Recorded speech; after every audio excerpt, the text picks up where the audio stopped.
group that is helping out here and bringing this conference about.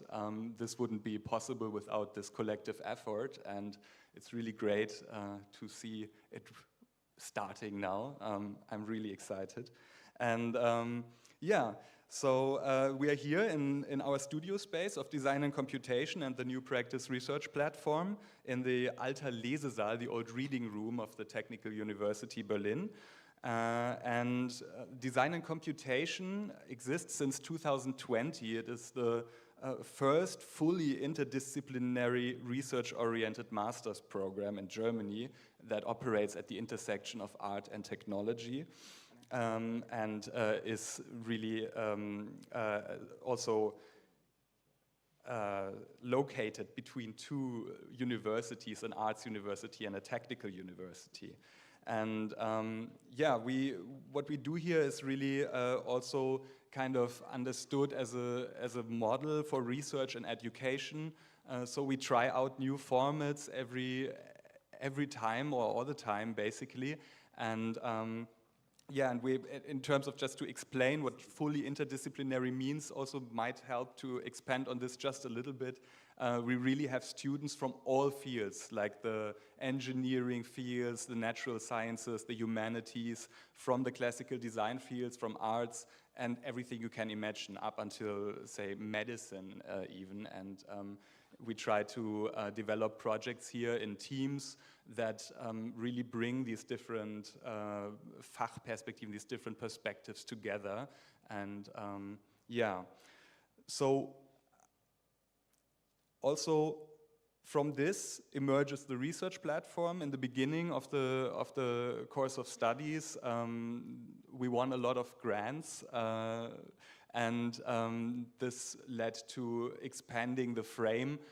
The research platform is now the larger bracket under which we operate with a number of projects. One project you are actually sitting in, because this whole space here has been designed and developed through a Förderung, a funding by the Stifterverband initially, that now led to this modular concept here of the space. And also what we see in front of us is a different aspect that I could tell you just a little bit about. The loop here actually comes from a student organized series of lectures that are regularly held here in our space.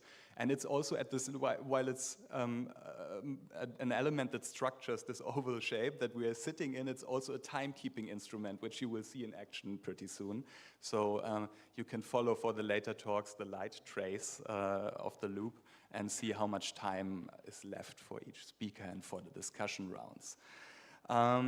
Okay, but I'll keep it short. I just have maybe a very few organizational remarks to end my welcoming address. And for once, I'm really glad to see that all of you found a seat here. We were a bit overwhelmed in the beginning by the huge mass of registrations and had to do a bit of expectations management. But I'm really glad that we're all sitting in the same space now, and it seems like the day is fine to go on like this. So no need for some emergency solutions.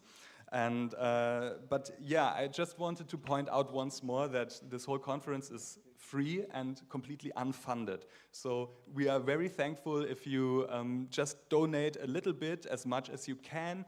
The drinks over there in the catering area are free, and yeah, basically to have this be sustainable, this would be super nice. And also, thank you to everybody who already did this. Also, this kind of means or has an implication for how we organize the lunches. We are a very large group, so the lunches are self-organized. We will show you a list of recommendations later on. I actually forgot to show you the slide for Design and Computation. Yeah, and also, if you want, you can, I think you all know the program, but also for our online visitors, here's a QR code that leads you to our conference page with the actual program as it is at its latest stage right now. And yeah, with these remarks, I'll leave it at that. And once again, welcome again in the name of all of us, of BIRD and the whole team here at Design and Computation and New Practice. And I wish you 2 very enjoyable days and lots of great discussions for all of us together.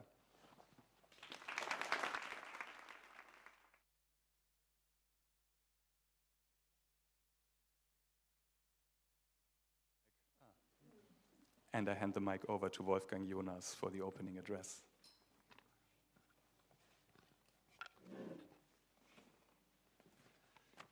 Good morning also from my side. I'm one of the Bird seniors, as you see. Welcome to Nerd 7 with this year's somewhat enigmatic header, Seventh Heaven. Beside the welcome, I would like to share some maybe controversial reflections with you. Reflections on why designers feel so vehemently responsible and competent for the well-being of society. Or more bluntly, why designers are such good people. I've been asking myself this question for quite some time, especially since I directed the Master in Transformation Design at Braunschweig University of Art.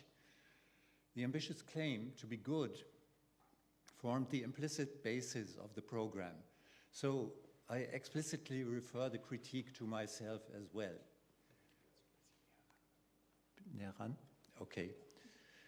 Design has not participated in the functional differentiation of modern societies. It preserves the self-image as holistic, cross-sectional activity that deals with virtually everything that concerns us, an almost unlimited scope of subject areas.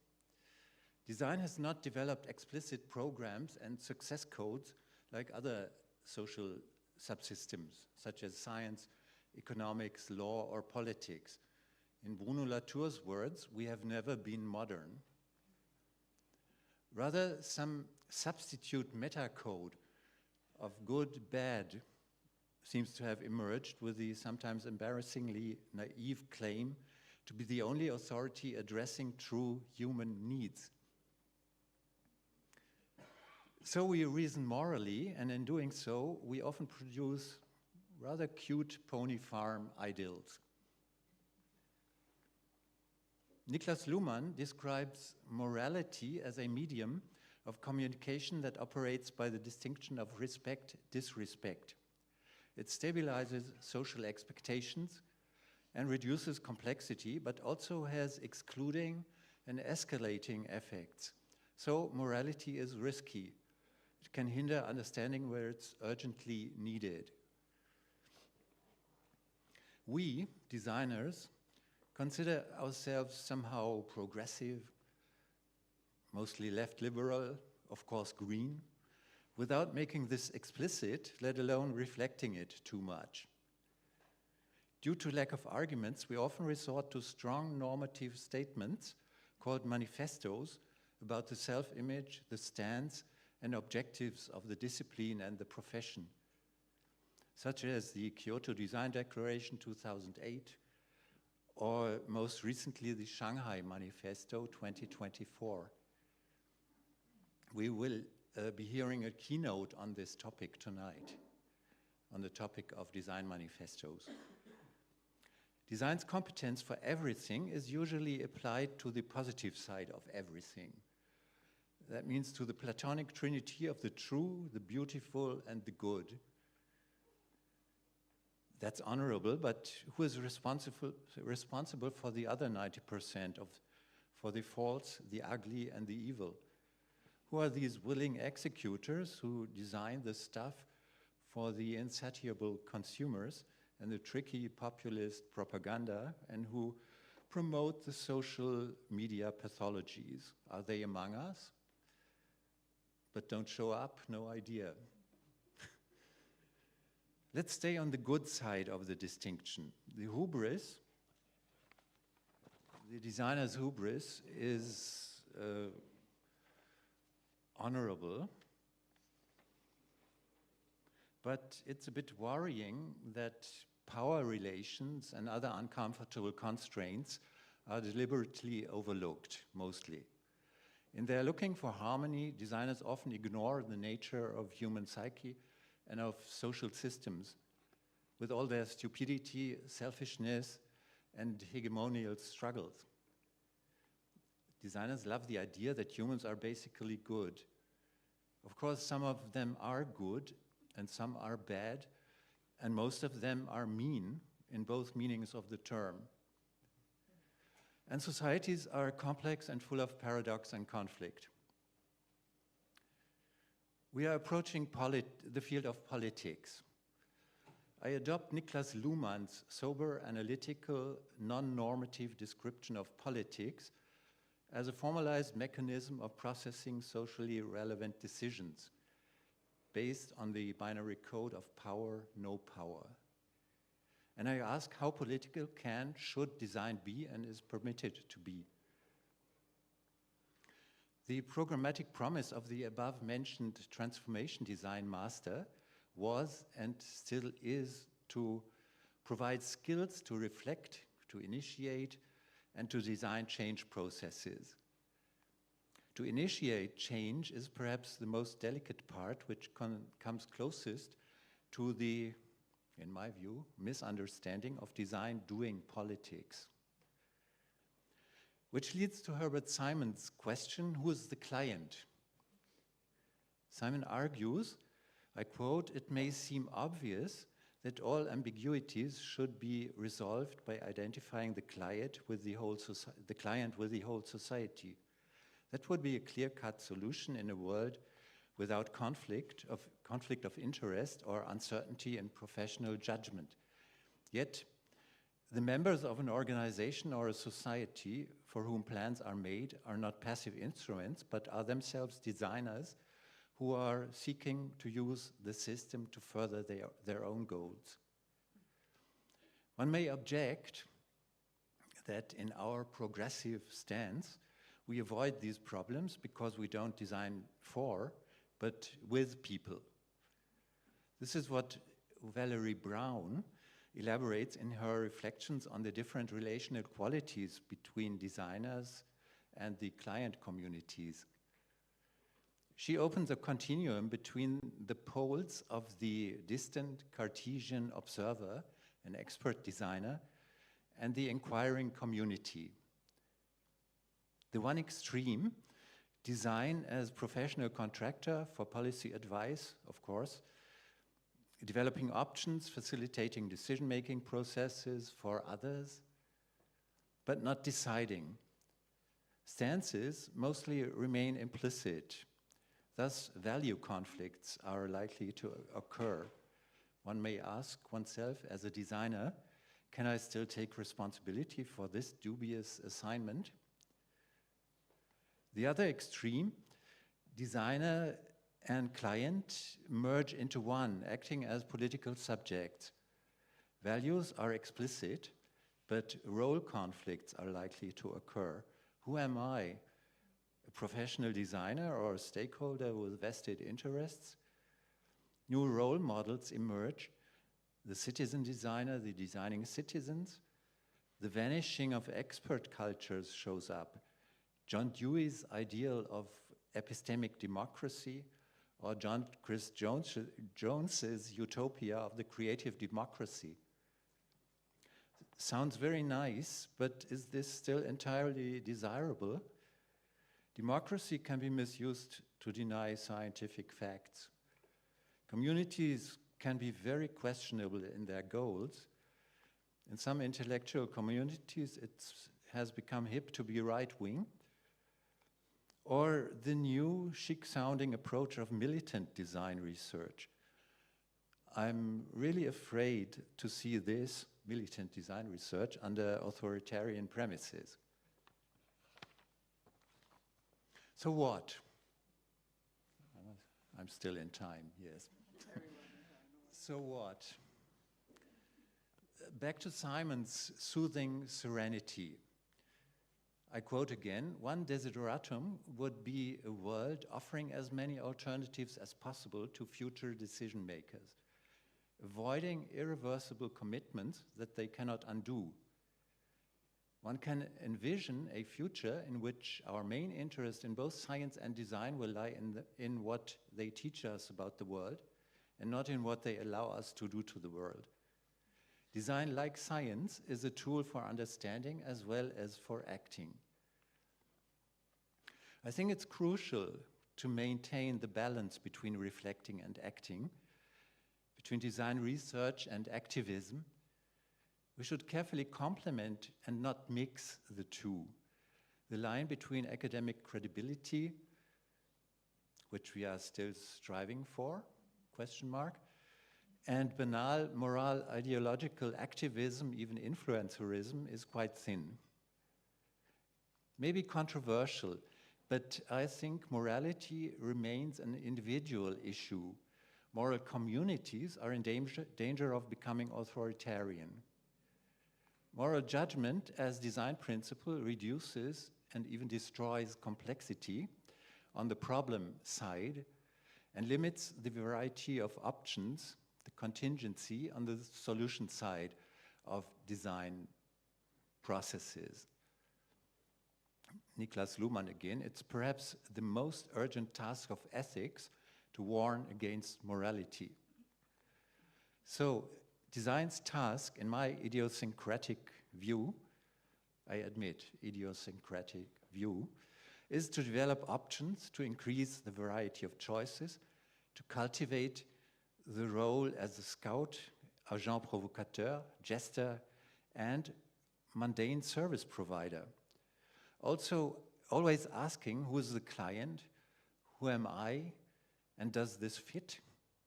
We don't need boastful manifestos that propagate a universal morality, but reflective, informed, responsible, also controversial contributions that help people address their problems. Design is necessarily political, but should not try to make politics on its own, my view. So, Uta Brandes, another member of our bird group, who read this text, but is unfortunately unable to attend due to illness today, told me not to be too pessimistic. Greetings to Uta. All the best to you. Get well soon again. Also to Ralf Michel and to Sandra. So enough of my indoctrination. In an optimistic turn, I turn to our host institution, which seems to be a perfect place for us. I learned that Albert Young, head of Design and Computation, and his team work in dramaturgy, performative arts, scenic space, learning environments, and topics like this, where I think it's also about the creation of spaces for utopias and dystopias and heterotopias, for narratives that stimulate debate. That's what I hope we will experience today and tomorrow. So, welcome again to Nerd Seventh Heaven. Let's embrace the optimistic tone of the title, maybe in Aristotle's sense, who described the seventh celestial sphere as a divine and perfect space. In this sense, I hand over to the first moderator of our conference. Thank you very much for your attention and enjoy the conference.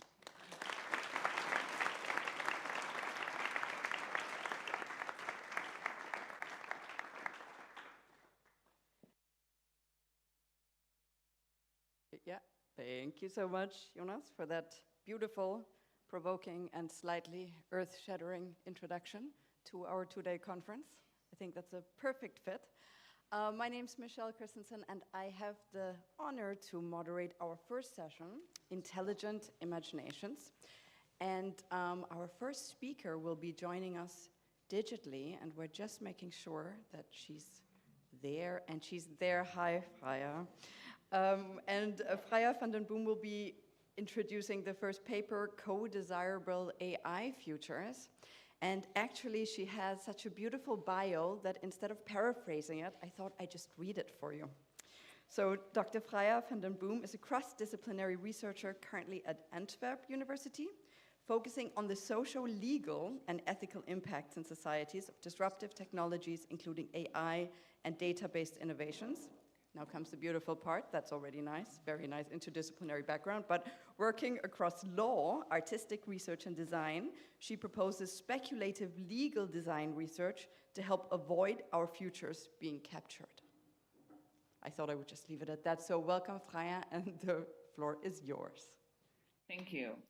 Okay, I'm gonna try and share my screen, and also I hope that you can hear me very well, because right now I don't see anything, but I'm sure that I'll hear it when I don't make any sense. Let me see, share desktop, let's go for that one. You probably see my really messy screen right now, and I'm gonna put it on slideshow, play from start. All right, can anybody say something or in any way make me aware of that people are there and listening and anything? Because I don't see anything. Okay, yes, we can see your screen perfectly. Okay, and you can also still hear me. I do hear an echo, but I don't know if that's with me, or do you also hear an echo? No echo?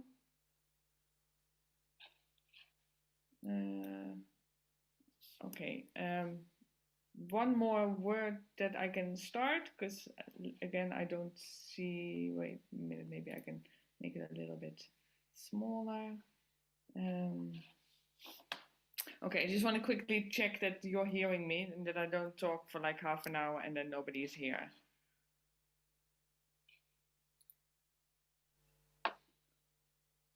I just quickly, okay, show meetings. Sorry about this.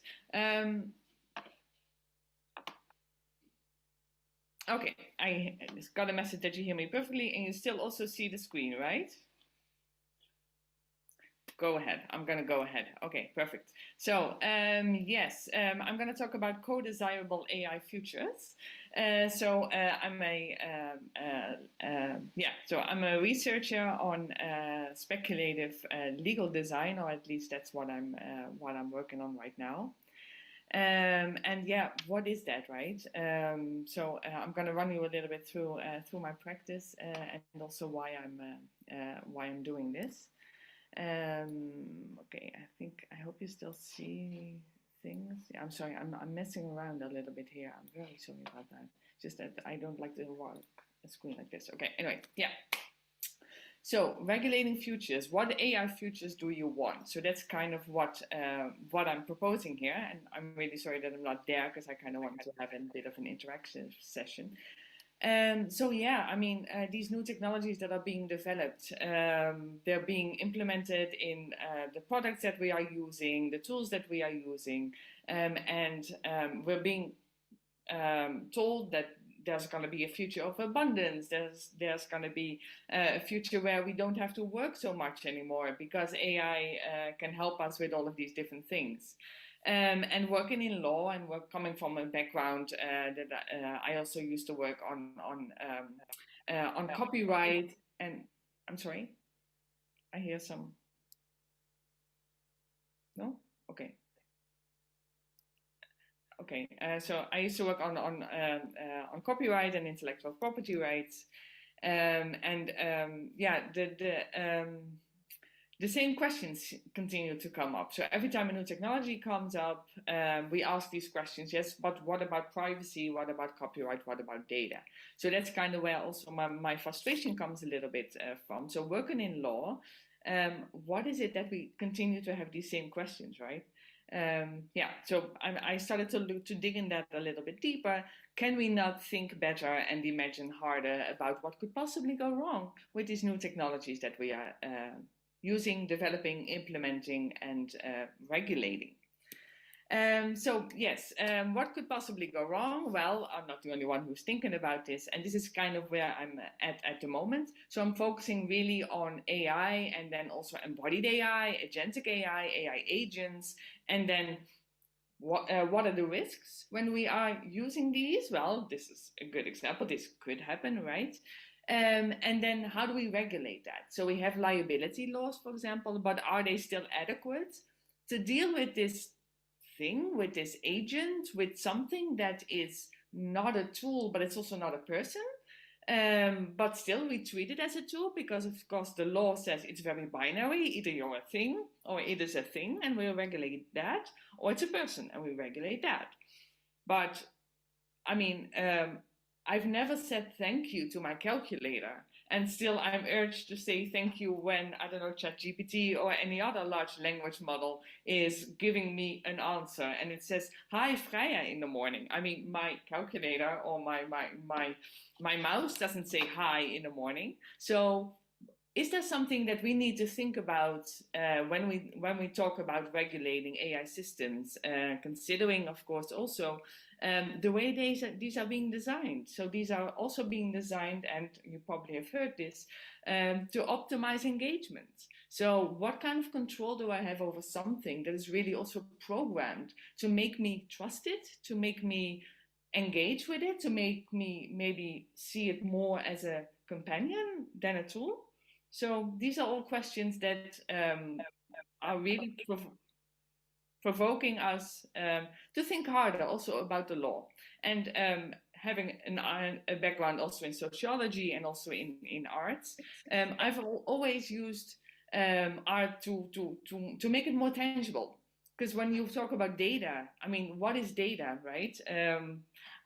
When is data becoming criminal?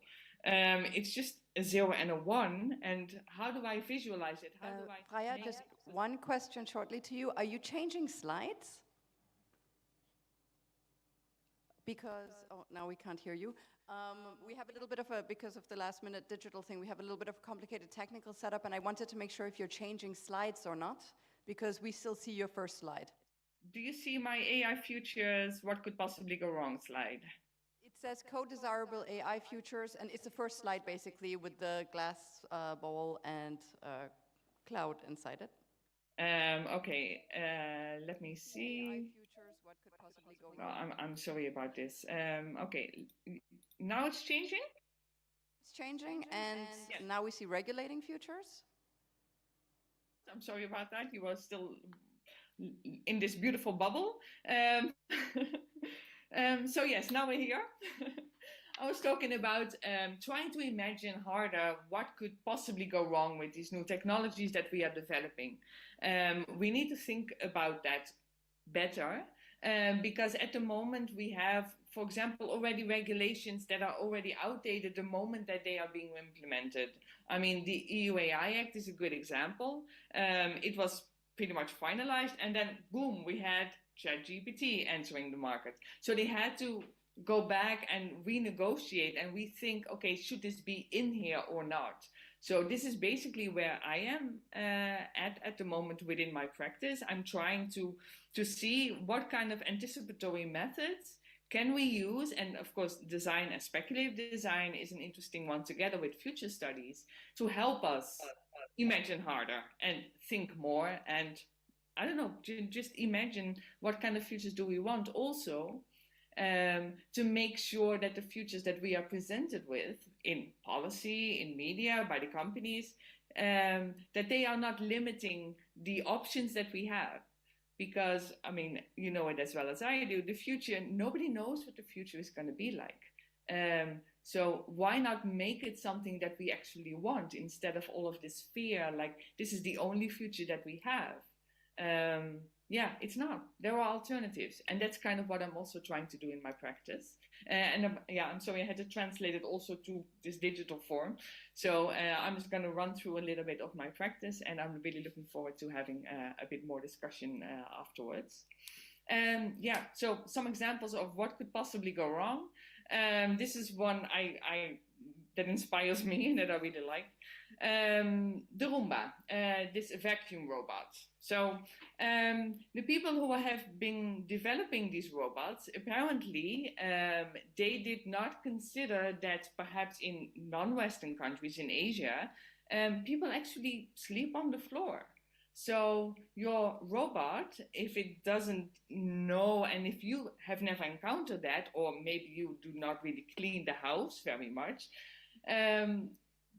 then maybe you also don't realize that your robot should acknowledge the fact that people actually sleep on the floor. So this is an example of a real case example where a robot indeed went over the hair of an Asian woman, and well, she had to be rescued. So this is just one example. We know more of that, like facial recognition doesn't work, surveillance doesn't really work on certain members of society, because the developers also did not think about like, who might be impacted by that, and who might be the target of these things that we are developing. So this is really an argument why we need really so much more diversity and so much diversity.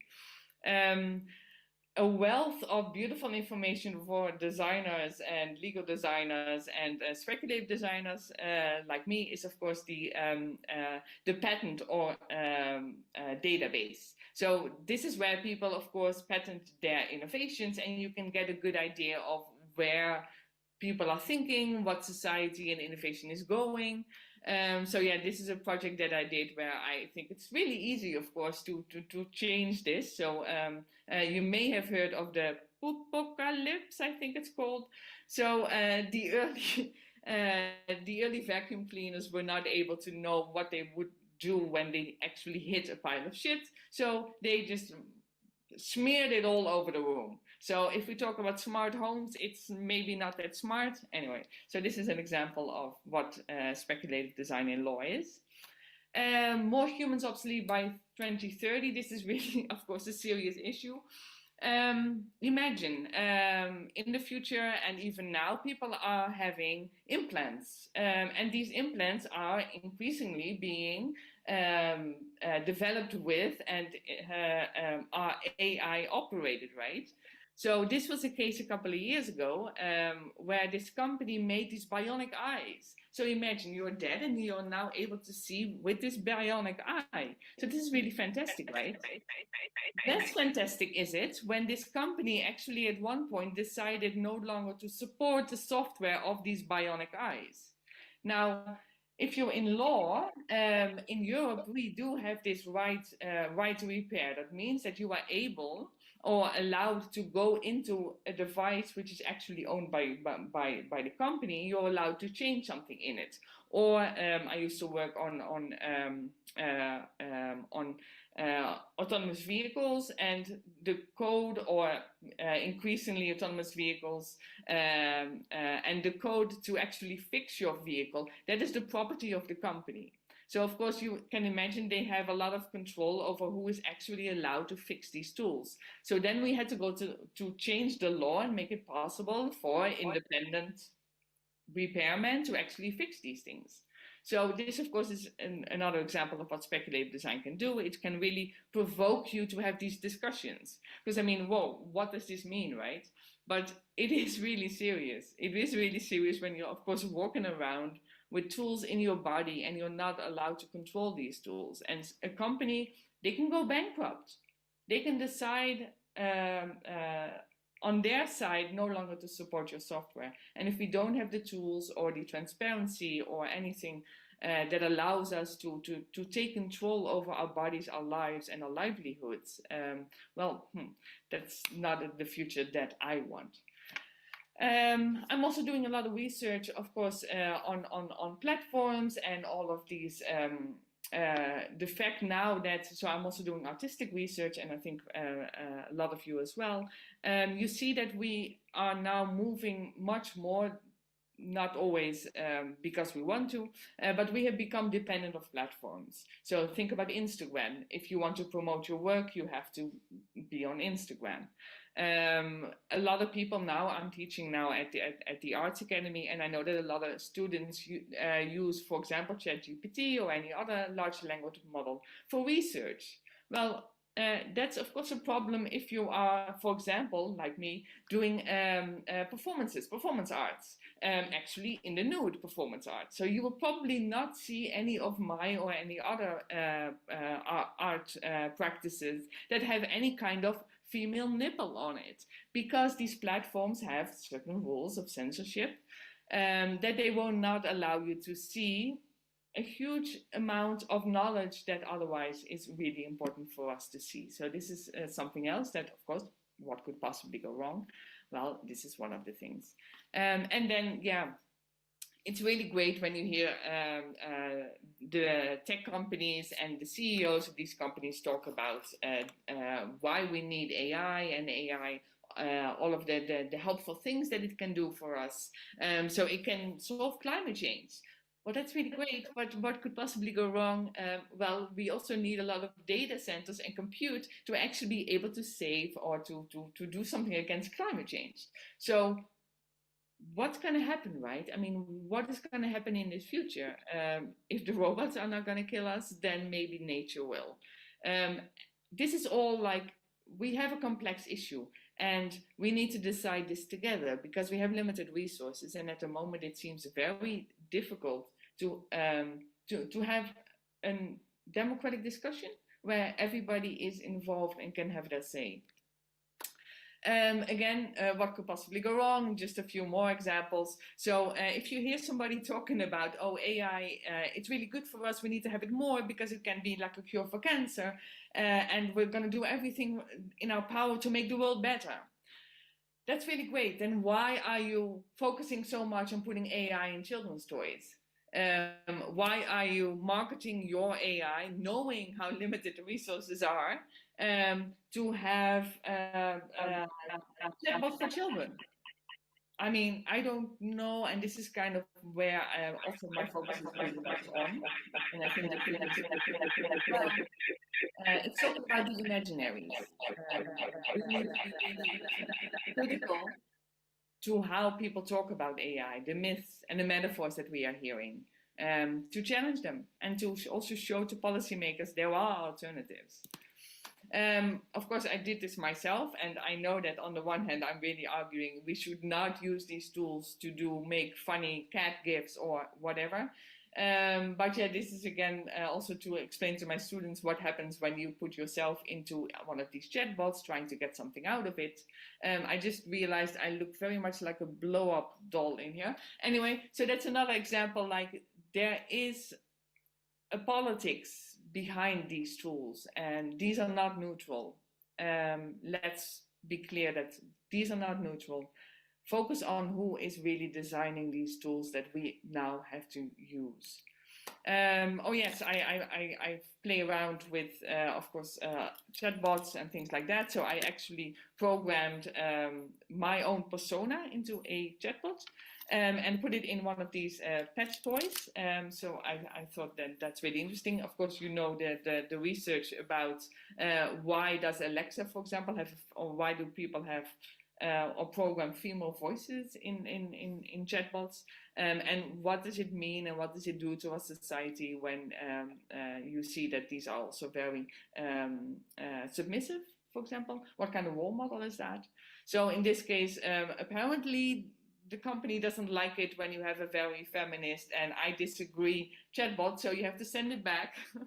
And then, do not use this in outside of normative testing environments. So this is another speculative design project that I'm doing, again, to provoke discussions about what does it mean when we now have agents, or when we are programming things to act on our behalf. What kind of future will that look like, and what kind of problems can we expect? This is a bit of an older project, also again to question the standard human. So also in law, we try to, in cases when people argue about the harms, so we focus, of course, now we have some known harms, but there are also unknown harms. What will AI do to us, to our thinking, to our critical thinking, to the trust that we put in these machines? And some of the ways that the law deals with that, it's asking us, what would a normal person do in this situation? There was a talk 2 days ago, and it was again about liability for defective products. So yes, there's a lot of discussion now, like, is AI a defective product? And what does it mean for an AI product to be defective, right? How would you argue that? Is it, you would say, like, I think in French it's called the père de familia, so the father of the house. That is the normal or the standard where we argue for, that's the rational person. This is an older project to visualize what the standard human is, and if you would consider yourself a standard person. This is a software. Maybe some of you know it. It's the Standard Human, or I think it's Make Human. Sorry. So when you open it up and you open up the Standard Human, you get a very white male figure. Well, that kind of, I don't need to tell you that as designers, that kind of already influences your idea and where you want to go with your model or with your product. Echo. In this case, we implemented the female form, so the female rig into the male form, and it crashed. So that's kind of, I think, a beautiful example again of the fact that we need to be really critical about okay, let's move on to the positive thing. What am I actually trying to do with my speculative legal design frame? There's still an echo, and I also don't see you, so I'm just gonna go on. So what can we do, right? I've been trying to do legal research with the legal methods that I've had for many years, and on the parts basically doing my speculative design practice, and I had to keep it separate because, of course, I was told in law you are not using legal methods, and that's not a legal question. Keep it separate. But that doesn't really work very well for the problems that I'm trying to deal with. So right now I'm really talking about this approach that I'm taking, and I'm really positioning myself as somebody who does speculative legal design, meaning I use speculative design and also future studies methods for legal research on these topics. I'm not the only one who does that. These are some examples of people you may have heard of and projects you may have heard of that also influences me and motivate me and say that this actually is important, and it also actually has an impact, even though we still have a long way to go to argue why we should do this and what kind of impact it has, and why this impact also needs to be taken into consideration within academia. Shadow of the Drone is one that I find really interesting, and it's also become incredibly relevant. So I'm in Belgium, and I don't know if you've heard it, but we have some problems with unidentified drones flying over. And I also did a project on drones and privacy, the expectation of privacy in society a couple of years ago. So what does that look like? What does it mean? And this is a beautiful example. What does it look like? Oh, how does it feel when you have drones and you don't know who's controlling them? Because of course these are autonomous drones, so somebody else is sitting somewhere and they can see you, but you can't see them. So what does that feel? And I think this embodiment of these issues will help us in our discussions, and also with policymakers, so that they know how serious it is, and also what the influences are. No resistance is futile. That's kind of where I am whenever I'm in communities and people say privacy is dead, or what can I do against one of these companies? My boss wants me to use it. What am I supposed to do, right? Yes, I know it's hard, and I know that there's a power mismatch in a way, and it can feel like we have no agency. But just because something is hard doesn't mean that we should not continue to work on this and do this. One of the projects that really people continue to tell me that doesn't work. Okay, maybe you can't catch a drone with a macrame drone catcher, but at least you're doing something. And this is a project where I'm getting people together, and we sit together and we talk about it. So that's also really what to me is really important, and the value of these projects that I'm doing. I hear people what they're worried about, and this is also something that we need to continue to communicate to policymakers. people want you to regulate certain AI systems. People want you to protect their privacy. So yeah, this is as much a participatory method as it is, of course, to provoke people in different ways and in different fields.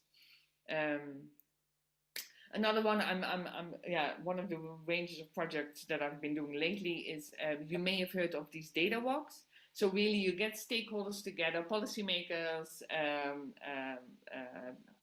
urban planners, activists, of course, but also just people, the citizens, and academics, researchers, and you take them into the city. Because I hear a lot, for example, I've worked a lot on smart cities, so the regulation of smart city environments, infrastructure. Do we need all of these cameras in society? So before this, I worked in Singapore, and it's a very safe city. You also don't have any privacy. And then they say, yeah, but if you want to have a safe city, you need to have all of these cameras. To give people privacy, right? And I'm like, I think that this is a lack of imagination. I don't have the answers yet on how we should keep our city safe and keep ourselves safe in a city without surveillance, but I think it's possible. I think it's just like, if we get together and think about this harder, we can come up with alternatives, and people are showing that there are alternatives, but you need to talk to them, and you need to open up the discussion and to challenge these trade-offs that people are presenting to us, right? You can't have privacy and safety. I think you can. Let's think about this. Again, what would happen with Paris in 2030 when it's flooded? Let's make that visual. And then, again, take people through the streets. What would it look like if we had rising water levels? And how would you respond? How would you live in a future like that? And I think by imagining that, Jane McGonigal does beautiful work on this. Really living this also makes you aware of what do we need right now to avoid these futures, or to make these futures better, or to have safeguards. Really quickly, and then I'll shut up. This is another project on recommender systems. So I'm also really afraid of these echo chambers.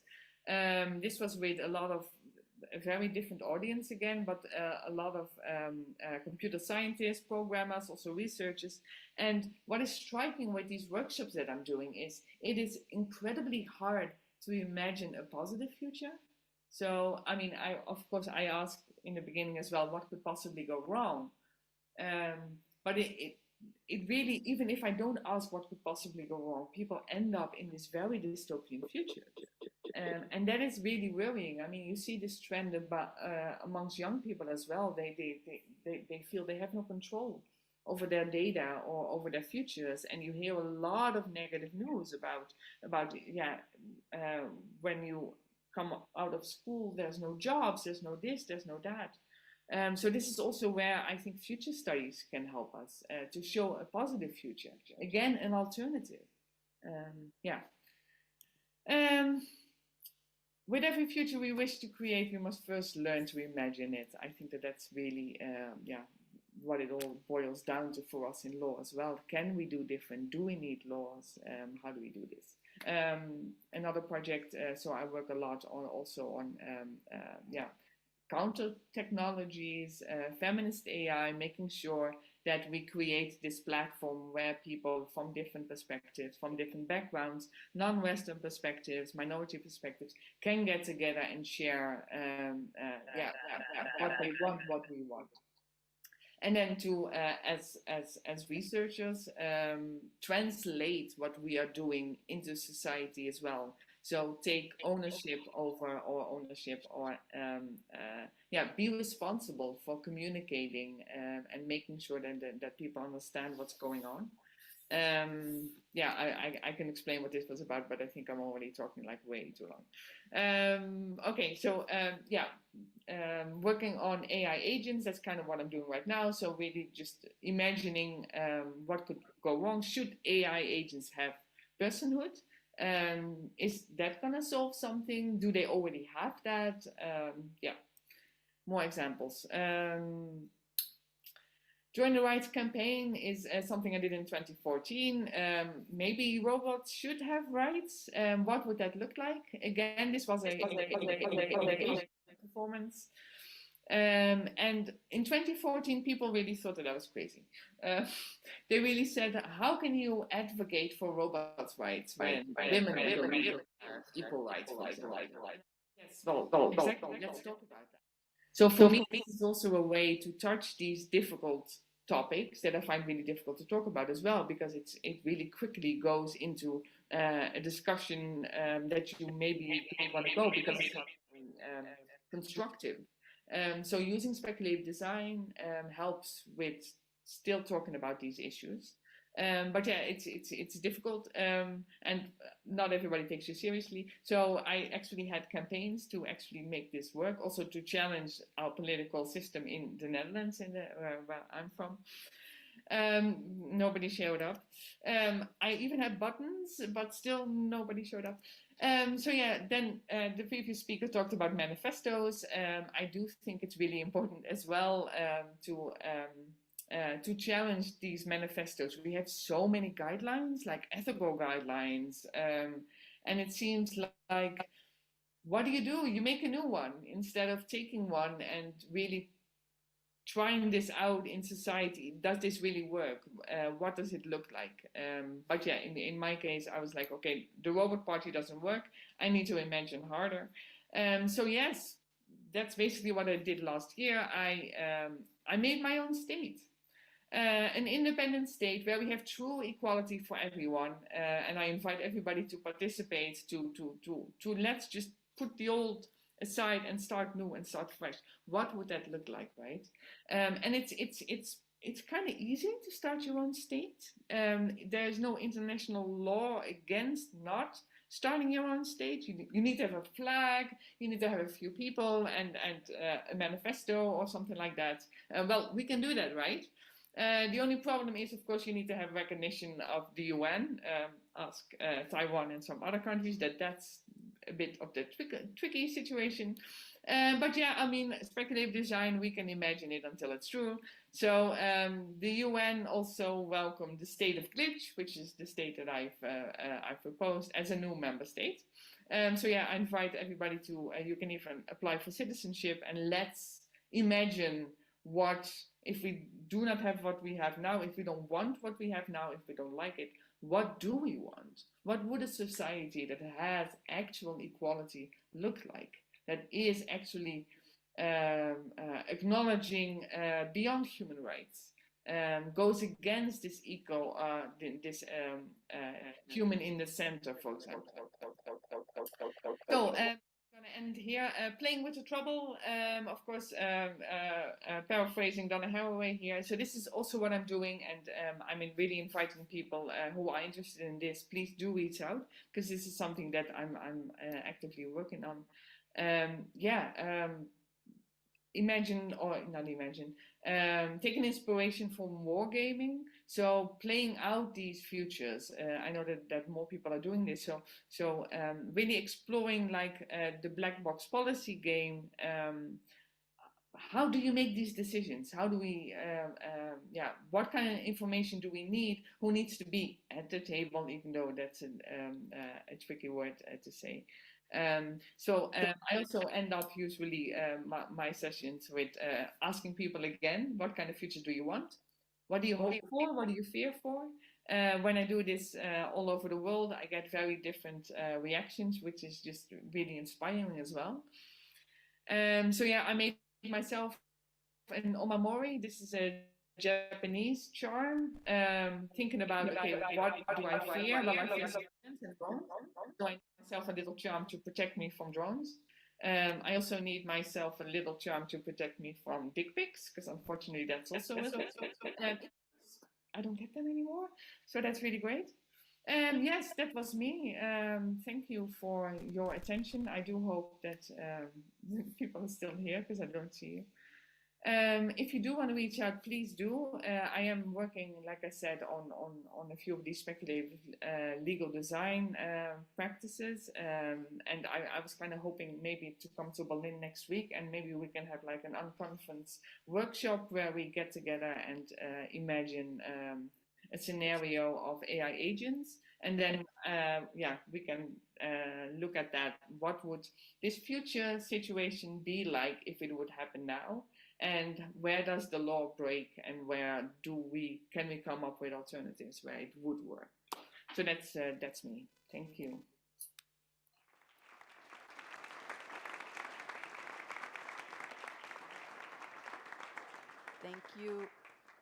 Thank you so much, Freya. And can you see us now?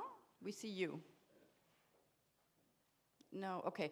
Okay, so we have a little bit of a technical situation between the last minute Zooming and the live stream and so on, which means either we can speak or Freya can speak, I believe, at a time.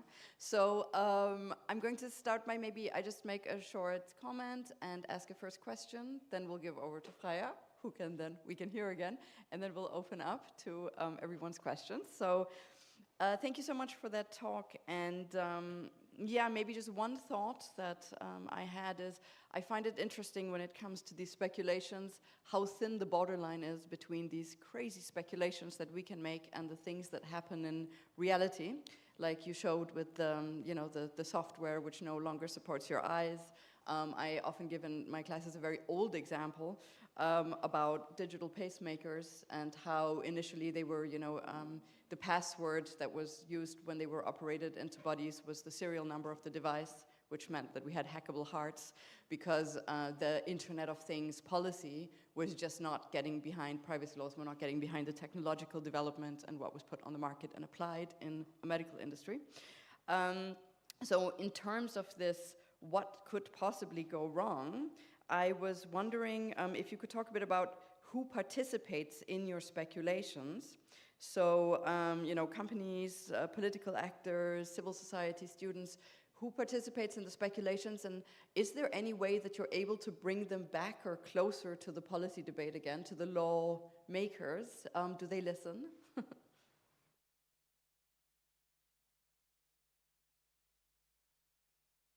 I think, do you hear me? No, not yet. I'm not sure if I say something. Do I need to turn something on? Oh, okay, you hear me. Oh, right. I'm sorry. Got the delay. Sorry. This is really. Yes. Well, that is really what we're all working on and trying to do. How do you indeed get policymakers to engage, to consider these different perspectives that people are bringing into these workshops? So the works that I'm doing, they are really tailored, or well tailored. I do public workshops, so that's really where citizens can just come and we make stuff, and I give a little bit of a presentation. I try to combine this as much as I can with conferences. These can be art conferences, but also more political, like CPDP, the Computer Privacy and Data Protection Conference in Brussels, where you have a lot of policymakers and also a lot of researchers.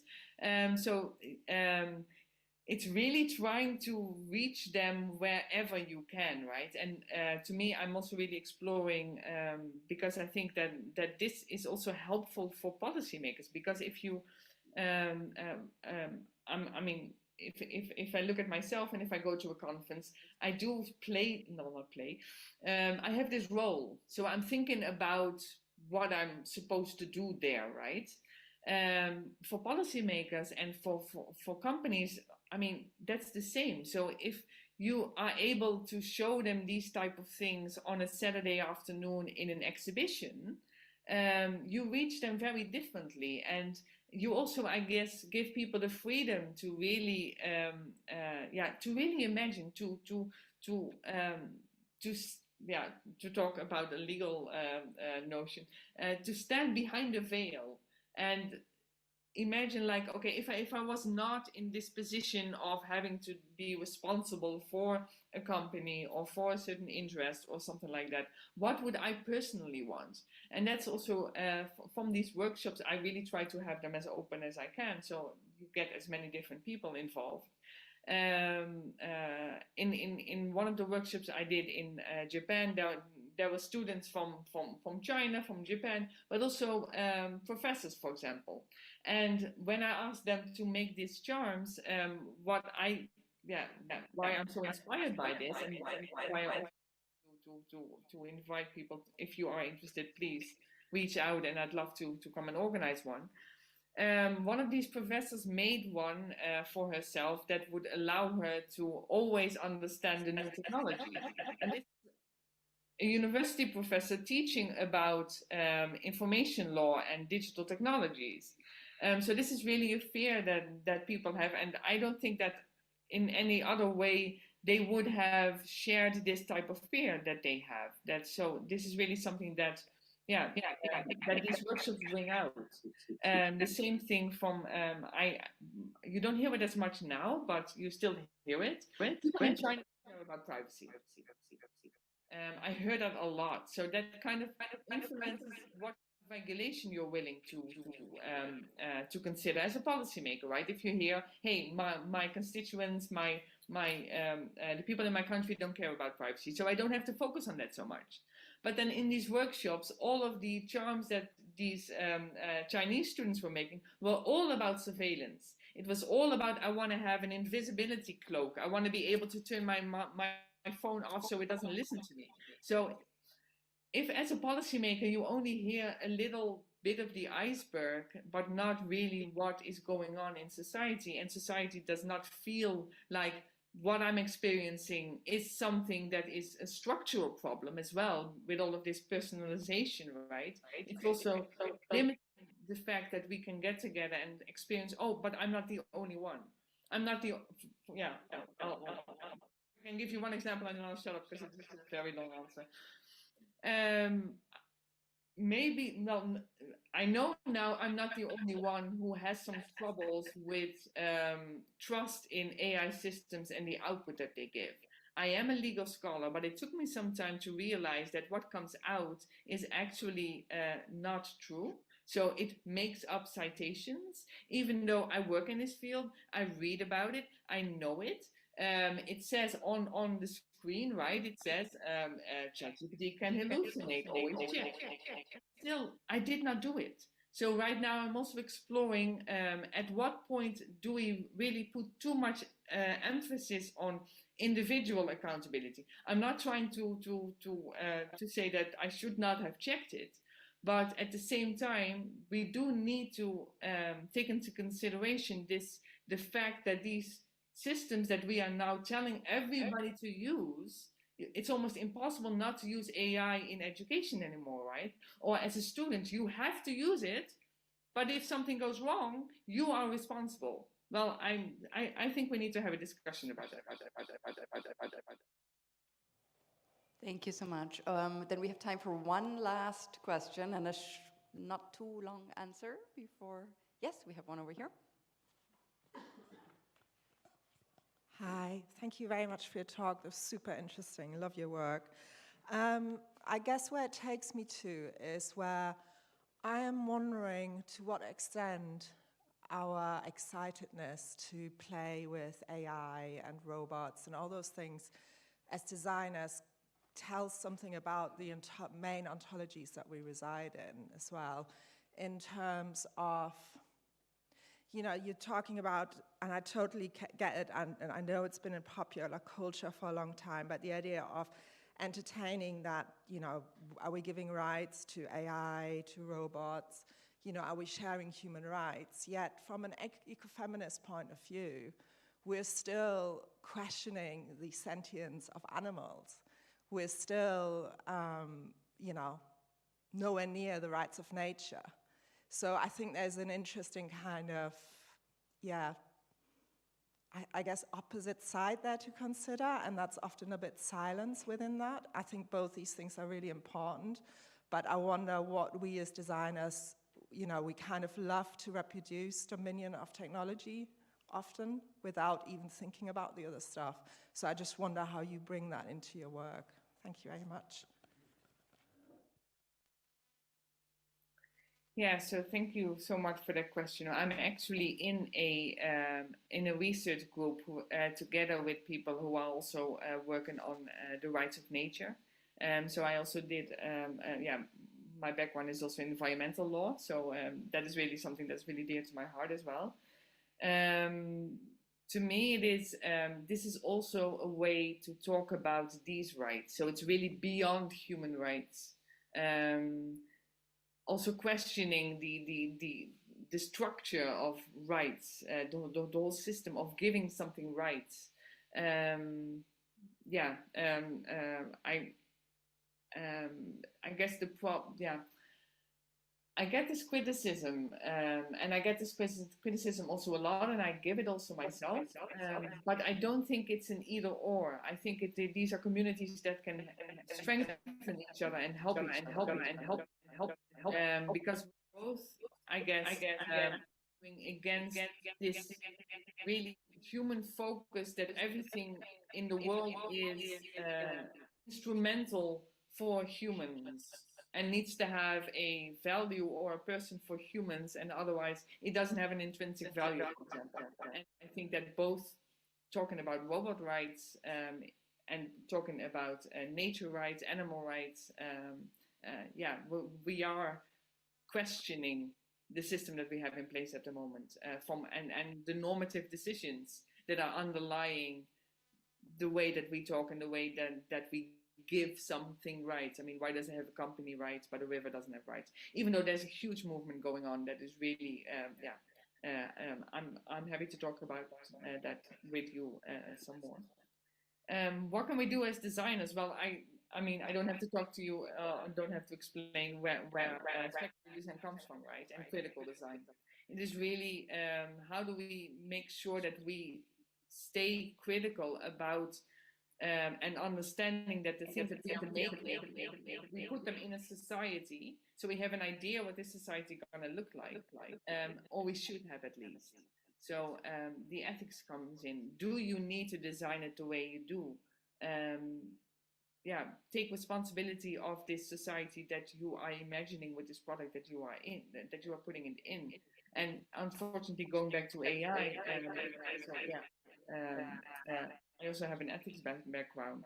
So we really need to catch up and make sure that this old notion of technology is neutral, and as a designer, I'm not putting anything of my own worldview when I'm designing or programming something. I mean, that is outdated, right? So we really also need to have more ethics teachings, the ethical moral considerations about the things that we are making. And I think that this is all for us, right? We have to think about, do we really need the thing that we are making, and in what kind of society are we putting it in?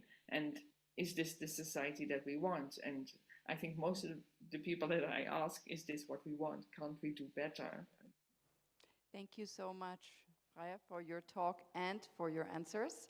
And one round of applause for Raya.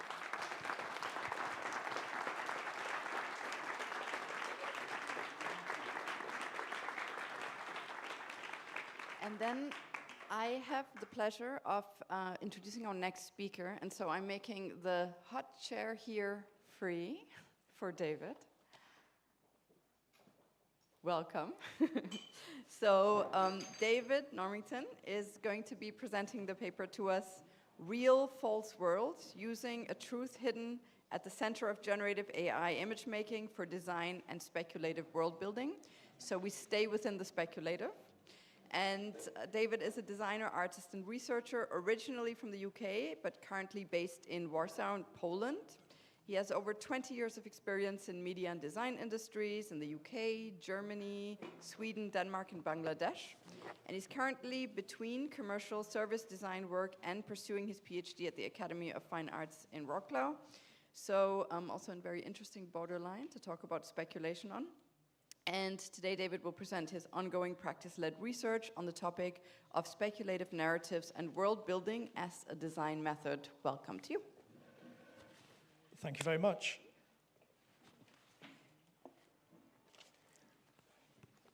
Good morning, everybody. I'm glad they didn't make me stand in the middle of the circle. That was a worry when I first stepped into the room. My name is David Normington. I am a designer, artist, and researcher, and I'm a PhD candidate at the Academy of Fine Arts in Wrocław in Poland. And today I'm going to be talking about, well, I'm going to be showing several of my works, all of them connected to each other, leading one to the next, along the topic of real false worlds. So I'm going to start, my notes, I'm going to start by showing you some images of places. And I want you to think about these places as you look at them, the kind of people that are in them, the sounds, the smells, the feel of rain or of extreme heat, the sense of a place. All of these images are 100% AI generated. There's not a pixel in them that's not artificial. However, the way that they were created was not entirely prompt-based. I will get into that in a minute. But I first wanted to introduce why I came into this topic. I've always seen myself as both a creative but also analytical person, trying to balance those two things throughout my career. But over the last sort of decade working in the design industry, I've felt the analytical side take over and the creative part take a back seat. Just from the commercial point of view, that was the way that it went. So when these new tools of generative image making appeared, I started to question myself, well, what is creativity? What's the place of my own creativity in this world? What is creativity in general? So I started to create these images, just try them out, experiment a little bit, and started to different ways of creating these images using the technology.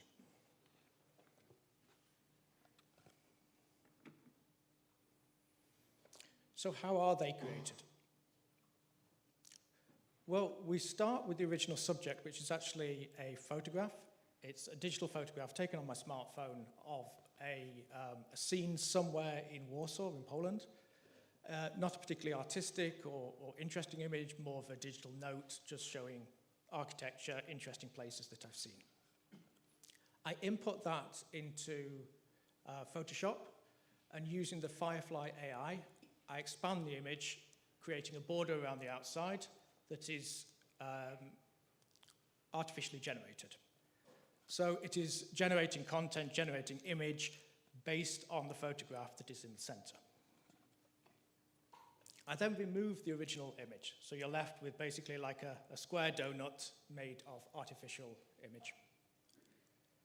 The next step is to fill that space, but this time you're filling it based on the artificial donut that was based on the real original photograph. The final step is to remove that donut, leaving the same sized image in the center. An image that is a new subject created from the original subject. But my question with this, looking at it, was how much of the original image, the real photograph, lived underneath it, lived within this image. Now, these pieces on their own, I felt were not works of art, important pieces. I wanted to somehow put my own creativity into these, and in a way that was connecting back with some kind of intuitive understanding. So I started to write about these places. Each of the images had a small piece of text. This was sort of like a stream of consciousness writing. It was done on paper using a typewriter from the 1970s. I tried it once for each of the images and didn't edit, so there are a lot of mistakes and things in there. But it's basically almost like a diary entry, trying to describe the place as a memory, as something that had come from my own experience, my own memory in the back. This work became the project that I call the Library of Half-Remembered Places, a collection of images of a city that never existed and memories that never happened. But what was it when I was doing this writing that there's something that I was responding to in the images? What was this essence that made me write about them and connect to my own memories? Well, the more analytical part of my brain triggered in. I said, okay, well, let's understand this in a wider context. In 1935, Walter Benjamin wrote his work, The Work of Art in the Age of Mechanical Reproduction, and he came up with this concept of the aura. This better? He came up with this concept of the aura. Now, at this time, his photography was becoming more accessible, easier to reproduce, and there were a lot of works of art, paintings, sculptures that were starting to be reproduced in books, in newspapers, in magazines. He argued that however accurate and clear these images became, they lacked a certain something that the original did, a certain sense of space and time that was inhabiting the work of art itself. He called this the aura. Now, with photography and film, and this is maybe debated a little bit, he argued that photography and film inherently had no aura because it had no object. Many people argue that, well, traditional film has the negative. You are talking about something that is manifesting as an object in time. However, when it comes to digital photography, there is no object. There is no original work of art. It is only reproductions. It is code that is reproduced to create an image. But it does show a certain space. It was showing a certain space that actually existed, even if it didn't actually have a physical form. These AI images have neither space nor time. Not only don't they exist, they never existed. Not now, not ever. So let's look back at what's actually happening here. You have a synthetic image on the right that is inspired by a real image. And on the left, you have a human narrative inspired by a synthetic image. You have this sort of loop, this closed loop of inspiration between the two. But each of them on their own don't exist as a work. It's only together that there is an emergence of a sense of a real world, a place that did actually exist. The combination of the image and the text, the analytical and the creative, the physical and the digital. So if it's not an aura, in the definition of Benjamin, what is it that's emerging from this work? This slide shows two images. On the left, you have a photograph taken in the Marszałkowska district of Warsaw. This is a district that's quite well known for its socialist realist architecture. It was completely destroyed during World War II and rebuilt in the 1950s. On the right, you have an AI image that was created from the image on the left. You have gone from a socialist realist architecture with its arches, its columns, its arcades, and they have somehow transferred itself to this classical antiquity, to this Greek temple. But this is not a single iteration. What we have here is 7 of the processes that I started at the beginning, from the original photograph on the left to the image that you see on the right. At each one, there are small changes that move the image further away from its original source, but they're mostly within a certain visual field. You get a certain sense of that place. However, when you get to the end, suddenly there's an emergence of this architectural style as a Greek temple. It's almost as if there was something embedded in that original image that is laying underneath the surface through all of these iterations and then suddenly comes to the surface at some point.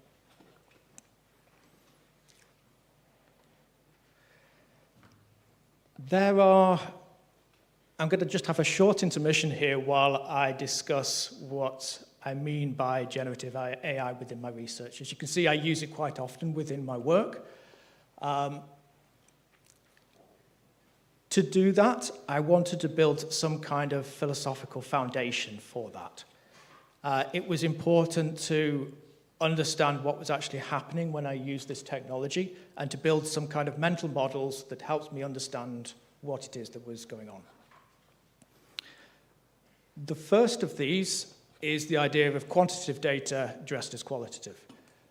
Those more design researcher people in the room, I know it's a bit of a debate around the quantitative-qualitative issue here, but the way that this technology is built is it is trained on a huge amount of historical data that exists, it happened in time, something that can follow trends, can follow certain... it's a lot of data, it's quantitative. However, the interaction of this, the way that we get at the data is through a voice bot in some form. And that voice bot is in the form of a qualitative piece of communication. It is giving its point of view to a certain degree. So when I look at the metaphor that I've found that's maybe strongest for this is from this image. And I wanted to remind myself that whenever I'm dealing with AI, I have to ask myself, am I looking at a very tall man or am I looking at two kids in a trench coat? The second mental model is the idea of the probability machine. Both the large language models and the image diffusion models, at their most basic, are there to predict what comes next. They're doing it on a micro and a macro scale. What that means in reality for us is that when we communicate with it or when it communicates with us, it is guessing what comes next. I think anybody who has used a computer in the last 5 years, which I assume is most of you here, you are aware of this. This also happens with images. It looks at an image, it understands what it is, and it makes a prediction about what is probably going to be in the missing part of it, even though the reality is often different. But this way of thinking doesn't come purely with the technology itself. Creatives have been using this way of working in a number of forms within their art for centuries. One example of this is the concept of the mise en scène. You find this within theatre and within film. The idea that you can subconsciously build a world for your audience. So if we look at this image, this is from Alfred Hitchcock's Rear Window from 1954, and it seems to show an image of a backyard in a city, maybe after a rain early in the morning. You've got an overcast sky, you've got the stains of the rain down the walls, but it suggests it's summer. The windows are open, the blinds are slightly closed, you've got that canopy at the top, suggesting that people are protecting themselves from the heat of the day. Of course, the reality is that this is all on a soundstage. Everything that is within that square has been created by the filmmakers to give the impression that the world exists beyond the edge of the frame.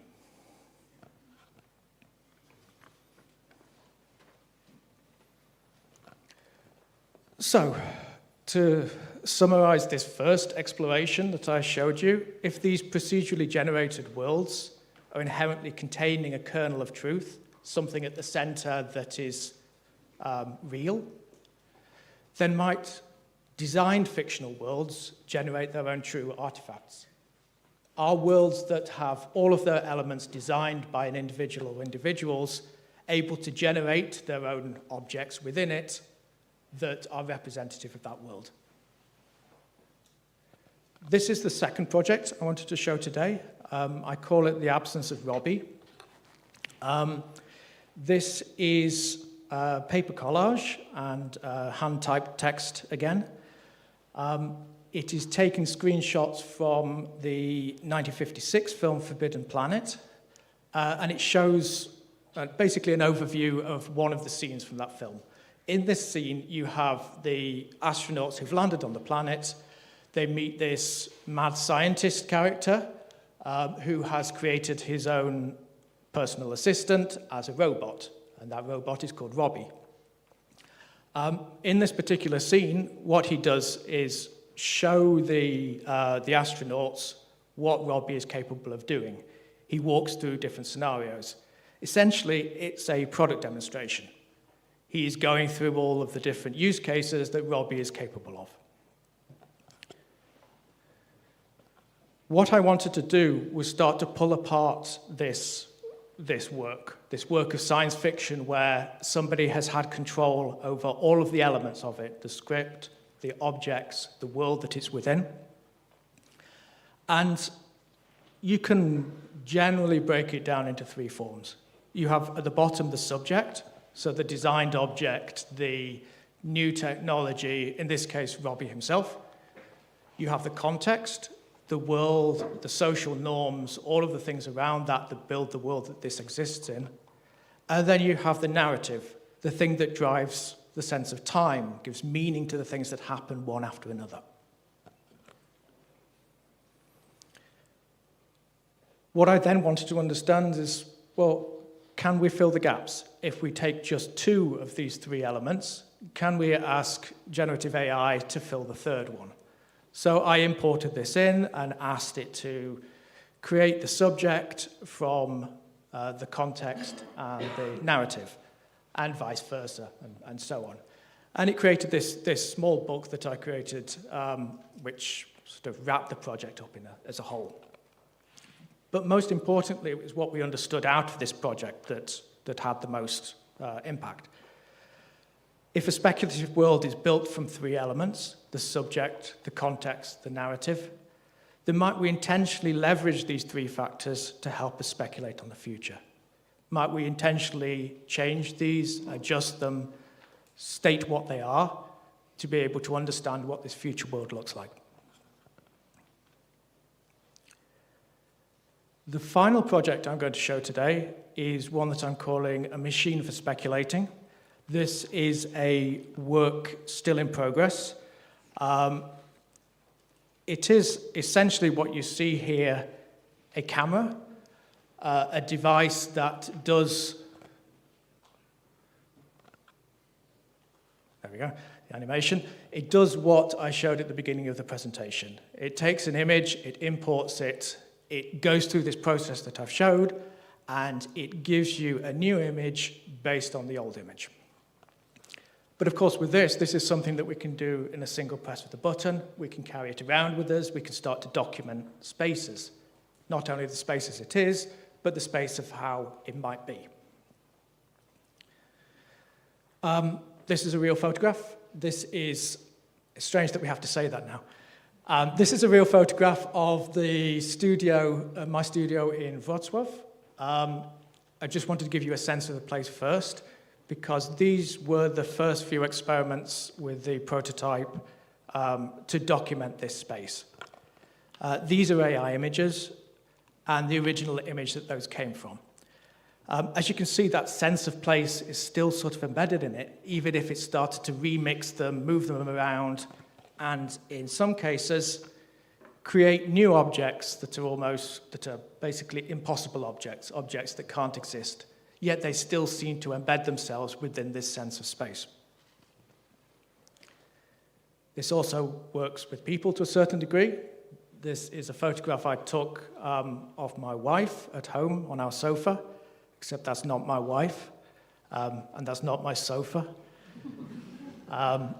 Strangely, the plants in the background are about as healthy as the ones in our flat, but that's the only thing that's accurate about this photo. So again, excuse me a second.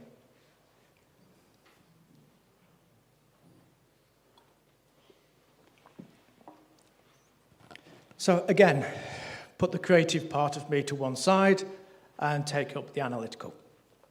I think many of you in here will be aware of this model. This is the futures cone from Hancock and Bezold. This is the original image from their book from 1994. This is a simplified version because the other one's not a great copy to use in a presentation. Essentially, for those of you who are not aware of this, this is a way of illustrating the projection towards possible futures that we have. We are standing at the now on the left hand, on the pointy side of this particular model, and we are moving towards the right, moving towards the ring on that side. If nothing major happens within our world, the progress from left to right means that we'll probably end up within the probable. We'll end up within a space that is the most likely because nothing has really changed. If some of these things change, we get a movement towards the plausible, the next ring there. And if there's any major shift in the world, whatever those shifts may be, we end up in the field of the possible. Essentially, we are illustrating a probability machine in the same way that I understood the mental model of the artificial intelligence. So if we take a photograph with this machine, with this camera, are we putting the image in one side, working the probability machine, and ending up with an image of the future? Question mark. I'm happy to debate this one later on. But of course, this is not just a single one shot. We have multiple of these cones as we go from the original image towards a probable or possible future. Each step can roll the dice again and push you into fields that are not probable, but they may be possible or plausible. Towards the possible future or past. And that's another thing that I'm happy to debate because I don't know.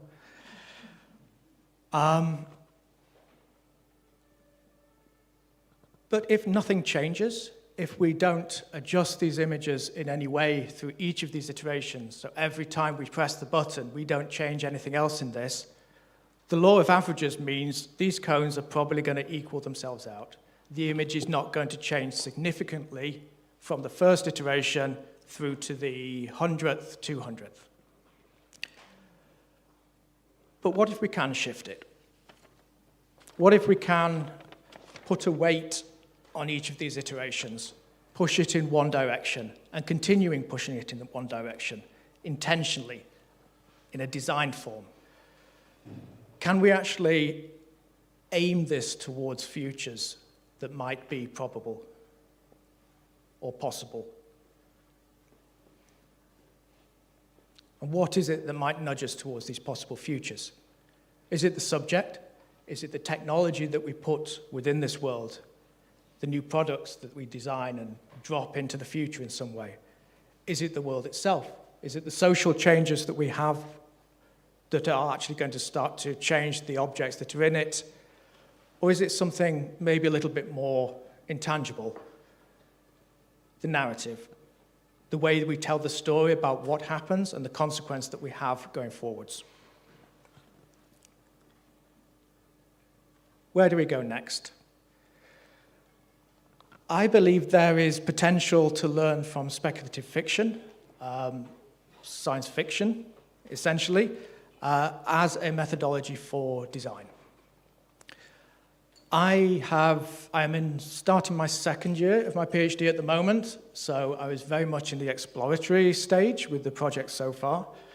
The next step is really to explore how speculative fiction authors, so writers, filmmakers, build new worlds through narrative. How do they do their world creation? Understand how these methods might be leveraged by designers, futurist architects for their own work.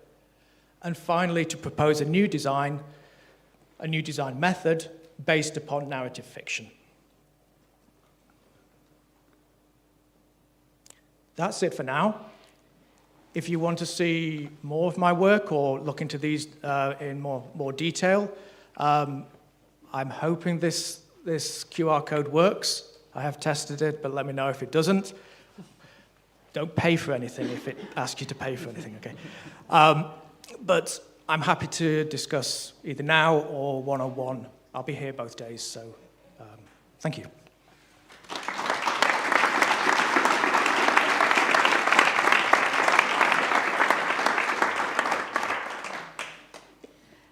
Thank you so much, David, and what beautiful work. I can't wait to read your PhD, and I have lots of questions, but since I don't want to take up the speaking time, I'm going to look around the room and see if there's someone else who might like to start with a question. Mark? Sorry for talking to you from behind now, and thanks first of all for this very clear and concise presentation. And I'm thankful that you put in the variant of the past in this one slide. So this kind of softens my question maybe a little bit, but I'd still like to inquire further about this because I think it's interesting that we don't do it the other way around and assume the past in there and put the future in question, if you get what I mean. I think, yeah, as you described, these probability machines, it might be interesting to contextualize a bit more, like like the structure of these generative AIs is not very complex in the sense that of what they are built of. It's just humongous, really. Yeah?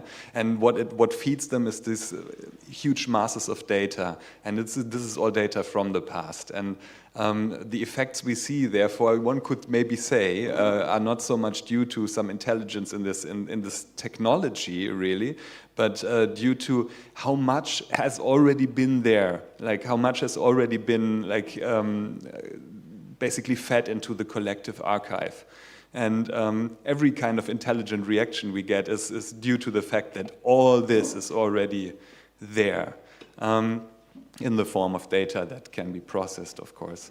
So yeah, so I think it's not really a question, but rather I'd like to hear more of a reaction on this, because I think it's interesting that when we look at it more closely, I think it's more clear that it's speculative pasts that we are seeing, but why do we connect it so easily to a speculative future?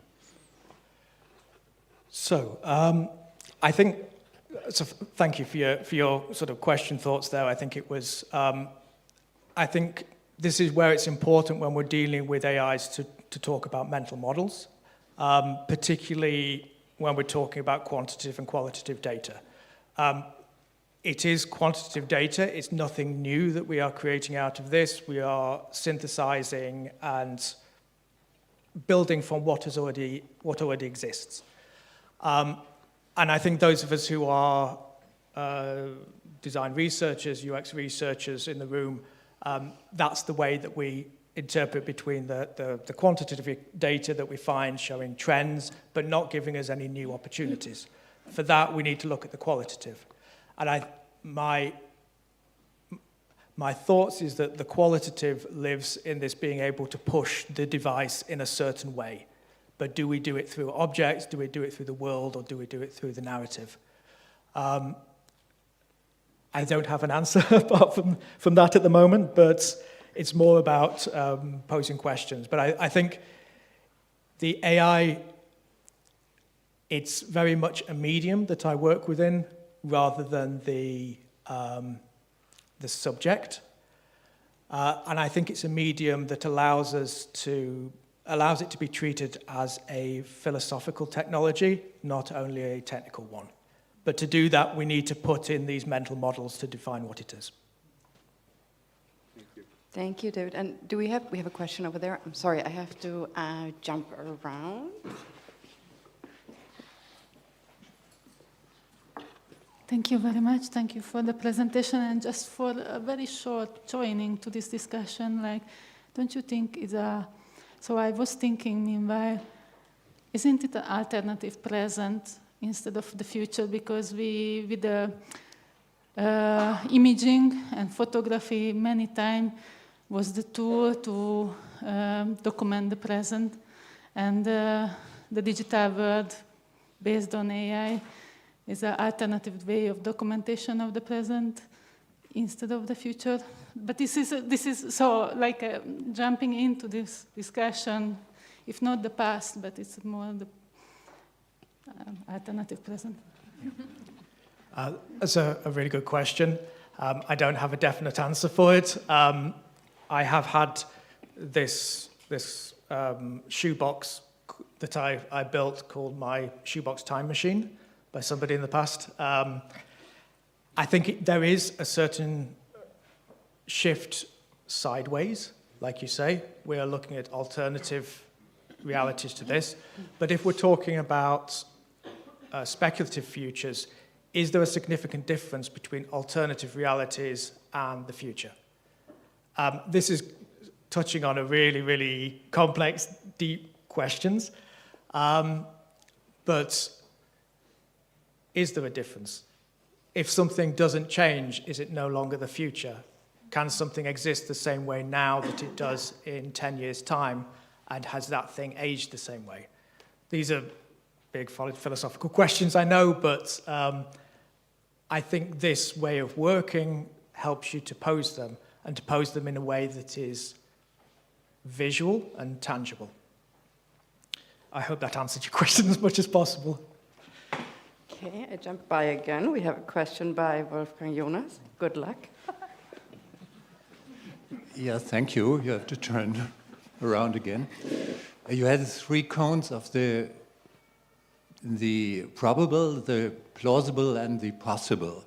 Do you think it might make sense to extend it to the imaginable and even to the unimaginable? I had a strange discussion with people in future studies context. If it's possible to imagine the unimaginable, what do you think about that? I think within some of these images, you're starting to create objects that don't exist and can't exist. They don't really seem to exist within a time and space.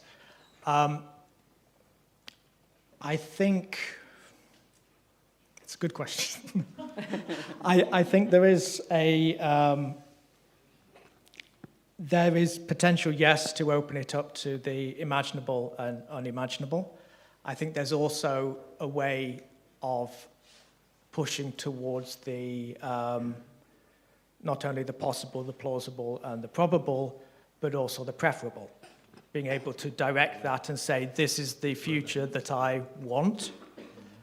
Alternatively, this is a future I don't want. So what do we not do to get to the place we are there? In theory, yes. I think it is an interesting... I started with this model as the most simple of the futures cone. And I think we can start to really look at how these other elements start to be integrated into the outcome of this particular tool as I use it more as we go forward. So I hope that answers your question to a certain degree. Not really. No. I'm not sure there is an answer just yet. Hi, my name is Sajid. While you were talking about this thing, I was reflecting on this movie industry, because you reflect on to many of the previous works also as you project into the next step of what you want to conceive as a project. Perhaps one reference could be the smaller movie industries, like regional industries, because they sometimes reflect on things. There might be a pattern which is getting established, but somewhere they're able to shift this pattern from a certain point. And this is also then becoming a pattern, but where does this shift happens? And that could be an interesting point to look in, because they sometimes don't have this baggage of a bigger industry, but the thought process are there, where the same question you are asking, where does the shift happens, could be found in some of those references. Maybe we can talk later, but yeah. That's a really good point and a really good question, I think.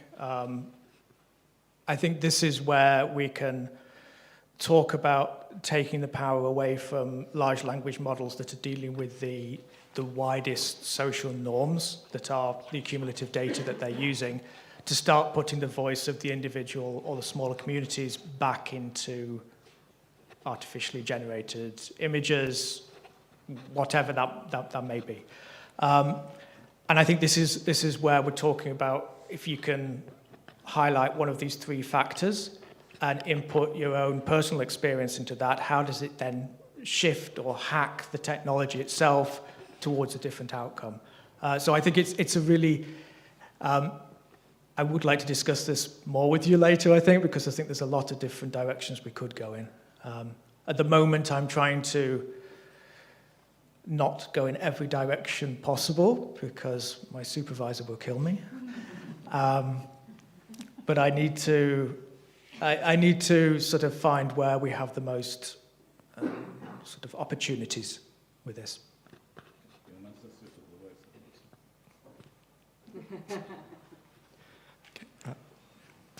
And then I just have a question regarding a statement you made early on. You said an AI image it doesn't exist and has never existed. But I want to question whether that is actually true. Because just sort of the way I understand large language models and how image generated, they have all this data, and it synthesizes from that. And this sort of reminds me of two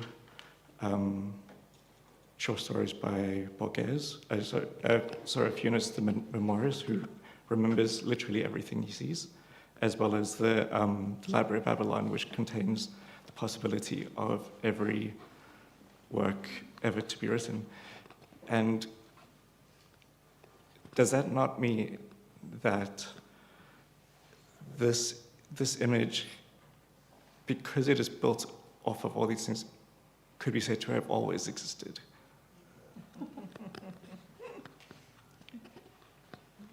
And yeah. The short answer, yes, I think you're right. And the other answer would be, I think it's by combining these images and the text that we're able to build something that is new. I don't have a definite answer. I think it's a really, your phrase about that it always existed, I think is an interesting one, and I might ask you later if I can borrow that one. But I don't have a definite answer. Do you feel like, maybe I'll ask you, do you feel this image is it an image that you feel you've seen before? I think in the way that all AI images are, yes, because it has this, like, they tend to have this uncanny valley effect where they kind of hint towards the familiar, but at the same time make it uncomfortable, and yeah, there's something not there, but yeah. So, yeah, I know. Yeah. Yeah, I think it's, they have this sense of, if you see it at the corner of your eye, it looks like a photograph very easily, but the more you look into it, the worse or better it gets. And I think the fact that this methodology also means you are inputting a real time and place as a photograph to start with, how much of that exists as like a core, like if you think of like a pearl with a grain of sand in the middle of it, how much of that sand still exists and how much of it is the pearl that is built around it from this quantitative data over centuries of image making.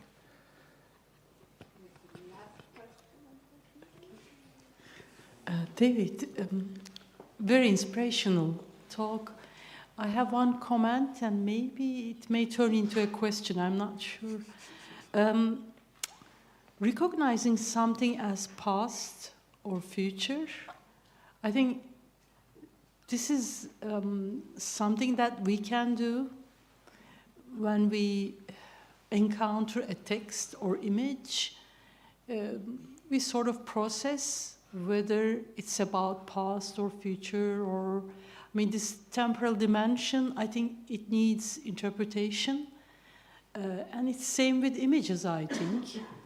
As we process text or language through interpretation, we also do the same with images, I think.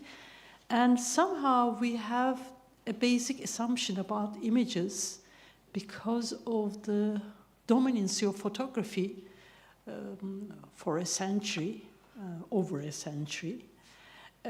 We have a basic assumption that they are real.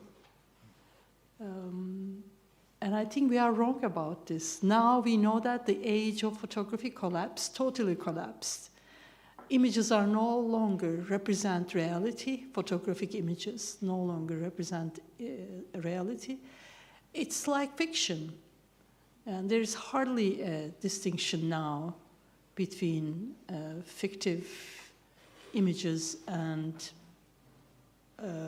real images. I mean, there are no real images any longer, but somehow I realized that images have turned into sort of literature-like. They are more literature-like, they are more textual, they are more language-like. So they are getting closer to each other. I wonder whether you feel the same way. Thank you very much. I think so firstly, the use of images within this, I think, should be seen as more of a spark towards design and innovation rather than the outcome of it. It should be a part of the design process rather than the design process as a whole. I think when we're talking about images as fiction, I think we can also say that fiction itself, it contains a certain truth. We understand our world through the fictions that we have. Societies are based on the fictions that they create. And they have a truth in them, sometimes more than the things that actually happened in the world. And I think there's a lot of opportunity when you're looking at fiction, particularly science fiction and speculative fiction from the point of view of people who deal with technology. If you can leverage that, I think there's so many methodologies that they use in speculative fiction that is not being used in the design field, or certainly not in the mainstream design field, which could be.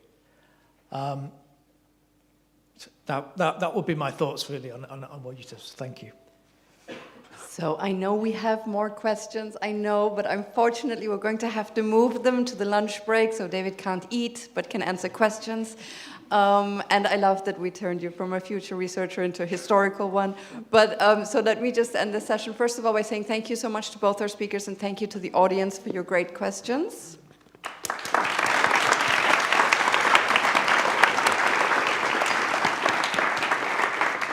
Yeah, thank you, Michelle, also. And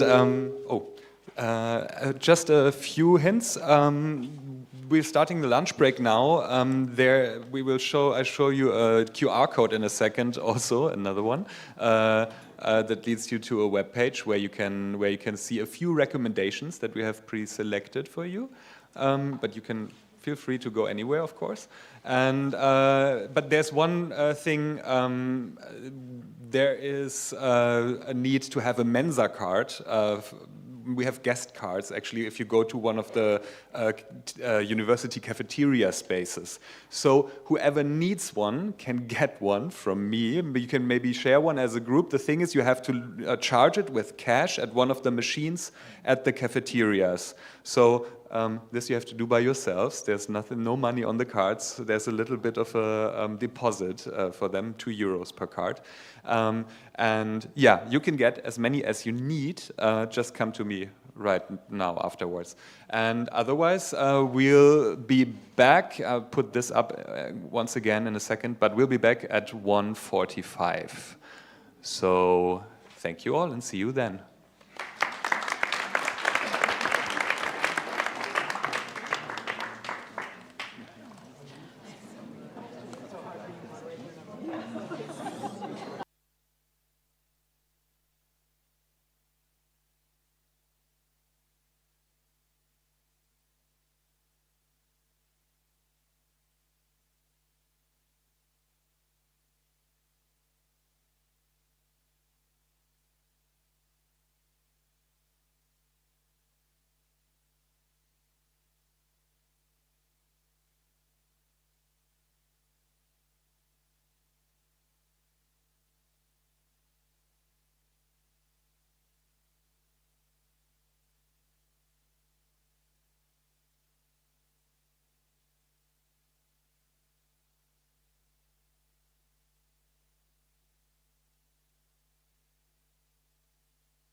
At 1:45 sharp, but at 2 o'clock sharp. So you have another 3 minutes to grab a coffee, finish your chat, and then we are ready in 3 minutes. Thank you.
Sorry.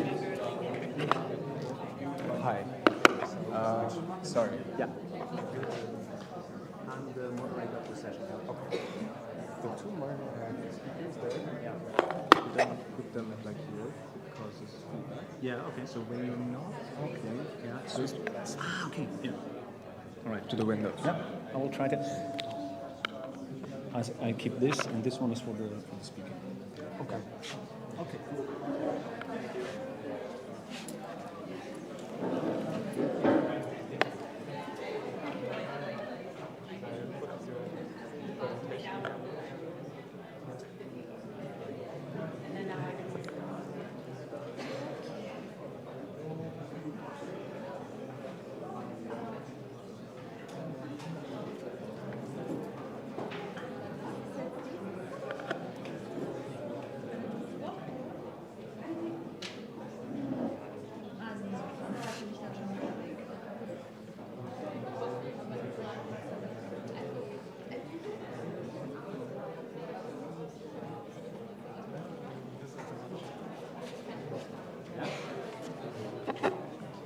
Ready? Warte noch auf E-Mail Signal. Gibt dir den Go mit dem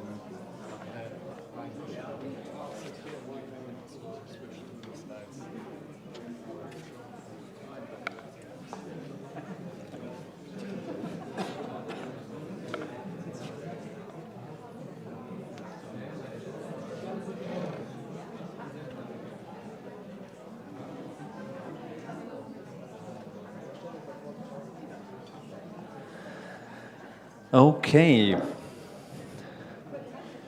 Okay. Hello again. I hope you enjoyed lunch and got the chance to meet some people and had the chance to get to know each other.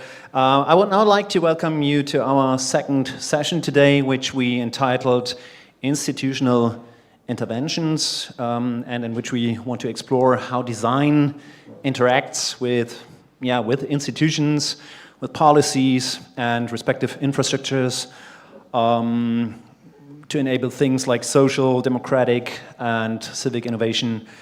We have collected two different topics, two different approaches where designers work within or alongside institutions to rethink such structures and to rethink also relationships, also with an emphasis on participation, experimentation, and something we might want to call contextual sensitivity. And we believe that the two talks offer both practical and theoretical perspectives on using design as a tool for institutional transformation and critical inquiry. So we think They show very clearly not only how or not only why new experimental research in design is useful and important, but also how it can work in terms of knowledge that emerges not only from analysis, but through the act of designing itself. So in our first talk, Brian Morgan from Belfast School of Art invites us to discuss his research on designing the small democracy of Rathlin Island. Brian has a background in community development and came to design through some work in the addiction and recovery field, where he involved users in designing a whole person recovery system. From this, he eventually undertook a master's at Glasgow School of Art and Design and Citizenship, working to integrate convivial spaces as a solution for the transformation of Scottish high streets. Whilst doing this and continuing now, Brian set up a glass studio called Jongling Space in Glasgow as a cooperative. The studio's primary aim is to reduce loneliness and isolation, with glass actually being the byproduct. He's now in Northern Ireland doing a PhD looking at the, design for policy. In this context, we shall now listen carefully when Brian will explain how this took him towards democratic innovation and the role design has in this. Brian's practice piece has led to a design artifact that specific communities searching for truly contextual democratic meaning can adopt and adapt. Brian, we're really happy to have you today. Please welcome, with a warm and friendly applause, Brian Morgan.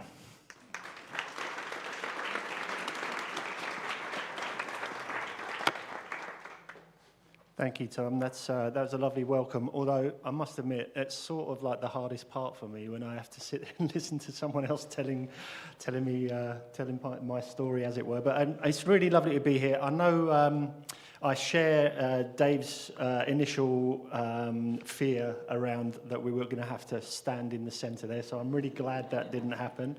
But also I've got like the after lunch fear of having a sesame seed in my teeth or something like that, so I checked before I came in and it's all right. So anyway, let's get on with it.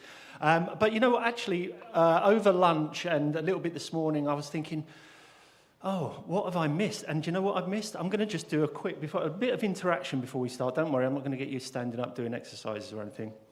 But I haven't got a slide in showing you where Rathlin Island is, because of course, having been there, which you'll find out in a minute, been there for such a long time, I sort of assume everyone knows where Rathlin Island is.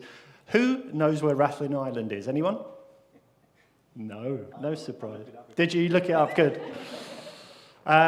I have to admit, I didn't know where Rathlin Island was either before I started here. So, you know, you can either get Google Maps out or whatever map service you like to use, and look it up. It's sort of it's a tiny little island just in between the north of Ireland and Scotland, and it's the only inhabited island off of Northern Ireland. But I'll get onto that in a little bit when there is a slide a little bit about Rathlin. So look, I'm here. Again, following Dave, lovely. Dave's presentation is so clear, so succinct, so concise. This will probably be the opposite, and you might be picking up on that already. All right. So.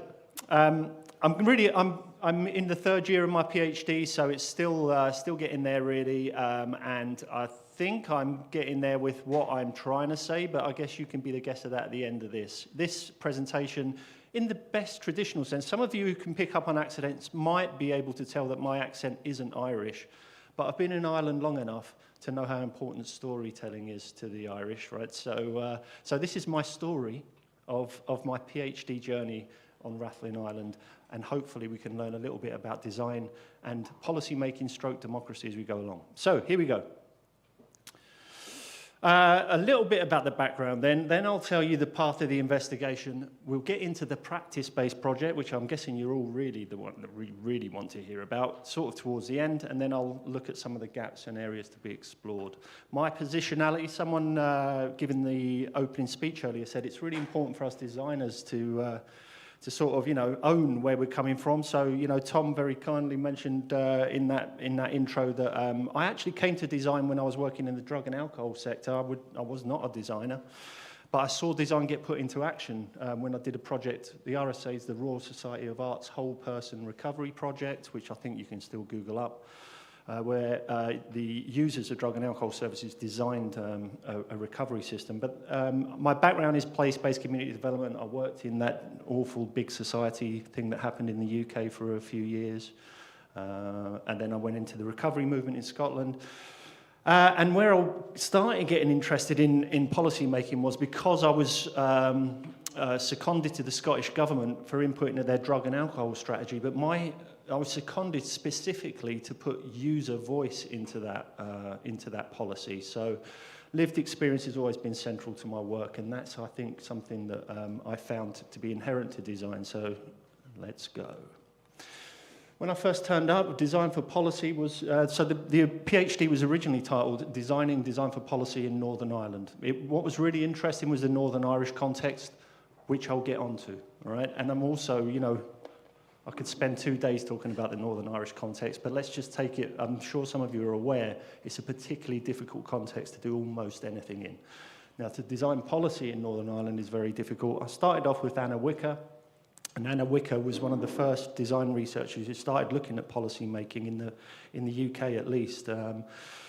And in this graph, she's sort of, she's saying that you've got a few decisions to make, and this is just to let you know that for what follows, I'm sort of aiming for the middle here, all right? So I am interested in policy content, and I'm also interested in policy process, but actually I'm more interested in influencing both at the same time. So let's just keep that in mind as we go along. When I did the literature review and we started, there were a few things jumping out of me. Again, with my lived experience background and that sort of positionality, the design for policy from below framework was of real interest for me. So when you do the literature review in design for policy, I'm sure you'll find the same sort of things I did, which is that a lot of designers working in government contexts, within the government apparatus, as it were, so they're sort of constrained in many ways, and quite often they're labified, so they get put in little labs, in little safe corners, and they are allowed to do things in those labs. But when it comes to actual policy making, the jury's out, I guess. And so I was interested in this design for policy, the DFP from below framework, which Vaz et al. Brought up, so that's really good, where they mapped Alinsky's Rules for Radicals onto, they mapped that framework onto the traditional policy-making framework. There's a policy cycle, as it's generally known. So they mapped out, I was interested in that. But also, as I say, the government-centric focus of the civil servants means that there's very few spaces outside of the government apparatus where policy-making seemed to be happening. So I was very keen to look at that. This is the Sanders and Stapper's, the design research landscape, but with a particular, this is from Wicker again, particularly mapped towards design for policy. So you can see traditional policy design in the bottom right-hand corner there. And as I've already said, I was quite keen to get away from that. And so as we go through this presentation, you'll see that I actually end up going off almost into all three other corners not to try to get away from policy design, but it was just where it was taking me, right? I didn't see the outcomes being achieved by working within the government apparatus. Now, always remember here, I'm going to come back to the Northern Irish context, which hopefully will explain why, in the end, being outside of government was the only way to go. All right, practice-based design research. Look, you probably all know Koskinen et al.'s design research through practice at the start there. You'll see that actually in the slide just coming up, I try and use that to map the way out. But more importantly, I guess, Design for Policy, the Basson book from 2014, still the only book, I think, that's published in Design for Policy, which might just say something in its own right, without me even carrying on, right? But the paradigm that Basson really brings up in that introduction to that book is very, very pertinent to what I was doing and what I intended to do, which is actual design for policy. More often, the old school design for policy uses that paradigm of gathering intelligence, making a choice based on that intelligence, and then designing something to what we should be doing, I think, as designers, which is let's just design some things, make some things happen, gather intelligence from that, and then make some choices. And you'll see that that's where I went in the end with this. So look, you know, interdisciplinary is difficult. There's no doubts about it, especially if you're coming to a lot of things new. So in the end, there were 3 literature reviews in many ways. There was a design for policy literature review. There was a policy making literature review. And then I actually had to look really deeply into the context of Northern Ireland and see what was going on. You can see I've put these lab show field sort of signposts on them, but, you know, let's not spend too long on that. What I'm really trying to show you is the wavy path I took on all of these. But at the end, you'll see the new framing, the constructivist policy making, and the absence as affordance as all being the key points of where I got to. Absence as affordance, as I mentioned before, that's the Northern Irish context. For a long time, I was scratching my head thinking, how can designers help policymakers or civil servants make better policy in Northern Ireland? And I spent a little while scratching my head about that, but actually what was right in front of my eyes when I first turned up to Northern Ireland, bottles going everywhere, was in Northern Ireland, there is frequently no government. So when I arrived in 2022, the Northern Irish government was collapsed. I'm not going to go into all the detail of this. I'm going to try and assume that you all know these sort of things. Northern Ireland government all right, shall I quickly do it? Good Friday Agreement, everyone heard of that? Maybe not, okay. Okay, the Good Friday Agreement, which I think it won Nobel Peace Prize, was the peacemaking treaty that was put into place with the Americans, the UK and Ireland back in the late 90s. It stopped the guns in Northern Ireland, but it hasn't really produced, I would say, a lasting peace. There's just an absence of guns, let's just say that, shall we? But what it did do, from a design point of view, as a piece of policy making, it was designed almost so well. I'm looking at some friends who are nodding over here, so maybe it's be interesting to hear what they say. It was designed so well. They basically designed what's called a biarchy. I don't know if that's a new word for anyone, but we've all heard of different forms of archies, but this is a new one for me, definitely. They designed it so that it can be collapsed. It's an absolute equal power share and therefore can be collapsed quite easily, and that's what keeps happening in Northern Ireland. So often in Northern Ireland, the government is missing. I think from the whole of its existence, 38% of the time the government could have been there, it hasn't been there. And actually, as a designer, that's an affordance for me. Because if the government's not there to make policy, then actually as a designer, why don't I go and look about how policy is made when there's no government, right? So instead of DFP with policymakers, I started to look at DFP with community. And this is very common practice in Northern Ireland. People are used to there being no government. So, look, maybe I missed that. This policy bit in the middle, I was starting to go down that road, and I particularly in Bern, I met some policy scientists who were interested in something called policy process research. And they were looking, I was talking again to Dave a bit about this, they were looking at particularly this one, which I think is the most designerly piece of policy process research, which is called Narrative Policy Framework, which is about those who tell the best stories get shit done, basically. And I was looking at that, but I dropped it out. It was too much for the PhD. My supervisors were very keen for me to drop something out.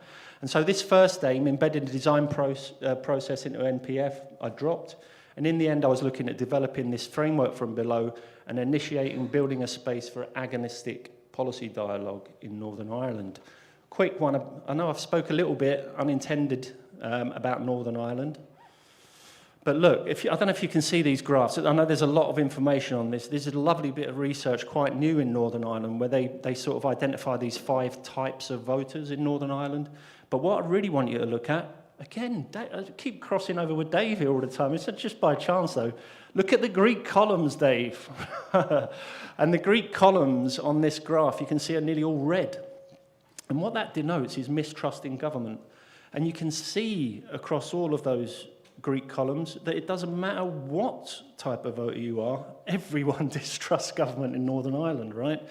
And there's many, many, many reasons to that, depending on what side you're on and so on and so forth. But I think it's just because, and then obviously I've told you about it collapsing, it's very, very low levels of trust. And in government in particular, but therefore actually in democracy.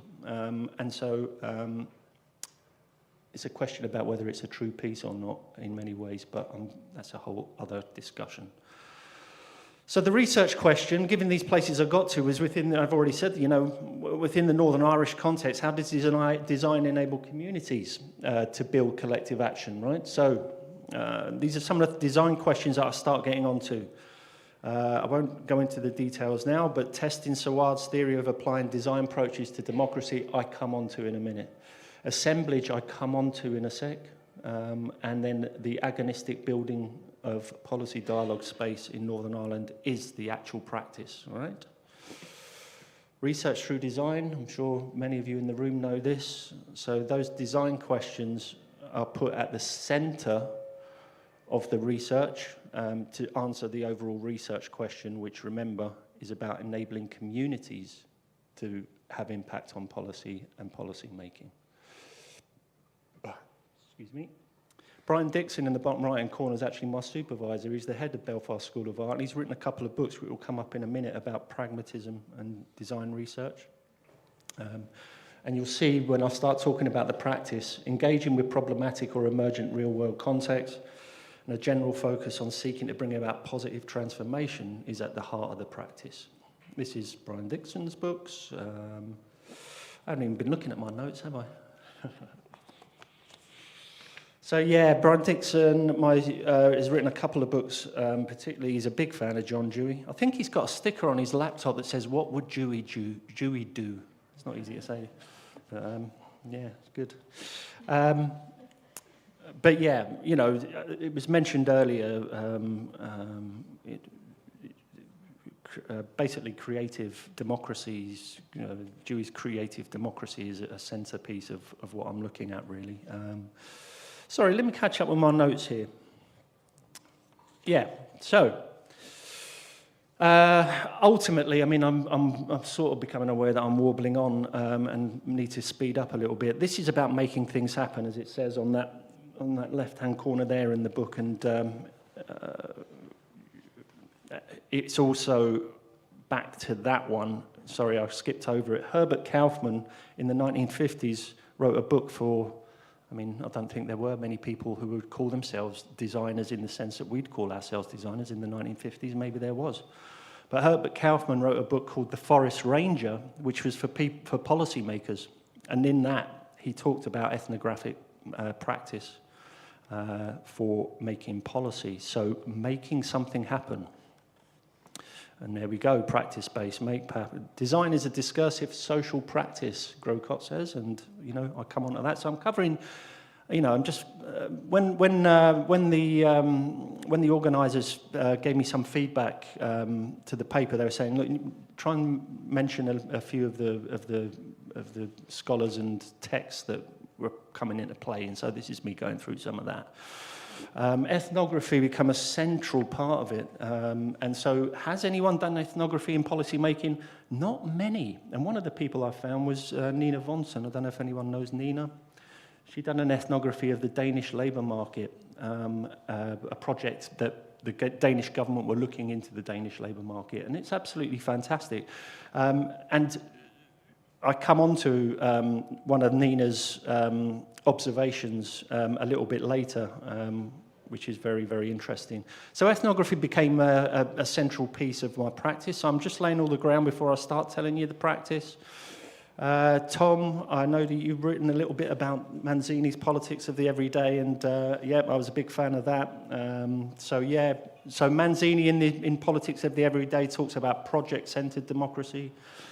Tom, I hope you don't mind me embarrassing you here, but Tom, when writing about this, came up with, that actually we should be using, we could use, design and democracy could use society, which is a loaded term, I know, but society could be an immersive user experience when it comes to democracy, is what Tom was saying, and I took that and ran with it a little bit. Manzini also in this book talks a little bit an idea of a mesh, which I'll come to.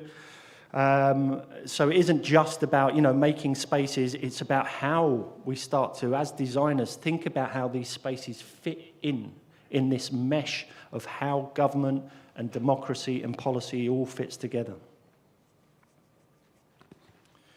Experimental spaces, so here we go. Oh, and another, so this is sort of quite hot off the press. On Rathlin, I was lucky enough on Rathlin to work with someone who's quite a big name in design for policy, Lucy Kimball. I don't know why her name just went out my head there.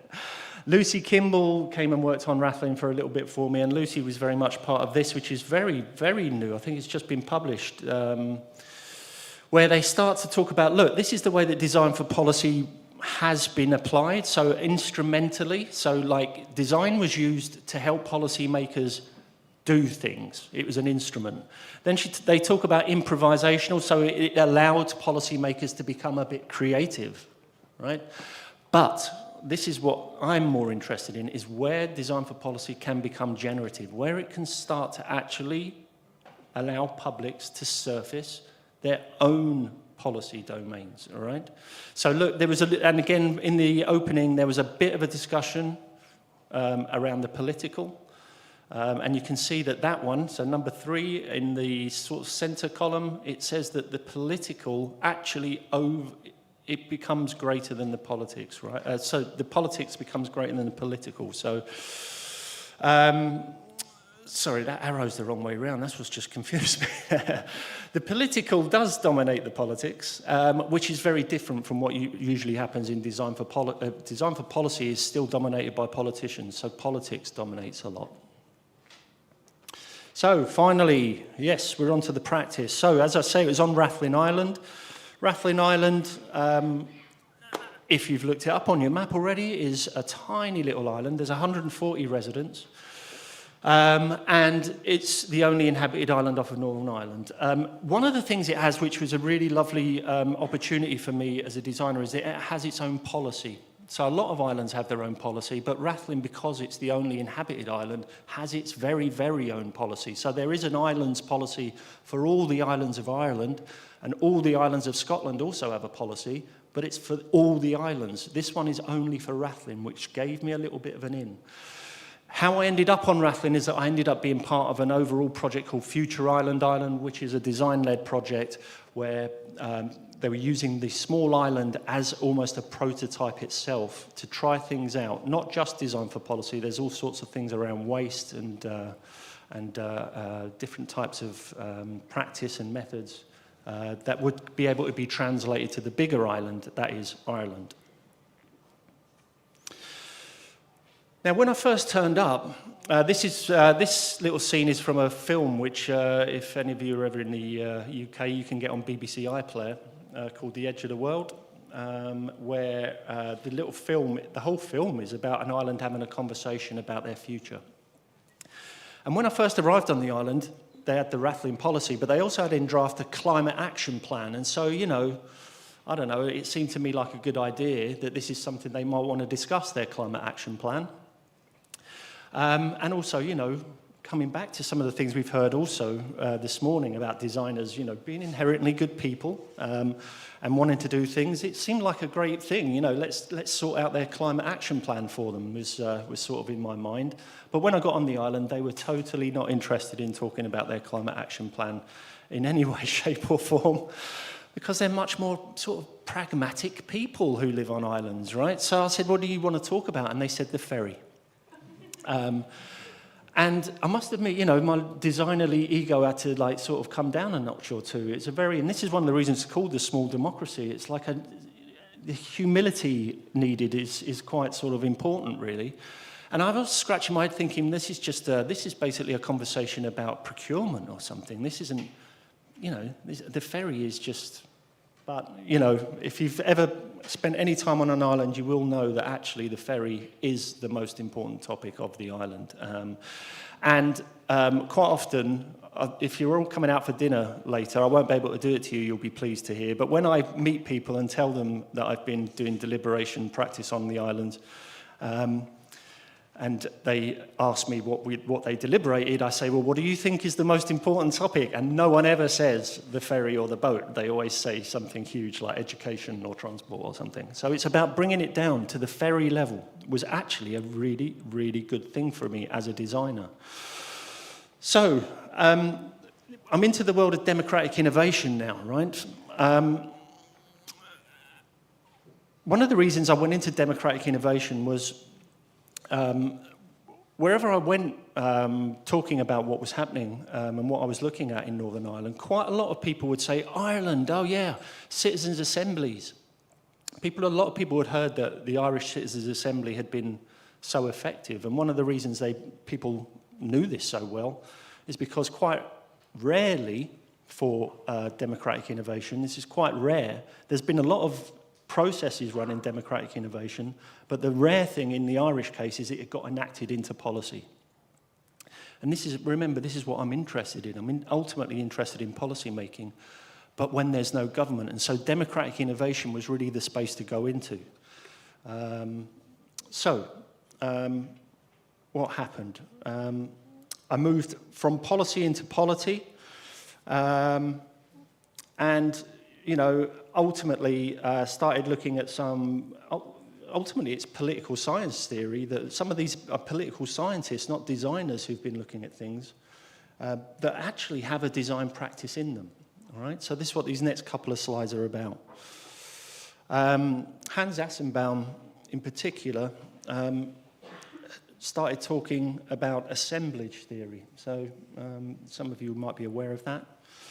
And it isn't about, as I say, the way that political scientists and policymakers even approach democratic innovation is almost like it's a process that gets ran, and quite often there isn't much change to it. It just sort of, it's something that happens that they impose onto communities or into subject matters or into spaces without much change. So political scientists do talk about design, and they write about design, but when you actually ask them, what do you mean by design, quite often they'll struggle with it. They will just sort of mumble something about, well, it's just a word we use. And actually that was, for me, something that was quite interesting. And Assenbaum, as I say, looked like one of the few people who was actually applying design in these spaces. So with assemblage, instead of going with an off-the-shelf designed democratic innovation process, it's about letting it happen when you get there. And again, from a designer's point of view, this is something maybe that we're a little bit more used to. So when I got onto the island, I had a process in mind, but it was about letting go of it a little bit. And this is, again, that humility sort of aspect coming in. You're seeing all this now, like that was actually the 8 processes that happened, that I turned up with this table and said, here's the table. That isn't what happened. What happened is I turned up with an idea of doing an introductory session and something about, let's talk about the past and the history and so on and so forth to ground it. But after that, the community led the way. And some of it was around some of the deliberation that they heard, some of the evidence they heard. But it was about actually just trying to let them drive the process rather than me going with something off the shelf. How am I doing for time? You need to come to an end. All right, so. Oh, is that what that's, right, wow. Then you live and learn, right? So yes, Saward and some others, John Boswell in Southampton, were actually political scientists who were starting to apply design approaches to democratic innovation. So there's my point. My point being that they were starting to talk about, look, we need to move from the first order thinking of policy, design, and so on and so forth, into second order thinking. That's what design brings in. So it's not just what is done, but how it is done that is important, right? And so it's really interesting that political scientists themselves were the ones who started to do this. I thought, you know, this Laura Poplow in one of your books, which are over on the table over there, also, you know, she was bringing up some of these ways of thinking for designers when they go into democratic situations. And so I'm just putting it up there. But look, the main quote I want to point out is hesitation in practice. Saward in Democratic Design, again, I think that's the only book, that's the only one I've found so far that is about design in a democratic context, written by a political scientist, talks about slow democracy. Poplo talks about hesitation in practice. Slow. Not like, well, it is a bit like me. Let's get into the concept. What actually happened on the island for the last sort of 2, 3, 4, 5 blue bits? Here's a great example, actually, we're just landing on this slide, about how you have to do things a bit differently as a designer in these sort of contexts. So, in a usual democratic innovation, in a citizens' assembly or a citizens' jury or something like that, right at the beginning, there's a sortition process. Sortition is basically random selection of participants, right? That's a very important part of the democracy. In most of these settings where policy designers or civil servants are enacting them, quite often it's run by an algorithm, all right? So this random selection of the citizens is done behind closed doors in a very mechanical sort of way, and like you sort of get a yes or a no from, if you've put yourself forward to take part, you get a yes or a no answer. You don't really know how you were picked. That would have been impossible on this island context. It really would not have worked one way, shape or form on this island context with about 100-odd people who were all aware, all of them had got a letter saying, do you want to get involved? They wanted to know and see how this randomization worked, because it was about trust. Going back to that earlier slide about there being such a lack of trust, we had to have it out in the open. And so I started thinking how we're going to do that, and in the end, in ancient Greece, they used to have these devices called clariterions. And so it was basically based on the old Greek clariterion, which was the random selection device in ancient Greece. I built, using rubbish that I found on the island, a random selection device, which I played out in front of the population.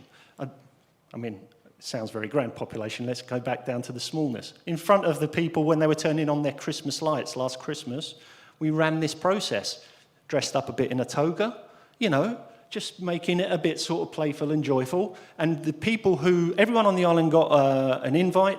Out of those 100 or so working age people who were eligible, 21 said they wanted to take part, which is a huge percentage rate compared to usual democratic innovation processes. And those 21 people came along and got to drop. That's basically like a sort of a little ball that drops in the top and it just sort of says yes or no, right? Very simple. But they got to do it themselves. And what happened after that was that the whole community, word got around very quickly that this is how it was, people were selected, and everyone was brought into the process right from the very start. That's Silky, by the way, who was my neighbour when I was living on the island, right? And whilst I was living on the island, it was really important. The ethnography piece was absolutely important for me, right? So lucky enough, through Future Island, my university, I lived on the island. During this whole slow democracy process, coming to an end, it was really important that I lived there. And so I lived there for 10 months whilst this was going on. There were 8 episodes. Each episode was 1 month apart, and I lived on the island. Not just about helping them to do that assemblage, but also to see what was happening in between, to sort of observe democracy as it sort of came alive on the island. The people themselves, I was interested in these sort of things, you know, on the island, compared to big democratic innovations, anonymity was an issue. Most people who take part in citizens' assemblies, no one else knows they're taking part in a citizen assembly, but on the island, everyone knew who was on the panel. And so were they going to end up being quasi-representatives? These are the sort of things that I was interested in observing. Ultimately, there's an artifact that's been left with the island. They have, it's called a toolbox on there, but I haven't really come up with a final name for it, a playbook. They have an artifact. They have a piece of democratic infrastructure that they have made with my help that they can play out again and again and again on the island. Vonson's thing that I mentioned earlier, when she did her ethnography on the Danish civil service, she said, her observation was, are we just making paper? That's very interesting. from a design for policy point of view. Are we just making paper? Well, on the island, yes, we did. We made this bit of paper that had 16 recommendations. And these recommendations are the result of that 8 episodes of their assemblage. The recommendations were handed over to the minister. So at the very, very start of the process, because of the rattling policy, we made sure that the minister was brought into the process before we started. It was lucky in many ways, bringing politics into it, that he is a Sinn Féin minister, because Sinn Féin in the south are very proud of their work around Citizens' Assembly. So he was very good at it. The 16 recommendations got handed directly to the minister afterwards. The islanders were saying, are we just talking? That guy in the middle there is actually the island priest, Pascal, who ended up being one of the 10 panel members. And, you know, it wasn't just talking, relationships were made. This is a regular finding, actually, in citizens' assemblies. But this is important. It's community building, relationship building that was happening on the island through democracy, and actually through design methods in particular, because one design method we use where Pascal, I don't know if I should say, this is on video, isn't it? I shouldn't really say this. But anyway, Pascal made a very funny comment, which wasn't a comment that priests would normally make, should we say. But it just made everyone, their relationships grow, all right? Has the time come? It looks like something's happening in the air. That's the report, which I'm happy to send to anyone on the right-hand side that got produced about our particular piece of work. But you can see on the left, there's all sorts of activity going on where it's bottom-up democracy seems to be something happening across the board. People getting sick of the usual representative democracy, so there's a role. And the mesh. For me, this is like, you know, where I'm getting to in my PhD. I'm aware I'm well over time. You know, what role has designers got? Designers have, what I'm putting forward, 3 roles, really. The rattling was about the meso and the micro, so it was about the design of the process, but also about how design can be enacted in the facilitation of processes. I think that we have something to offer there. But more importantly, coming back to, you know, as I say, about Manzini's mesh and issues around power, designers can have a role in what I'm calling the infrastructuring. How all of these different practices and activities actually fit together in some way, shape or form to have an influence on power. So in Northern Ireland, back to Northern Ireland, Jane Souter is a political scientist in Dublin, talks about this modest proposal, and she uses the Ost-Belgian model to sort of potential framework for Northern Ireland. But what is needed, what she's saying in short, is that in Northern Ireland, because of all the difficulties there needs to be an institutionalization of democracy of these sort of practices. Nothing will happen in Northern Ireland until that macro level really happens.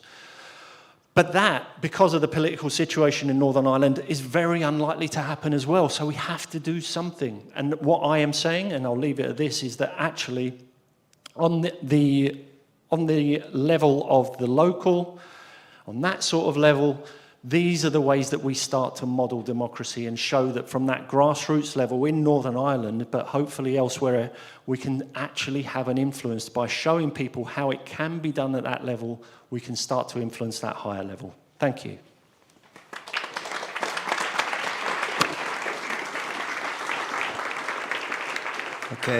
Okay, so thank you, Brian. Thank you very much. Very inspiring project. So now we have 2 seconds left for discussion. No, this a couple of more minutes are okay. Let me maybe start with just a quick question. Maybe it's 2 questions. The island is a very interesting field of a very interesting research object because it's such a closed environment. It's an isolated environment. So for research, this is a pretty good space to do research. I think it was in your abstract. You also mentioned the aspect of everybody knows everybody in this area. Which can be helpful, but at the same time, I think we all know many examples where everybody knows everybody can also be very problematic. It can be part of the problem. So I'd be interested in how you have been dealing with this issue, first. Second is how is actually, or is scaling up a thing you're working on as well? Like how to scale it up from a small, closed, isolated environment into a broader field, a broader, like more complex context, a wilder context maybe. These would be my two short questions, but I also see that there are more questions, so maybe we can try to keep it short. Right. So first one, Ireland. I mentioned 3 literature reviews. In many ways, I did 4. The one I didn't really talk about was Ireland. There's ways that people make policy on islands, and it takes into account that sort of issue of where everyone knows everyone. So on islands, when you look at the policy, the literature around island policy making, you'll find that people tend to be a lot more informal in the policy making practice.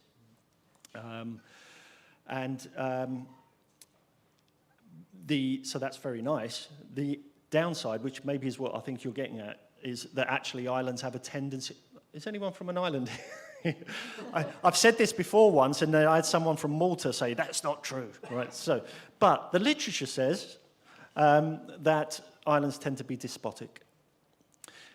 And that despoticness is why this form of practice is actually really good, because, you know, that despotic nature of islands, let me just clarify, it isn't actually really a nefarious thing, it's just the way that it is in many ways, and that's what islands are, or a lot of the time. It's just very pragmatic, despotic, if you understand what I mean. There just tends to be a handful of people who can get shit done, and out of those, one in particular tends to, and that's in the end, power becomes concentrated within that one person, right? And actually, a deliberative or a democratic innovation is a good way of breaking down that sort of notion, right? Where everybody knows everybody, just another thing, you know, that question I had around, do they become quasi-representatives? My finding, I've still got to work through them, they sort of did when it came to the ferry. But what was cute, so like, a lot of people knew that if they've got an issue with the ferry, I'll go and see someone who's on the panel. But they didn't become representatives about everything, you know? So yeah, when people know people, it's very difficult. Just so that I'll put this, you know, out there, that was the major ethical issue for when I did my ethics review for my PhD, was what impact is this going to have on the community in that sort of neighbourly relationship way? That was the highest risk. I haven't detected that was a problem at all because of the trust building that happened right at the start. Okay, thank you. I saw at least one question over there and another one over there. Ah, Felix. And is there another question, just to get an idea? Okay, then let me start here first. Maybe you want to introduce you quickly. Yeah, my name is Levent. Levent Korkut. Now, when we look at the history of democracy, we have a 200 years more representative democracy experience. The participatory and deliberative democracy is still quite theoretical. There are some attempts. There are some attempts to realize it, but not so much in practice. For example, there is a Council of Europe project to develop deliberative democracy, and they are establishing city assemblies by lottery in certain selected European cities, etc. What is your main contribution as designer to the field? Because many problems of deliberative and participatory democracy known, and what you felt, what is your unreplaceable contribution which others cannot do, or what is value added? What kind of thing there is from your experience you can say that this is so important for democracy development from your perspective. Yeah. And Ireland is a conflict past country, and did you also detect something, your contribution for this conflictual situation? Of course, Good Friday Agreement exists 25 years ago, but still, culturally, there are some issues, topics there. What is your contribution? Yeah, so on the first question of what the overall contribution is, I'll just go back to this slide. So I see from design's major contribution to be really in the facilitation side. That's what I'm intrigued about. I don't think enough political scientists or civil servants, when they run deliberative processes, are too fussed about a facilitate or a deeper facilitation, should I say. That's what design brings in, right? So there are a few people, if you look in the literature, you'll see some people talking about facilitation, but not many. And then when I went and observed a couple of processes, and what I see in practice is that, obviously I've only seen a couple. I wish I'd been to 50 and then I could probably give a better answer. But the couple that I saw, these are professional facilitators who've been brought in with a flip chart, and if you're lucky, a couple of different coloured pens and, a couple of powerful questions. And that's about as creative as the facilitation process gets. So, they can come in. One that I witnessed where it was a huge subject. The subject matter was community safety. They'd split down the group into different subject matters in community safety. The table that I went and witnessed was actually just coincidentally, it just happens that I know a little bit about this table, but that didn't matter. But this particular table was looking at mental health and addiction.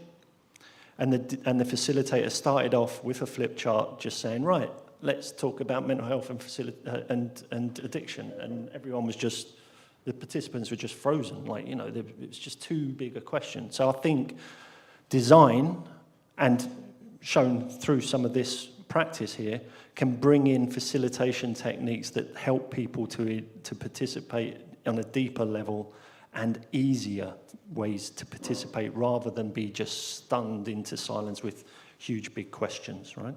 So it's something in that. The second one about conflict, Rathlin is a bit of an outlier. Yes,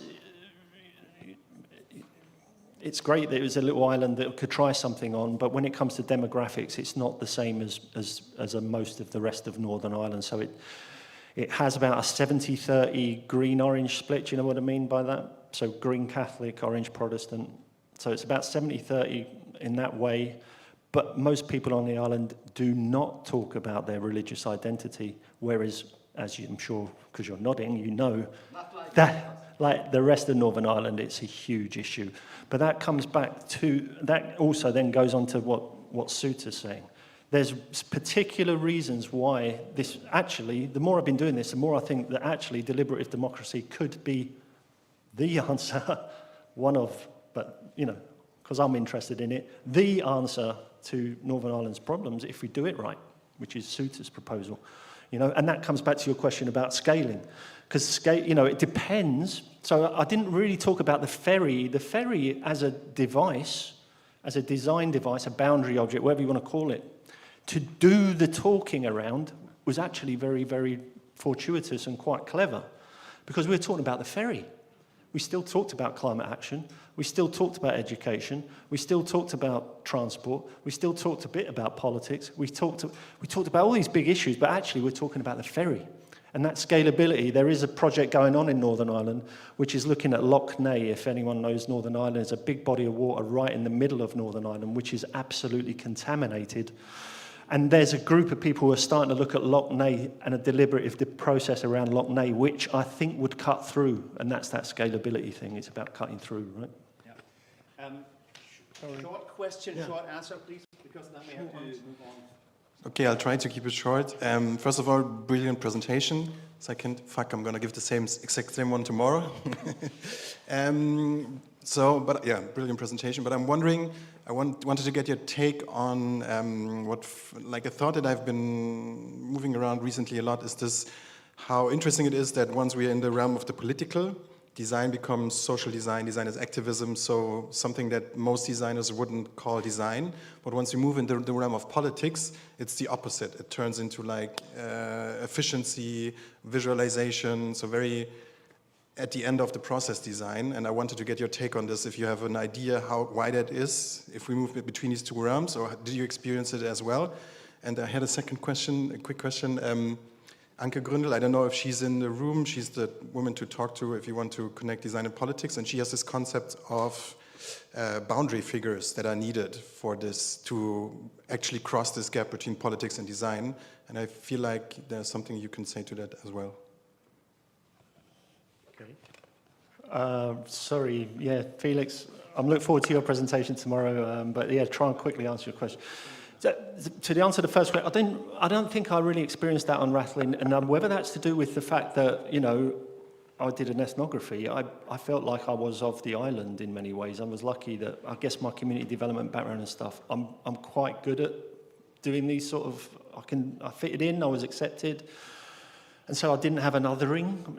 Am I right in thinking of, like they didn't see me as being part of the government, or like I didn't have to do things like try out techniques on them or something to try and get, they were willing to play with me because I think they saw me as being, I don't know whether that's really answering the question though. The second one, I don't know what to say to that really. I think the more of them we have, the better, basically. They're hard to do, as you know, they're hard to get agreement with. They can be expensive to run, even, you know, on a DIY sort of way with Rathlin. But, you know, if we try to do more of these, it's going to take someone willing to take a big bet on it. And I don't know what's happening in Germany, but in Britain there are a couple of like philanthropists and stuff who are really keen to put some work in the democracy space, and like I think that's for us that would be the space to go in and try and do, like say, picking the subject matter, picking the deliberative topic very well, very strategically. Loch Ney in Northern Ireland, perfect one to cut through, like the ferry did on the island. You know, it's like, let's not just do one on community safety, you know, generic type thing. It's like, it'll have to be really, really powerful in that sort of way. So thank you very much, Brian. We shall now move on with the session. Thanks again, Brian.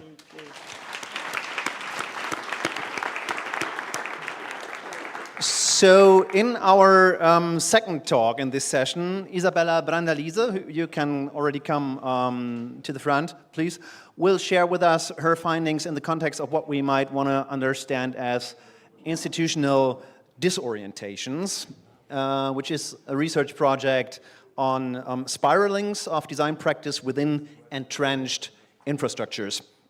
Isabella is a research fellow at Wonderlab at Monash University in Australia. Her design practice and research lie in the intersection of creative inquiry and design for the public realm. Over the last 10 years, she has worked with teams and institutions in the public sector and universities, mobilizing critical and experimental accounts of participatory design, design anthropology, and communication design.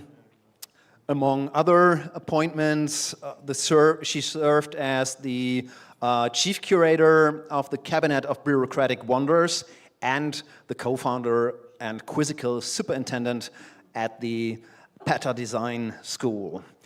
In her following talk, she will now present her PhD investigation at RMIT University, in which she enacts and articulates imaginative practices within institutional compositions.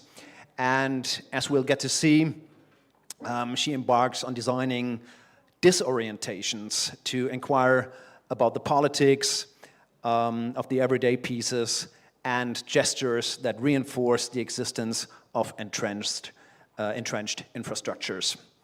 Isa, it's so cool that you've managed to come here all the way. I'm not sure if you came directly from Australia, but yeah, so that's so great. We're really happy to have you with us today. We'll now clap our hands together and say welcome to Berlin, Isabella Brandalise.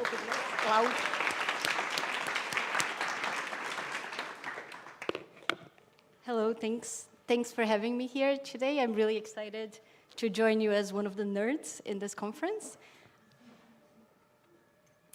And before I begin, I would like to acknowledge the Woiwurrung and Boonwurrung language groups on whose unceded lands I carried out a substantial part of the research that I'm presenting today. I extend my respects to the people of the Ge language groups on whose unceded lands this investigation officially began around 5 years ago.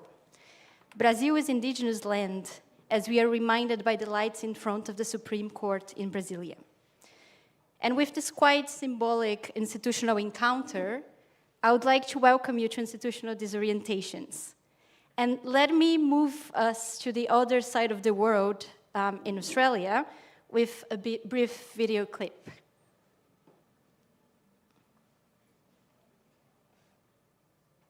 Hopefully that works.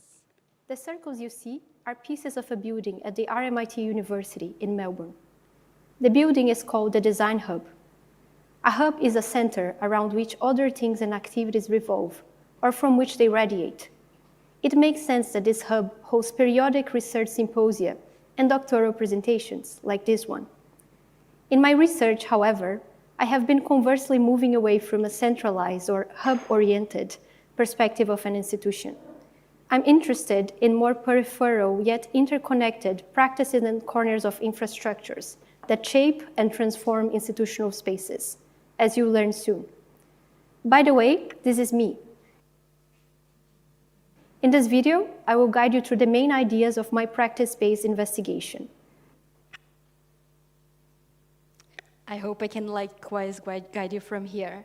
And to give you more details about myself, I'm currently a research fellow at Monash University in Melbourne, and the work that I'm presenting today is part of the PhD that I conducted at RMIT University, also in Melbourne. And my supervisors were Yoko Akama, Juan Sanin, and Sheena Ajit. In a quick summary, in this research, I approach institutions such as Supreme Courts, government agencies, and design schools as sites for political contestation and imagination. I started this inquiry to reflect on my own design practice, to understand relations of reproduction and transformation through institutional pieces and rituals that are often overlooked as such, like coffee mugs and conference presentations. And I do that by articulating a practice of pata institutioning. The term comes from institutioning, as proposed by participatory design scholars to attend to the contingency of institutions and to locate implications in processes of change. And here I'll leave you with a lexicon entry for a few seconds.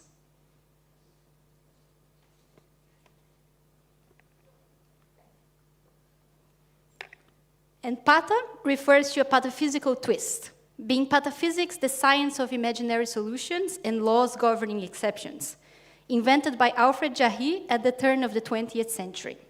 And I'll come back to these concepts later.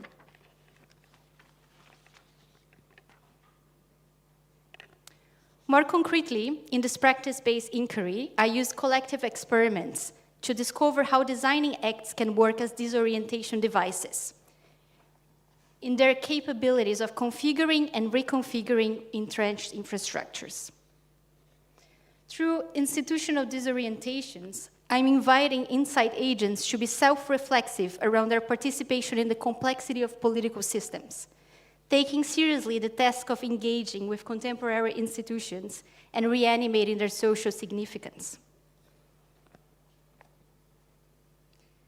The agenda for this presentation includes proceeding notes, followed by the conceptual frame or the elements of pata institutioning.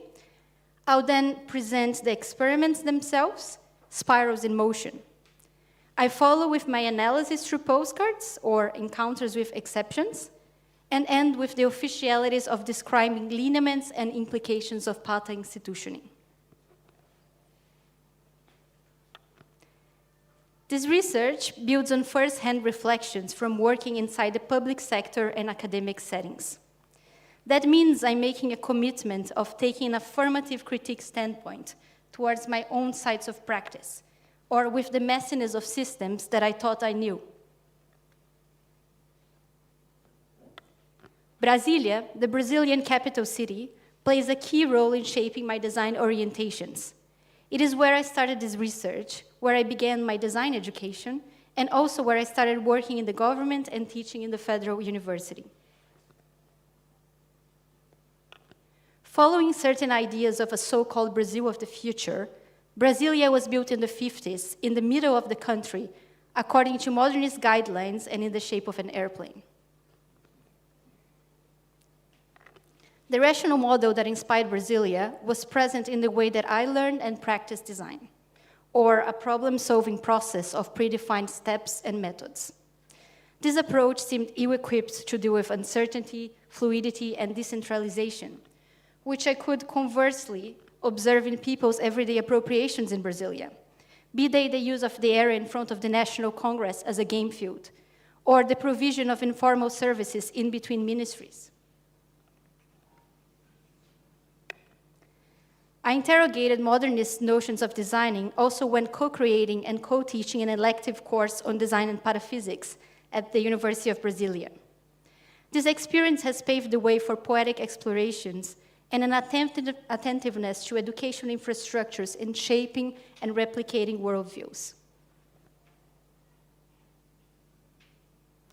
I also entered the spaces of institutions as a local consultant for the Danish Public Innovation Unit MindLab. My role was to support the creation of the Genova Lab inside the Brazilian National School of Public Administration, or ENAP. Here, I gradually started to reflect about my position, and more broadly, the conditions and social implications of the work, beyond the often depoliticized or instrumentalizes applications of methods. These insights and interrogations about institutional configurations and reflexivity of designing acts were examined in detail in this research.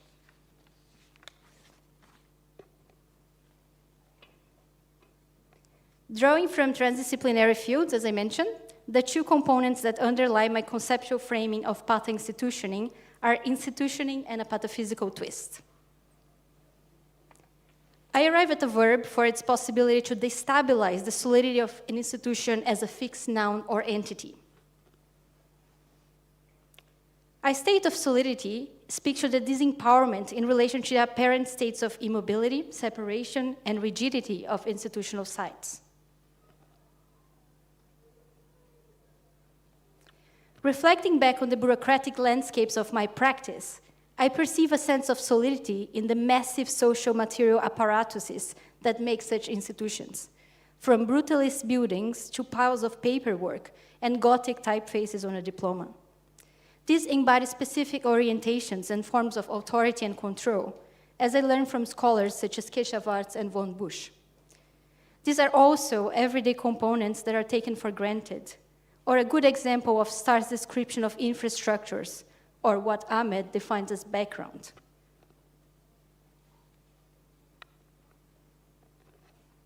Institutioning is a term introduced by the participatory design scholars Lisbeth Heibretz, Heinrich Benesch, and John Geib to reflect on possibilities for design to re-engage with institutions, repoliticizing the practice and acknowledging the incompleteness and porosity of institutions.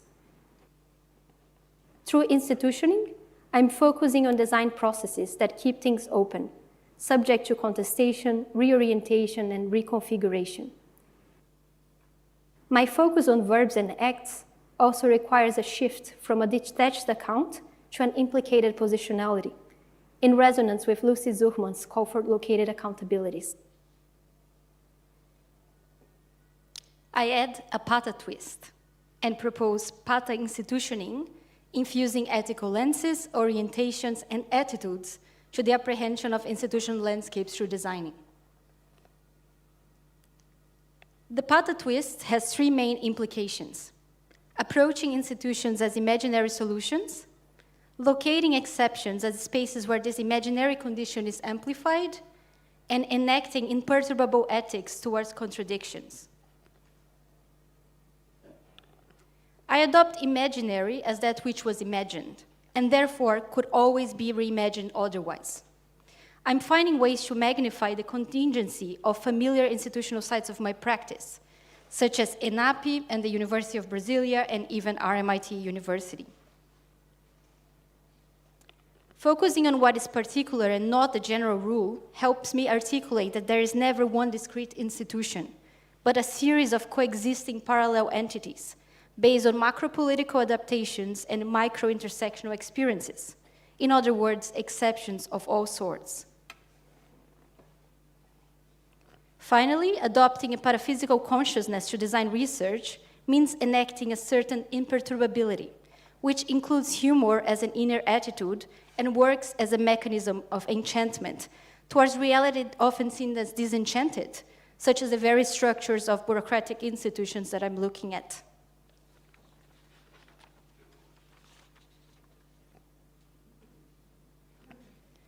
I'm adopting a practice-based tradition of a design research program with experiments.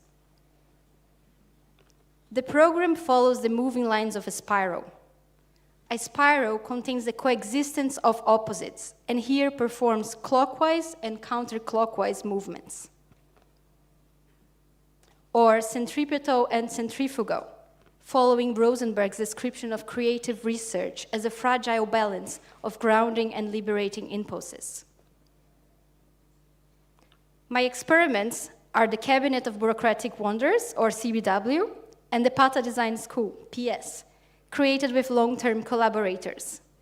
These were participatory engagements that took the shape of provisional institutions. Let me now proceed to each experiment.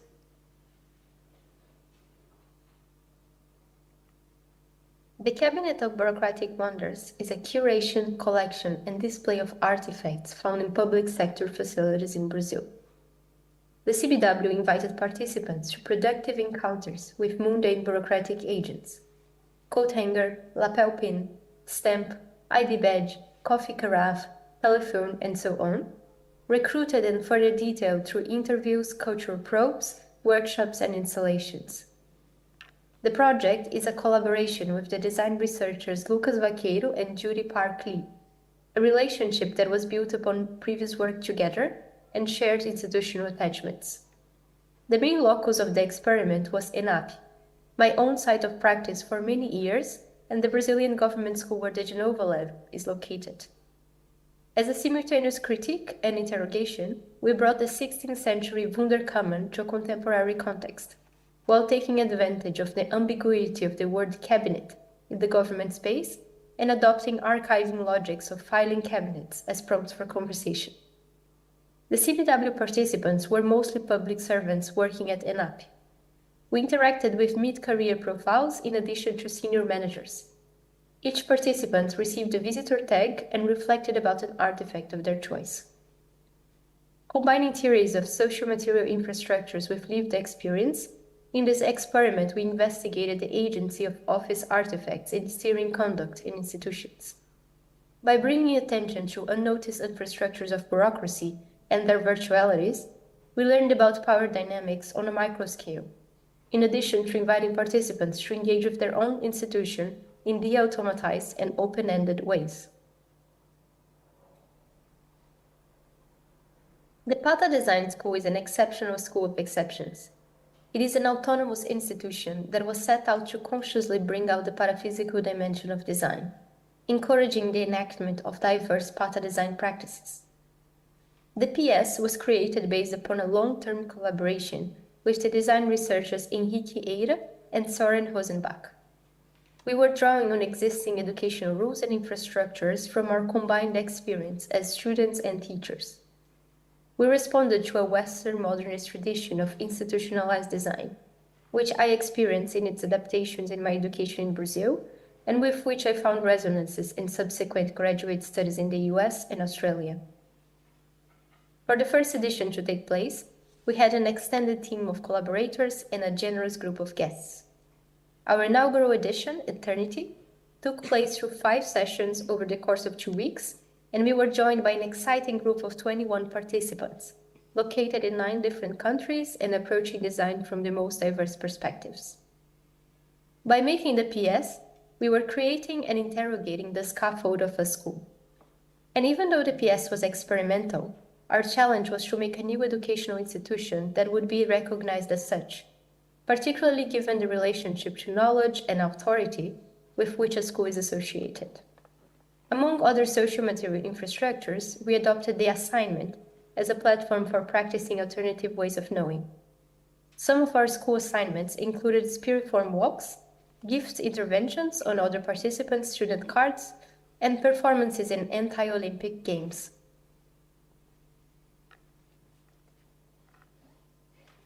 And you can tell I had a code when recording this video. And in my process of analyzing the unfolding of experiments, I made postcards with situations that happen in between official research moments or non-exceptional exceptions. It was a way to recreate lived experiences through correspondence devices and express personal political observations. I placed the postcards in relation to the spiral lines that I have been following. I started looking at the spiral from the side, observing its looping movements over time. Each loop in the spiral closes a unit of understanding and helps me make sense of a typology of designing moves in relation to institutional configurations. I learned about designing acts that reveal contingencies, embody possibilities, make relationalities, and locate agencies. Beyond the changes in scale, the spiral journey involves a change in state of matter, resonating with qualities observed in each typology of movement, be it speed, conformation, bonds, or shape. When revealing contingencies, I'm at full energy, surrounded by amorphous gaseous state. In the first loop of the spiral, I encounter situations in which the imaginary quality of institutions is exacerbated, such as in our act of making a blurry visual identity for the Pato Design School. Many times, visual identities of institutions contribute to a perception of resoluteness, as if they are an optimal outcome that cannot be changed. Yet, a logo can only do so much, and an institution only in fact exists when embodied through everyday behaviors and actions. I see this encounter with the designing of the identity as a demonstration that institutions not only are made, but are always in the making. When embodying possibilities, I can still feel the energy and acceleration of the beginning, but the fogginess starts to give room to more distinguishable forms. In the second loop, I meet with acts that prefigure alternatives, such as the comic appropriation of assessment tools by the Refluxus Olympic Committee, also at the Pato Design School. Not refusing to evaluate the assignments, they instead showcased a variety of unexpected assessment rituals, including tarot cards and games with their hands. Elevating the power dynamics at stake, the committee made a commentary about dominant forms and rationalities of evaluating systems, while, as a minor gesture, opening potential reorientation routes. When making relationalities, I begin to slow down and start to observe stronger bonds typical of solids. With a noticeable element of grounding, in the third loop, I encounter postcards that review and establish relations using instruments of bureaucracy, such as when we invited public servants to organize a portion of the CBW's collection in an org chart. By reflecting on their lived experience, participants discussed how values related to hierarchy and status are manifested in the shapes and uses of everyday office objects, such as lapel pins, coat hangers, printers, and chairs. Here, I begin to develop a sensitivity towards the interplay of unnoticed relationships and observable physical assemblages, which is also an interplay between gas and solid, which after all enables the working of any institution, with a direct impact on the outcomes and social effects it generates. When locating agencies, I feel the weight and slowness as I get closer to the center, carrying along entangled and interconnected situations, concepts, and interrogations. In the fourth loop of the spiral, I encounter myself somewhere in between the massive facade of a Brazilian ministry and an encapsulated version of the CBW. Just like my Brasilia DNA, I'm caught between plan and reality, stability and instability, alignment and misfit, rule and exception. Pata institutioning requires a fine balance between compliance and insurrection in relation to a system that might be perpetuating conflicting values. The question is how to remain non-escapist and self-critical through practice, in movement. Before moving to the final part, I would like to pause here and invite myself to ask you a question to make sure everyone is paying attention.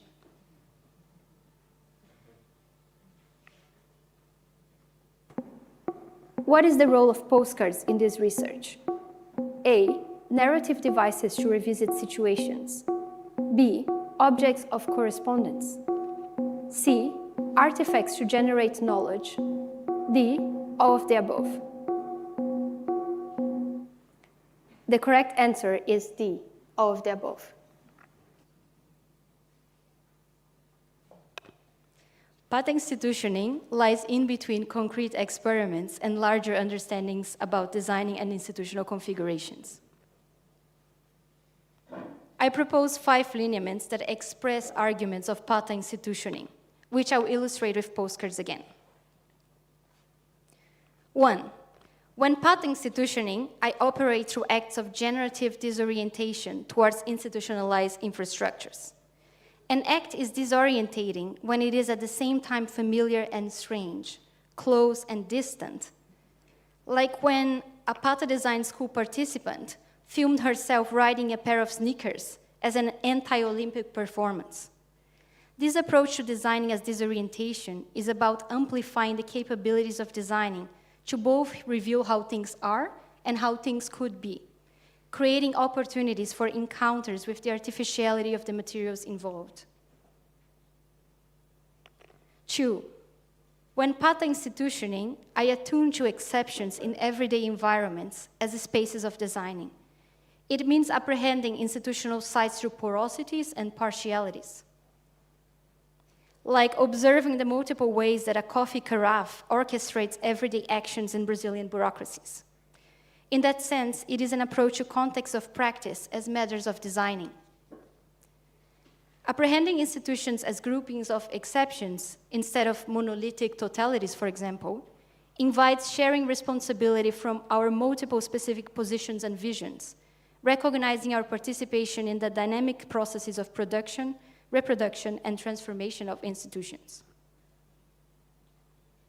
3. When Pata institutioning, I propose imaginary solutions within institutional spaces. In terms of outputs of this practice, the notion of an imaginary solution magnifies that the output is only one alternative among an infinity of others, and reinforces designing as a situated social practice. We were Pata institutioning when we temporarily changed the cabinet handles as part of our engagements in the CBW, a tiny manipulation of an overlooked artifact. It is an invitation for practitioners like me to interrogate through practice the systems of possibilities and impossibilities that are often imposed as the only option. 4. When Pata institutioning, I embody a politics and a poetics of located possibilities from within institutions. It is about articulating a political standpoint and ways of sustaining a practice that interrogates the messiness of structures in which I am implicated. An example was when a public servant spontaneously placed retractable poles around our installation of the CBW, which I saw as a gesture of care that allowed our productive encounters to take place in a semi-protected space. Pata institutioning embodies a type of sensuous knowledge that is about keeping the movement, identifying resources, agencies, and favorable occasions, in perhaps not so favorable environments. 5. When Pata institutioning, I navigate the tensions of consolidating and challenging as intrinsic components of institutional landscapes. We face such a paradox at the end of the PS, when participants collectively created rules for the school, based on the first edition's experience and using all the letters of the school's name. We ended up with so many rules that they became too constraining, contradictory, or pointless. I recognize that efforts of consolidating and challenging are, after all, non-exclusionary, but coexisting components of institutional operations. Practicing path institutioning implies a critical proximity with surroundings in preparation for seizing exceptions. The 5 lineaments present an expanded orientation for designing within institutions. These lines of thinking and action are directed to practitioners with a critical disposition and a creative curiosity towards their sites of practice, be they universities, government agencies, or nonprofit organizations. Additionally, I hope this collection of experiments, metaphors, and knowledge objects that were led by spiral ways of knowing can serve as practice precedents for poetic inflections through knowledge generation.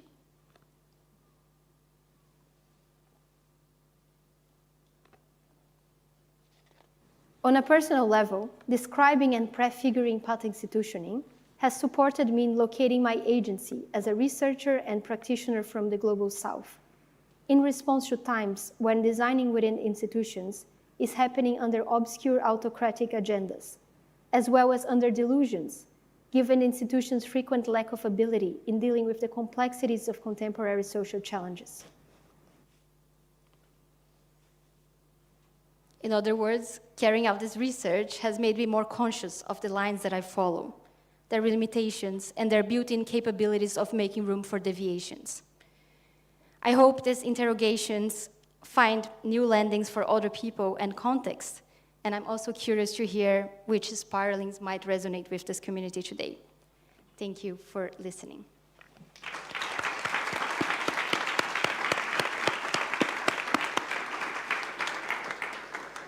Thank you very much, Isa. Such a nice project, and thanks for sharing it with us. Now, before we start the big round for questions, maybe let me start with one short question.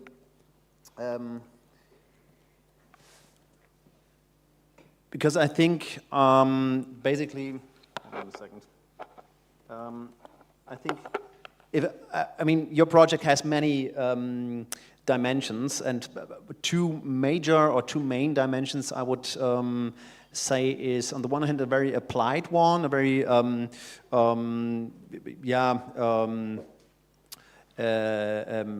practical one. Yeah? How can we make institutions better, whatever that better is? Is it more efficient? Is it more humane? Is it more fun? Whatever. Yeah. And the other dimension would be the rather, let's say, poetic. You used the term. So in a way that it works against efficiency, for instance, by intentionally interfering, by intentionally implementing inefficient methods and disorientations, etc. So, to what extent do you see the poetic dimension of your work itself as something political, and not just something that represents or illustrates a political aspect, but something that in itself is political? Does it make sense, this question? Yeah, absolutely. Yeah. Thank you. I would actually resist the first interpretation of trying to make institutions better in that kind of efficiency type of perspective, which I think it was a conversation that started happening in the previous session that was quite interesting.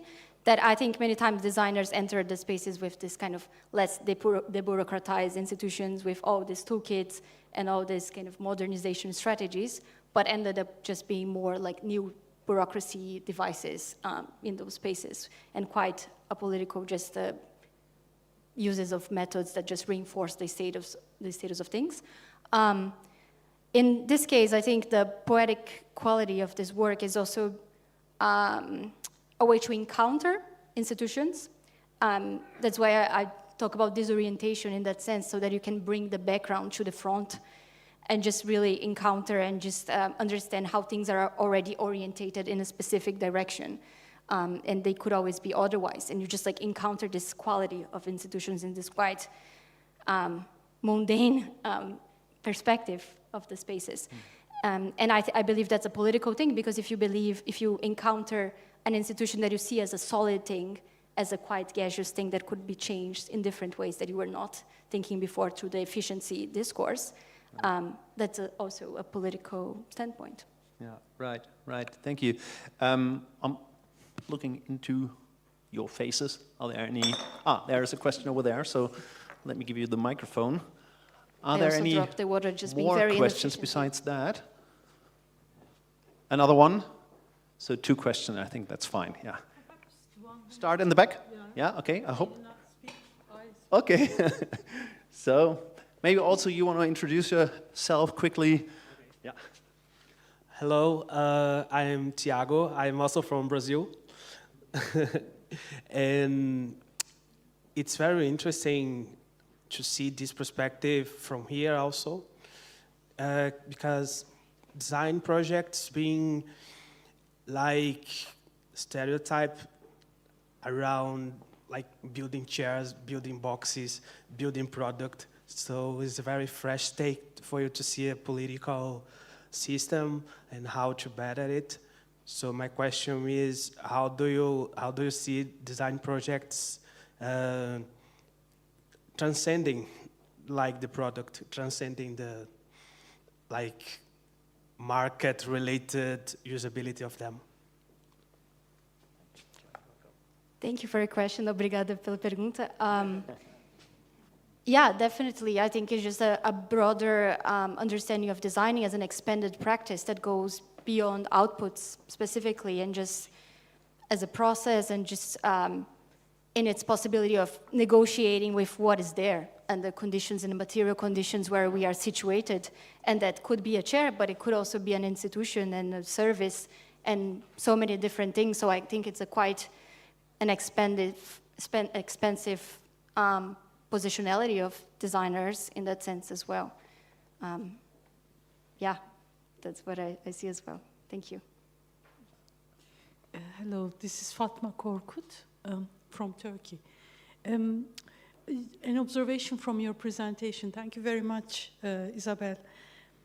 I noticed that you use architecture a lot. You emphasize space and architecture. I thought institutions cannot be homeless. Also, what you emphasize in your experiment, lots of daily life objects we come across in institutions like printers, I don't know, pins, telephones, etc. And also in your presentation, we rarely see human beings. We rarely see people.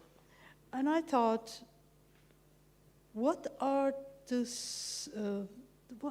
source of energy for institutions? What empowers them, I was thinking. I don't know why I came to this question as a conclusion, but I thought, and one important, I think, contribution of your work is about these exceptions. You know, these are backdoors to institutions, I thought, for design interventions. They create opportunities for design interventions. And I think this is a brilliant idea. I never thought about it before. So thank you very much for this insight. But what do you think about institutions? What powers them? What is their source of energy? I mean, I think you have an answer to this. Thank you. I hope so.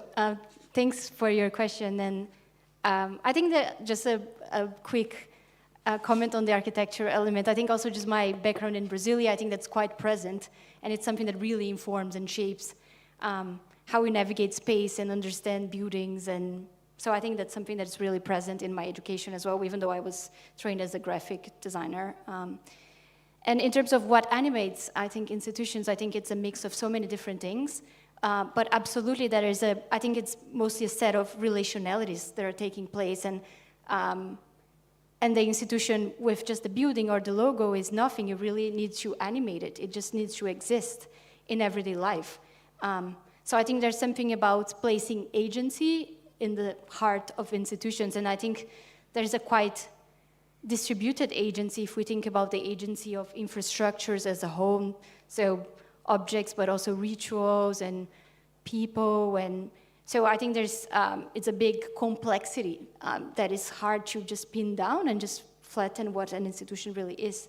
So yeah, I guess it's just this engaging with the complexity is what is interesting to me, and just, yeah, and of course humans are so important because they are really animating this kind of choreography that makes institutions. If that makes sense, yeah. So thank you very much. I think there are no more questions. If there are, we have plenty of time to raise them and discuss them, because now we have a coffee break until 4 o'clock, so that's almost another half an hour. I would like to, I would like you to be back in time so that we can start at 4 o'clock sharp. Thank you very much, Isabella, and thanks for your question, and enjoy the coffee.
Okay, everybody. The coffee break will last for 3 more minutes only, and then we would like to start with our next talks. I repeat, 3 more minutes of the coffee break, and then the next session continues.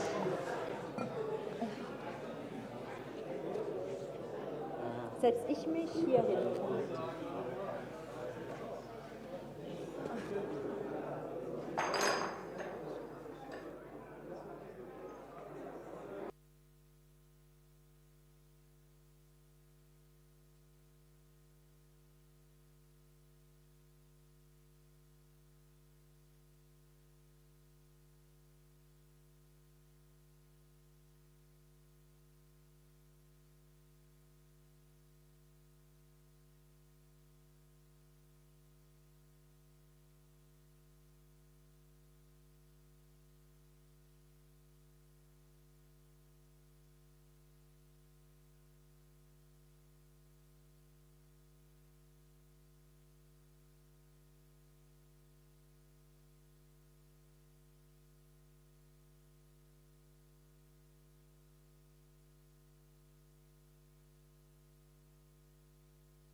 Da ist schon Repeat one. Ja. Ah, aber repeat toujours, c'est ça.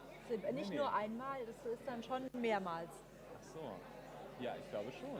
Ich glaube, der repeat all ist... oui, repeat one, okay. Yeah. Nee, genau, dann ist gut. Alles klar, alles gut. Nicht repeat once, sondern one. Ja, okay. Ja? Gut. Okay. Wir können es aber schon mal aufmachen. Aber es ist auf. Du musst jetzt nur doppelklicken und schon läuft das Video. Ach so, okay, alles klar. So, dann läuft. Ja, okay. Gut. Deswegen würde ich sagen, so. Okay. Ist es on? Vielleicht kann man die Leute nur hier. Okay, everybody. The break is now over, and also we have a bit of an uneven distribution in the room. There's many nice chairs in this half of the space. It's also good spaces to view a lot, to have a great perspective on what's going on. So I encourage you to distribute a bit more also to the back side of the room. Thank you. And to the center as well. Macht er das jetzt schon?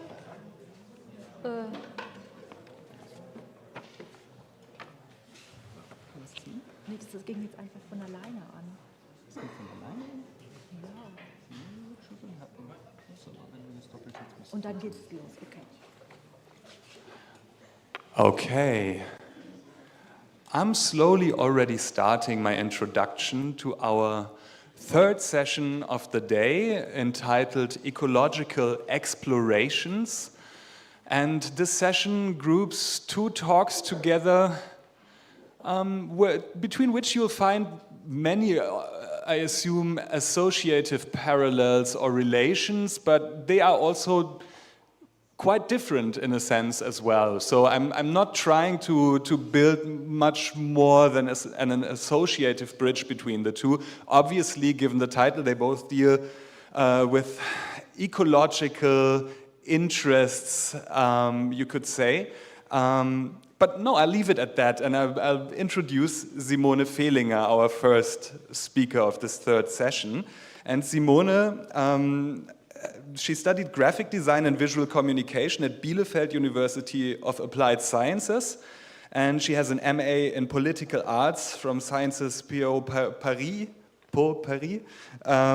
And in her work, she explores the performativity of design and its ability to create realities through form and storytelling within contemporary visual and material culture. Currently, she is a PhD candidate in design at the University of Strasbourg and in media studies at the University of Potsdam. And she recently, for example, published Le Bulletin Météo, Une fenêtre sur le climat, and contributed the video installation teasing new weather TV, post-producing global views to the group show Teleconnections at D21 Leipzig, curated by Sibylle Neumeier. And in her talk, this is directly connected, she will tell us a bit about her project that deals with the climate as, yeah, you could say, or she says actually, a material discursive artifact. And I'm just saying two sentences about what interests me about this topic, because it's a topic, the description is something that can let your heart beat a bit faster if you're fascinated by media theory, because it makes this big connection between some mediated images of the weather and the climate itself. And the basic claim is, and she will explain to us how this works, that the images of the weather on TV, or more generally mediated images of the weather, actually impact what we call the climate. And this by itself sounds very interesting. And then, of course, there's also this kind of perspective towards a future and the question of how should these images actually be designed given our current moment and the climate crisis. And with that, I'll leave it to Simone, and please give a warm hand to her and enjoy the talk. Thank you.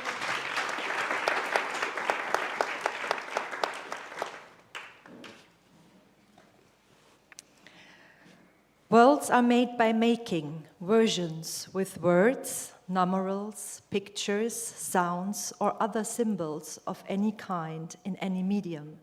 And the comparative study of these versions and visions and of their making is what I call a critique of world making, argues Nelson Goodman in 1978. At 1:58 p.m., within the virtual world of the screen, the TF1 weather woman acts in front of different background scenes, successively staging, via dissolved transition, the following timeline sections.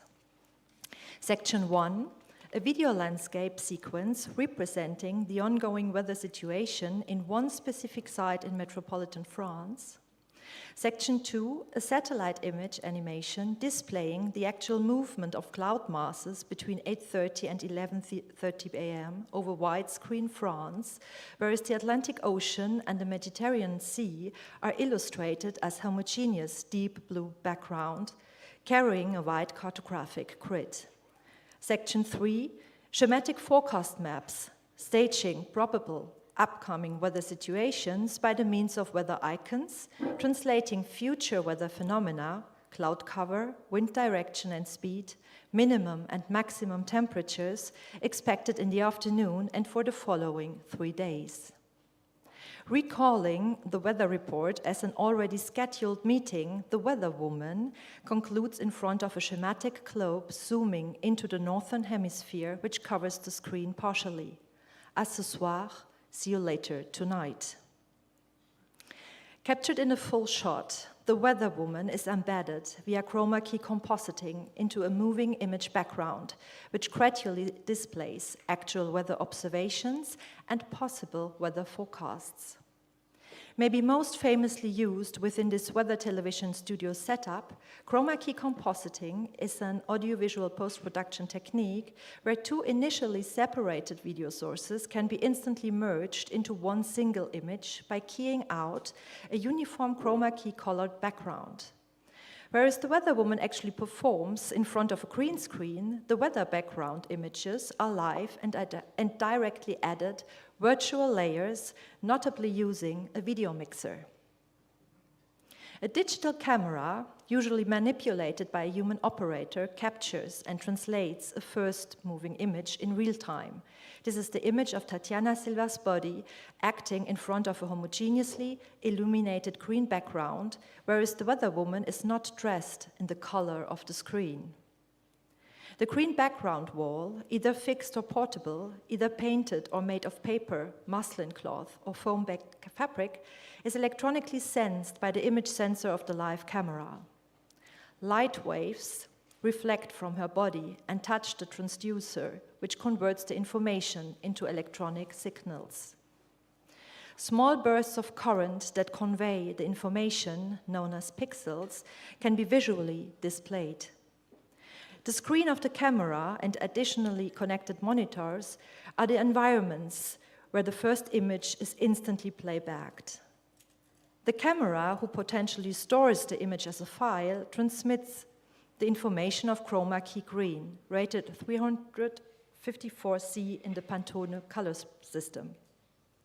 The presenter is placed close to the wall, markers on the floor telling her where she has to position her body, ideally spotlighted without projecting any shadows on the green screen. The second video source within this mainstream weather television setup that will replace the chroma key green colored background behind the weather woman is a pre-recorded or computer-generated image or video.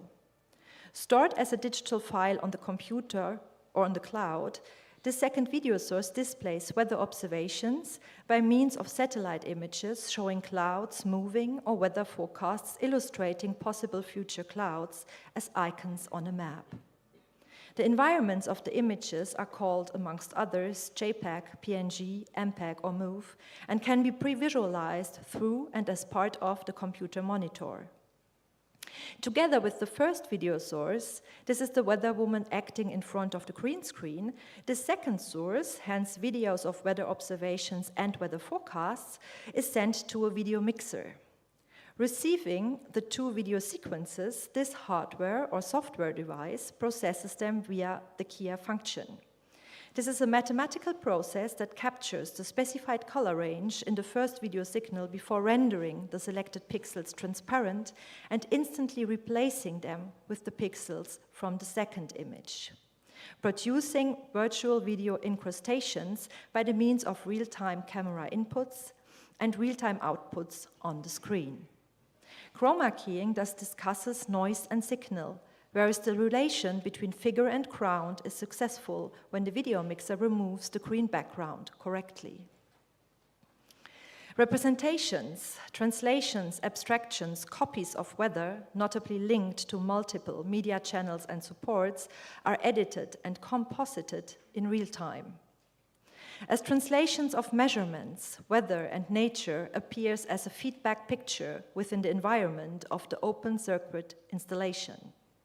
Commenting on the weather inserts, likewise connected to telecommunication channels, enabling the instant global flow of real-time planetary data and its simultaneous reception by weather services, the weather woman moreover controls her movements within the installation, where a live feedback of the composite image is directly displayed on another monitor. Facing this playback screen, when turning from the live camera towards the left, she can immediately orient and adapt positions and gestures within the real-time montage. An immediate, apparently unmediated composition. As a body inside the virtual picture environment, the weather woman not only composes with and relates to different pre-recorded or instantly captured video sources, but seems to moreover have a certain control over the composite image and the atmospheric elements it stages, looking at, touching, moving, and commenting on clouds, while adapting to an imposed rhythm that is the 2 minutes weather broadcasting timeline. Drawing on an analysis of around 50 international weather reports, the TF1 Mainstream Weather Report emerges as quite representative, largely following a standard audiovisual format. The Earth is represented schematically, using a cartographic grid that covers the globe or planisphere. Satellite observations show the planet's past and current atmospheric situations in order to expose known patterns that will cause the upcoming events. Forecast maps are focused on the nation-state, outlining political boundaries that winds or clouds clearly ignore. Future phenomena are converted into a predefined series of icons that fail to capture subtle nuances. Within the chroma key setting, the composite image allows combining multiple perspectives. The linear perspectives of the landscape and the vertical perspectives of globes, maps, and satellite views are staged in the background, while supporting the weather woman's body in the foreground. She seems to be placed via central perspective in front of a window through which she is looking and commenting on the different background scenes, which put weather and nature into the picture. The green screen, as a cultural technique, stages the virtual window, the mediating third and space in between, negotiating the backgrounds and foregrounds of the image, the insides and outsides on which the virtual reality is based. The illusion is complete if the green background completely disappears, when the video mixer, negotiating signal and noise, leaves no color spill or trace. The live setting moreover allows the weather presenter to perform the virtual as the real and negotiates the tensions between weather presentation and representation. Addressing the virtual viewer potentially situated behind the camera, as well as gazing at and commenting on the weather in the background, the weather woman presents representations of past, present, and future weather situations as if these representations are actually happening behind the window. Here the weather woman is looking at an outside nature from a distinct inside position, which does not really affect her body. Chroma key compositing is a system of incrustation, which stages systems of inscription, bins, sequences, layers, as an embodied live performance, producing, post-producing, and disseminating specific imaginaries. These imaginaries and representations of reality are incorporated and performed by the weather woman as realities, an ongoing, most repetitive and recursive presentation in constant reconfiguration. Composing with modern archives, recorded traces and references of the real, the green screen moreover operates as a placeholder, embedding past, present and future imaginaries which actually compose our most common realities. Operating in an unmarked green space, the chroma key background can thus be understood as a placeholder, materializing possibilities. Understanding communication not primarily as an information exchange, but as an act that introduces distinctions, the green screen updates the white background noise of the real. Understood as a cultural technique or complex actor network, chroma key compositing is the point of departure, to quote the reflections of media theorist and historian Bernhard Siegert about cultural techniques, which, quote, may serve to create an awareness of the plenitude of a world of as yet undistinguished things that, as an inexhaustible reservoir of possibilities, remains the basic point of reference for every type of culture.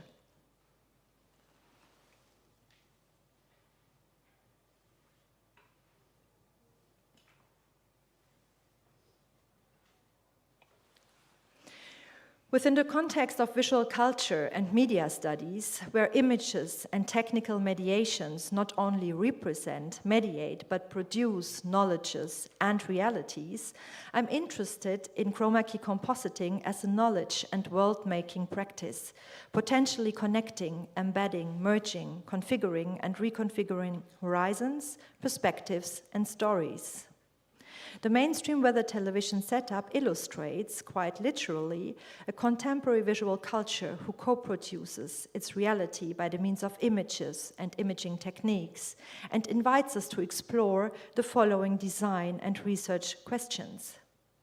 What modern imaginaries, images, models, stories, and instruments does the mainstream weather report perform? How does the human body relate to weather as a background image? When the images of the mainstream weather report not only represent but actually produce realities, can chroma key compositing with the green screen as a placeholder be a methodology in order to suspend, deconstruct worldviews, and thereby reconfigure our relationship with weather and nature? When visual cultures constantly redefine, to quote art historian Svetlana Alpers, what it is to see and what there is to see in order to literally construct the scenography that results in our worldview, while constantly confusing the model with reality, to quote Bruno Latour, the analysis and the redesign of the mainstream weather report appears particularly important in the context of anthropogenic climate change, where a specific modern imaginary evolved into a material geological layer archiving plastic, concrete, and radionuclides. Arguing that the style of current mainstream weather images indirectly contributes to climate change by mobilizing a modern history of material and discursive practices that emerged with the Renaissance and the scientific revolution, I suggest capturing the spoken and written words, images, instruments, and gestures which construct our bodily relationships with weather as a screen practice, staging a contradiction. While techno-scientific weather observation and forecast technologies play a significant role in understanding the Earth as relational nature-culture processes and becomings, they also seem to actualize a specifically European style which puts nature at a distance. Weather report imagery seems to materialize what the poet and philosopher Édouard Glissant would call a reductive transparency. This is a modern imaginary of the world and nature as distinct other and transparent, predictable, and manageable system within a universal Eurocentric narrative. Deeply connected to cultural techniques and design tools, such as modern central perspective, the window, and the grid, This reductive transparency organizes the relationships between human beings and the world, continuously translating weather and nature as our most common, stabilized background scenario.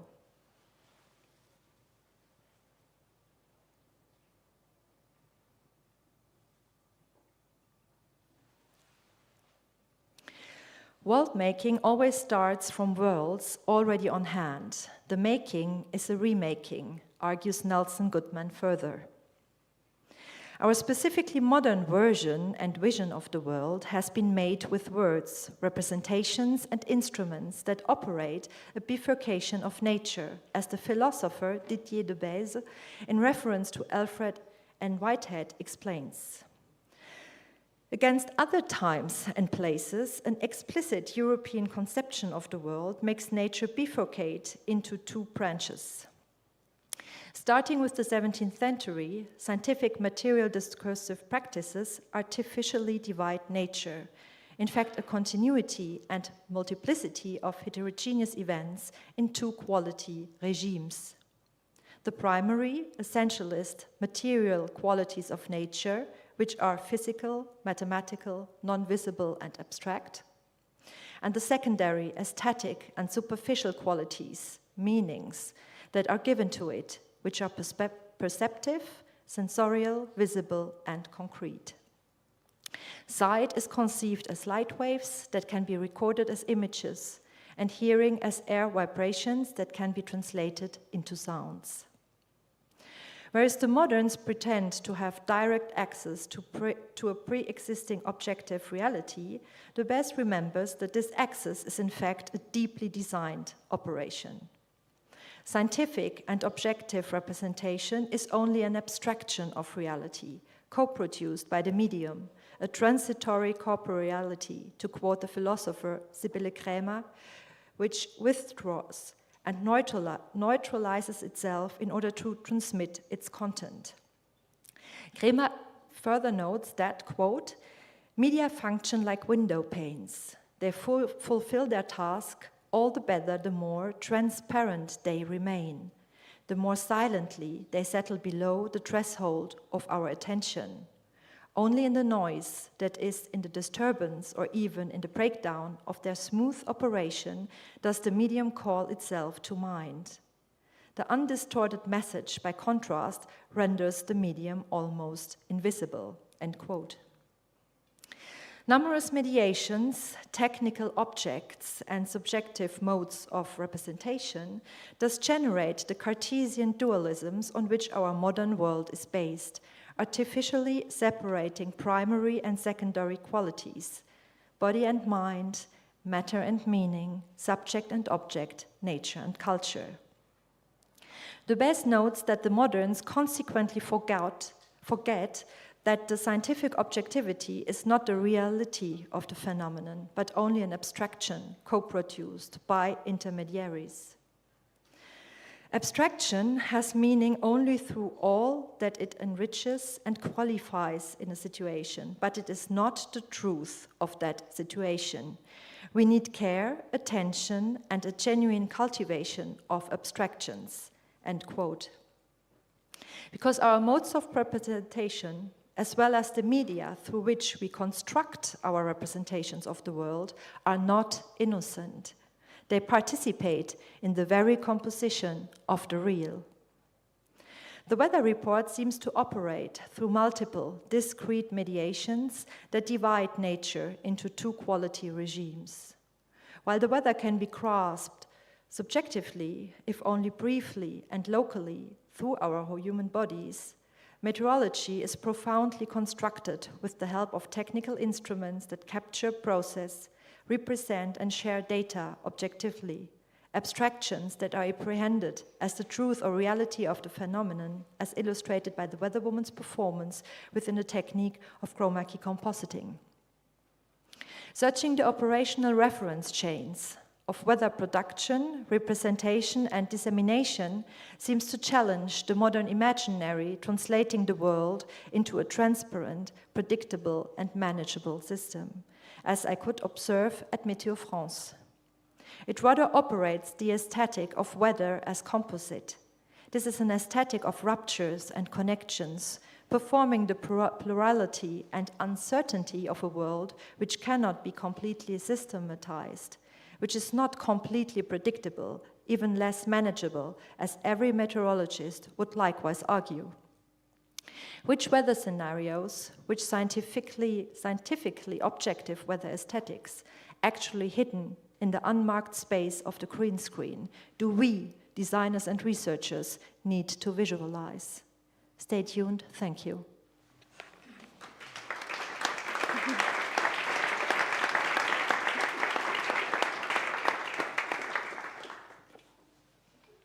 Yeah, thank you very much. I'm having a short look around, but maybe I start with a more of an open-ended question, because you ended right now with this kind of call to action, you could call it.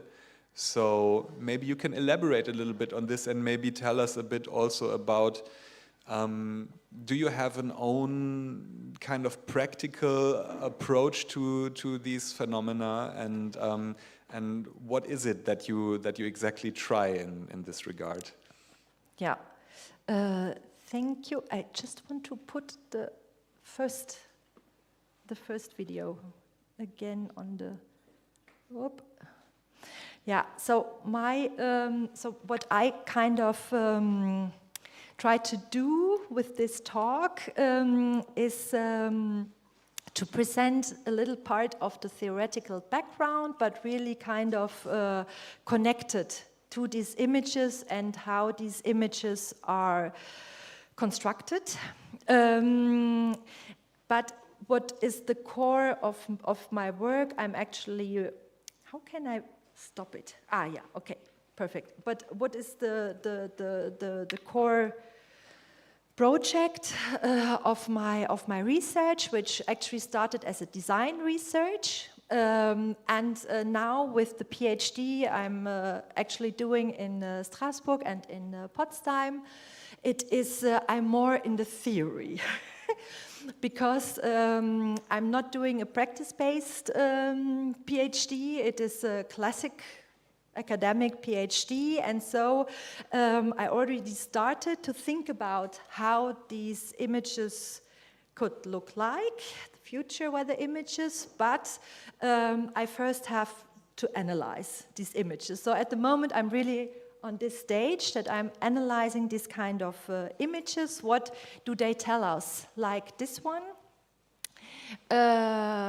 or this one, and this I'm analyzing from a visual culture and media studies perspective.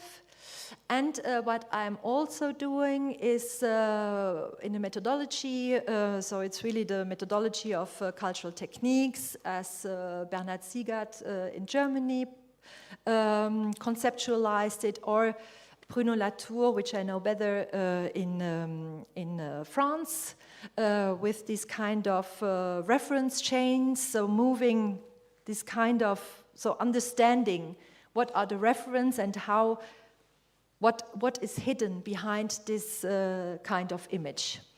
And so I'm working with Météo France, actually. So it's the equivalent of the Deutscher Wetterdienst in here in Germany. And so I'm trying to understand so the whole reference chain, so the whole production chain of this weather. And this helps me not only to analyze and to describe the images, but also to potentially have a methodology in order to, so thanks to this kind of fieldwork, to produce new images. And what is quite, so I went to what was quite interesting, so I went to the Centre de Météorologie Spatiale, who is kind of providing TF1 with this satellite images, and I try to understand how this kind of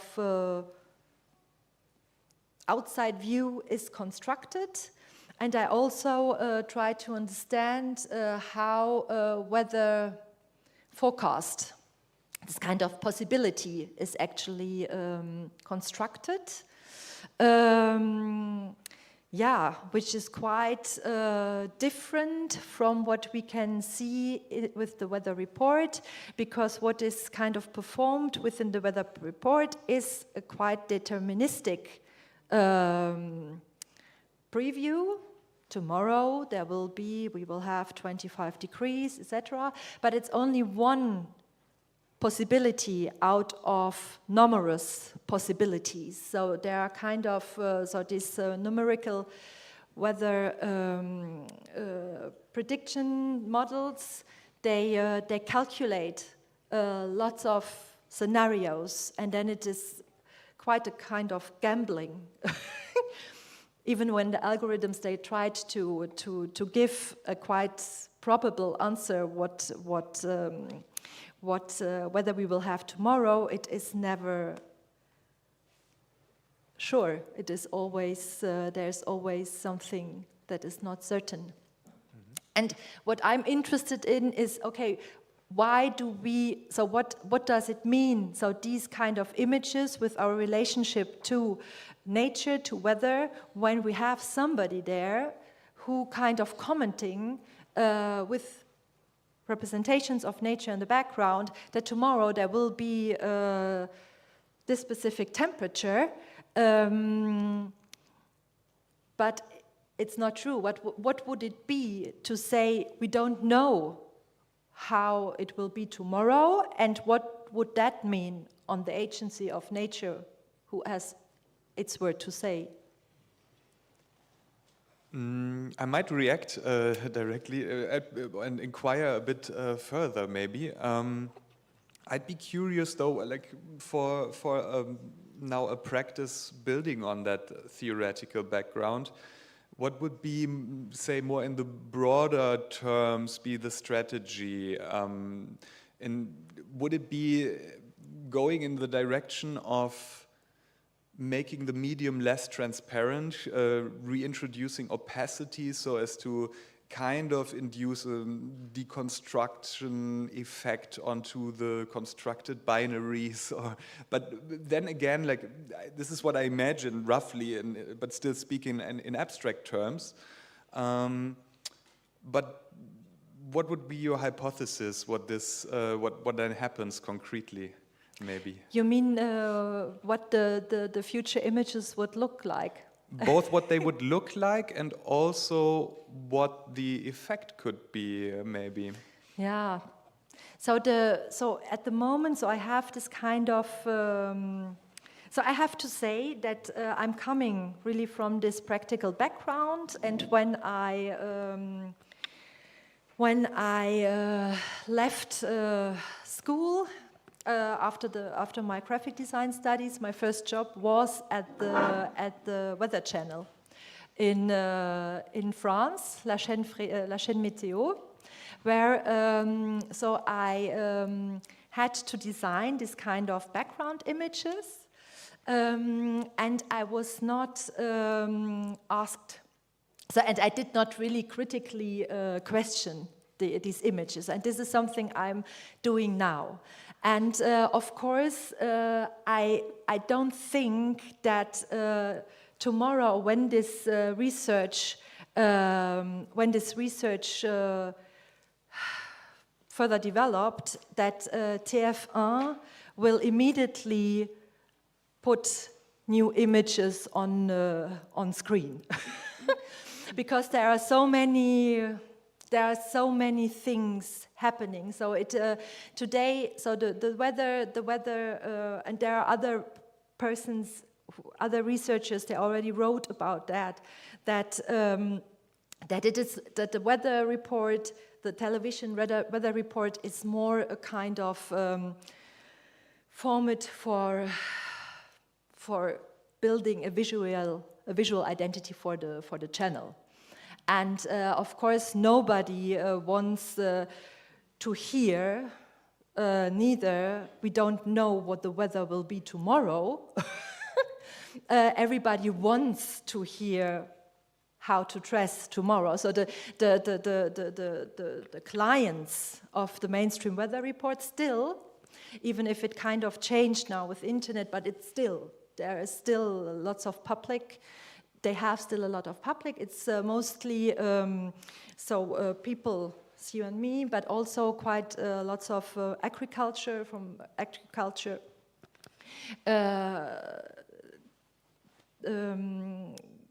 So this is the main public, and of course, yeah. But so it's this kind of, for the moment, really this kind of provocative thing to say that images are not innocent, and when we are, and that we have to question these most common naturalized images, because maybe these images, they construct or co-construct our relationship with nature, and the effect what other images would, maybe they would disturb in the first instance. But at the same time, so this kind of thinking with nature in the background, I mean, it has been introduced in the 15th century within European naturalism. So it's something we really incorporated. But my argument is that we have to start to think about other images. And so the fieldwork I'm doing at the moment, and also the analysis of this, gives some first thoughts.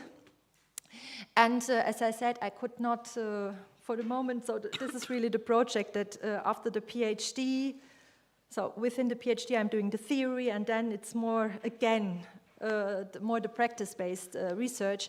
But so the thing is to find images that, for instance, with this image, it is a completely constructed image. And when I went to Météo France and I understood how this image has been built, it is really something, so there are several satellites, several perspectives, and they put all these perspectives together. And then there are algorithms that kind of smooth away the stitches between the images. Something that we will not change now. So they smooth away the stitches. And I want to test what would it be when we keep not this universalizing fictional whole world view, but when we keep the stitches. So this is something I want to explore. And what I also want to explore is so with this kind, these are actually observations. So these are really satellites watching the Earth from, in this case, 850 kilometers above. And then so the forecast, these are projections. So these are possible futures, but they are kind of articulated as the future that will happen. And I want to find or explore images which are not that, so already this this focus on the nation state. This is something I think we really have to get rid of that, because weather is a global phenomenon and not a national phenomenon. And also, to show how to show uncertainty inside an image like this. Sorry, I could. I think we have time for one more question. Yeah, is it? Yeah. Okay, do a quick one. So thank you so much for your talk, or for this performance around the performance of the weather woman, which added layers of absurdity that were beautiful. I was very intrigued by the idea that you're doing field work and you're actually working with the Französische Wetterdienst. What do they call it? Météo France. Yeah. So my first question would be actually how you explained your research to them when they had you coming in, what you're doing. And the other thing is I would be interested in how you're working with these people who are constructing this reality affects your research perspective and findings, if they see it as if they're just upholding the modernism we never had, or, you know, in the first place, or if they see it as a very scientific process, or if they're all kind of ironic because they know that anyway we don't know what the weather is tomorrow. Like, how does it affect their image-making practices, and you seeing this empirical everyday life perspective on that affect your perspective? Yeah. Yeah, thank you for the question. So I'm working with. I contacted them. I told them what I'm working on, and they are really open to discuss and to So I've spent days, weeks with them. I explained them the research, and they are quite curious. The best feedback I have with them, and so this is quite interesting because I'm really with the meteorologists, the engineers, and they are really waiting for the new images because they have big problems at the moment, actually with the forecast images. And there are also different kinds of meteorologists. They are the deterministic people and then the probabilistic people. And they don't know how to communicate this kind of uncertainty. And this is really something important for them to find a graphic design which kind of shows this. And for them, it is a big problem that on TV or also on the websites, there is this kind of deterministic understanding of weather, which is not true and which is a marketing thing. It is completely a marketing thing. And even, so I understood that when you have a 7 days forecast, it's not possible. It is not possible. You can have a quite possible, good forecast, maybe 2 days before for temperature. This is okay. But for rains and winds, it's much more difficult. And thunderstorms are possible to predict them.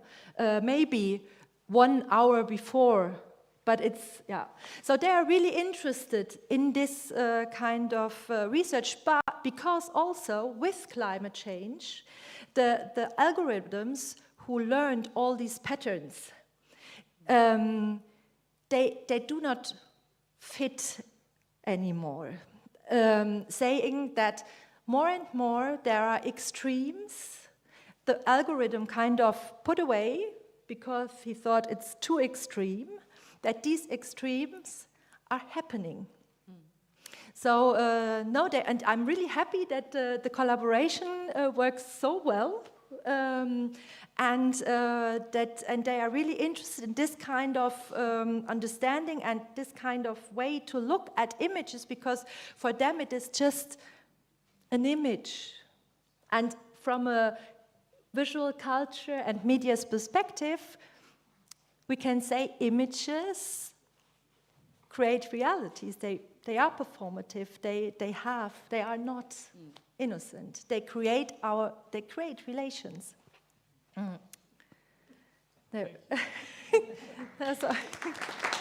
Thank you. Thank you very much, Simone. And we have to move on to the next group. Actually a group, this is already saying something about the introduction. But I'll let you settle here first. Is it the 3 of you or 2 of you? Or? Okay. Right.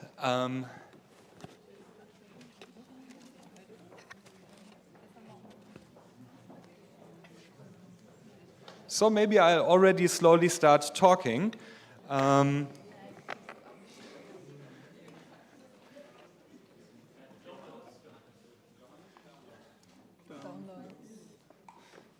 do you need help? Okay, so I'm introducing now actually 4 people, 3 of which are present tonight. They are all, or have until recently been in parts, students here at Design and Computation. It's Mika Zoe Rosenberg, who has a background in fine arts and sculpture, and she's a researcher, artist, and designer working with feminist science and technology studies, animal and bioethics, I have to say.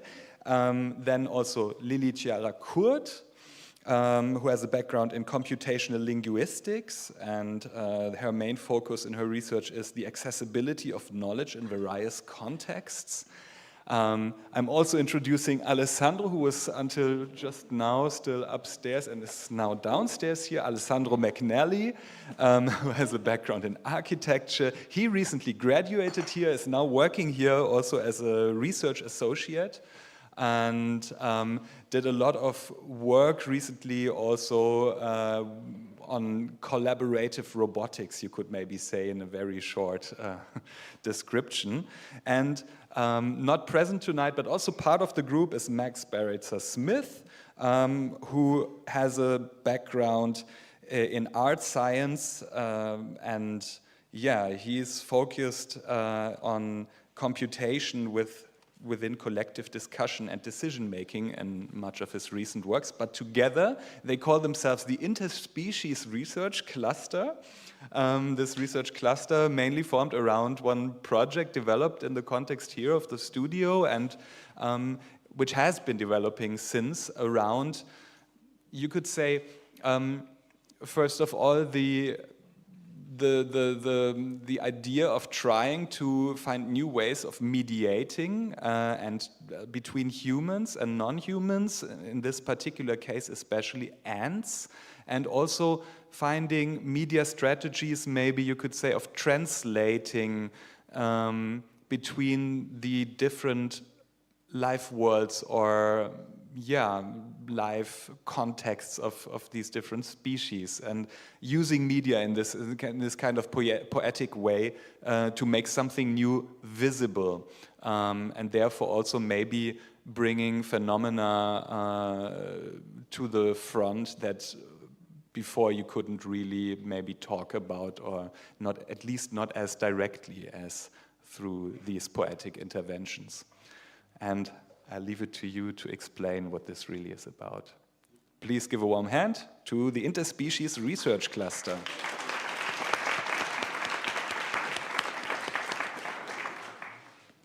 Hello. Hello, everyone. Thank you, Mark, for this very nice introduction to our research cluster.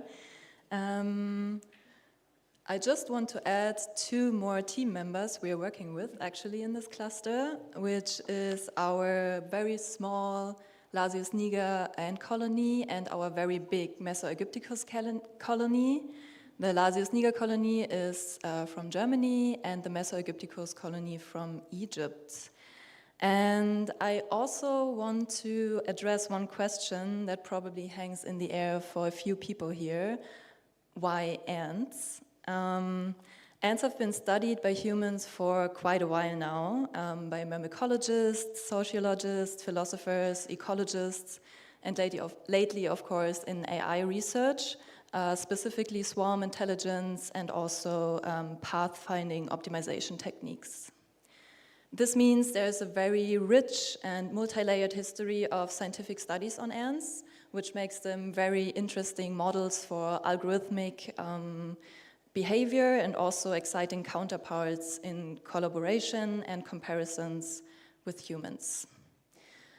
What we share, speaking for the human team members now, is a curiosity for experimental research methods, which works very well for us because we are bringing together a very wide range of skills because of our different backgrounds.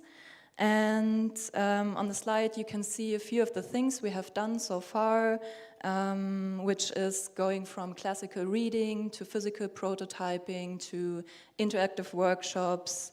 And of course, we always have the ants present. This is one too far, sorry. I think we are missing a slide actually, which is a shame because it's I will just go on, maybe Mika can find it. What we do on a more zoomed out abstract level is that we follow a cyclical rhythm in our work, where each iteration is informed by the last, but results in a fresh perspective or interpretation of the main questions that we pose. And all over, this sets us on a path of iterative and integrated design practices. Since we call ourselves the Interspecies Research Cluster, it's probably of no surprise that our main questions revolve around the relationships between agents of different species. And the overarching themes here are interspecies comparison, collaboration, swapping also into AI research with focus on interspecies ethics. And we will now have a look at what we did in the past years. We have 3 cycles to go through, and Mika will start. Slide was missing, so it showed the kind of iterations of the cycles. But thank you. So I will kind of introduce how we first started, and for this presentation, we are calling the cycle 0 shared arenas of sensation. And here on the picture, you see sort of the prototype that was the output of this part of research. So, sorry, I'm also moving with the mic. So the first thing we did was introduce the first colony, the Lazius niger colony, to our studio space here at New Practice. So they were here in the building.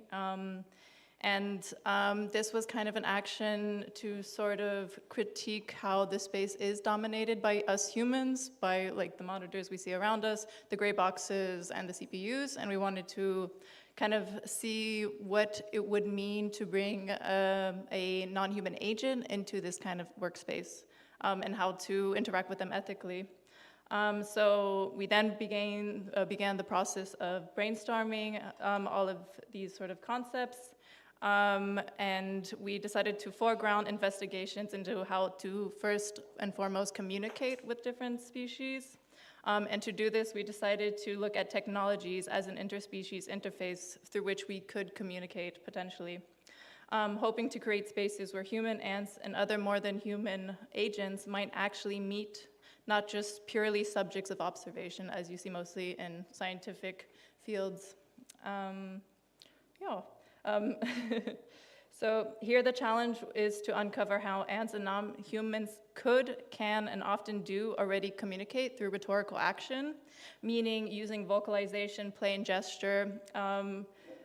This you kind of, by what I mean by rhetorical action is you see this in companion species. When a cat meows at you, it's kind of a way of suggesting sort of a persuasive act. Also, birds are using animal rhetoric. They kind of chirp and communicate with each other. So here in the cycle, we decided to try and construct a largely analog interface that would invite these exchanges between us humans and the ant members through this concept of animal rhetoric. So to attempt this, we first had to ask ourselves, how do ants communicate with each other? So what sort of rhetorical exchanges are happening in and around their environment with them themselves? To do this, we looked at the work of Professor Deborah Gordon. So Professor Deborah Gordon is a myrmecologist at Stanford, and she writes in her literature, Ecologies of the Collective Behavior. And you can see the quote here on the screen, which I will read out. Each encounter is like a blank email from an unnamed sender. Here she refers to how how communication generally works within decentralized systems, such as an ant colony. In these systems, individuals interact through brief, simple signals or encounters. So the way the ants do this is they touch their antennas and they produce this hydrocarbon pheromone, and then they push it on to the end.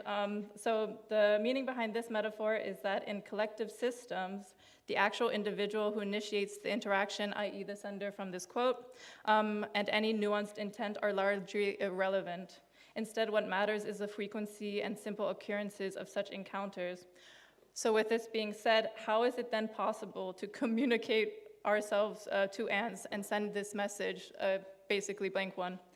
So to do this, we need to we need to encode the message. So this is coming from coding, like encoding and decoding. And to understand how we encode and possibly allow the ants to decode a message is to understand the physical medium, which is then these, as the title is, shared arenas of sensation, which is defined by Diana Keeling, who is a rhetoric scholar. And she defines these arenas of sensation as bodily and sensory spaces that are shared between humans and non-humans, like touch, smell, sound, and play. So then, once all of that is done, the ants are kind of on their own to choose whether or not they want to decode this message. And then, do I want to do that? Yeah, okay. So maybe I'll just read out Diane's writing, because I think it's really important to our research.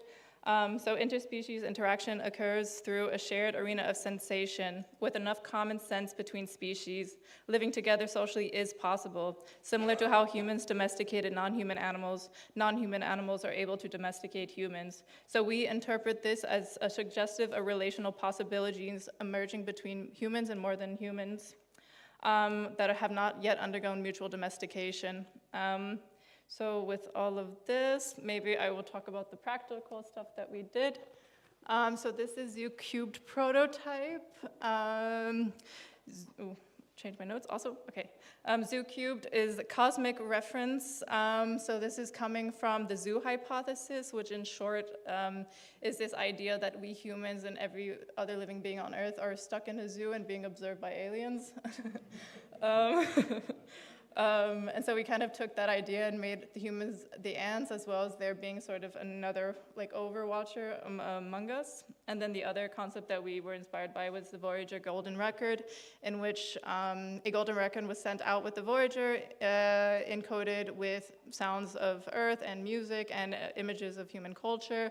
And the point was, I guess, for aliens or for humans in the future to be able to decode that.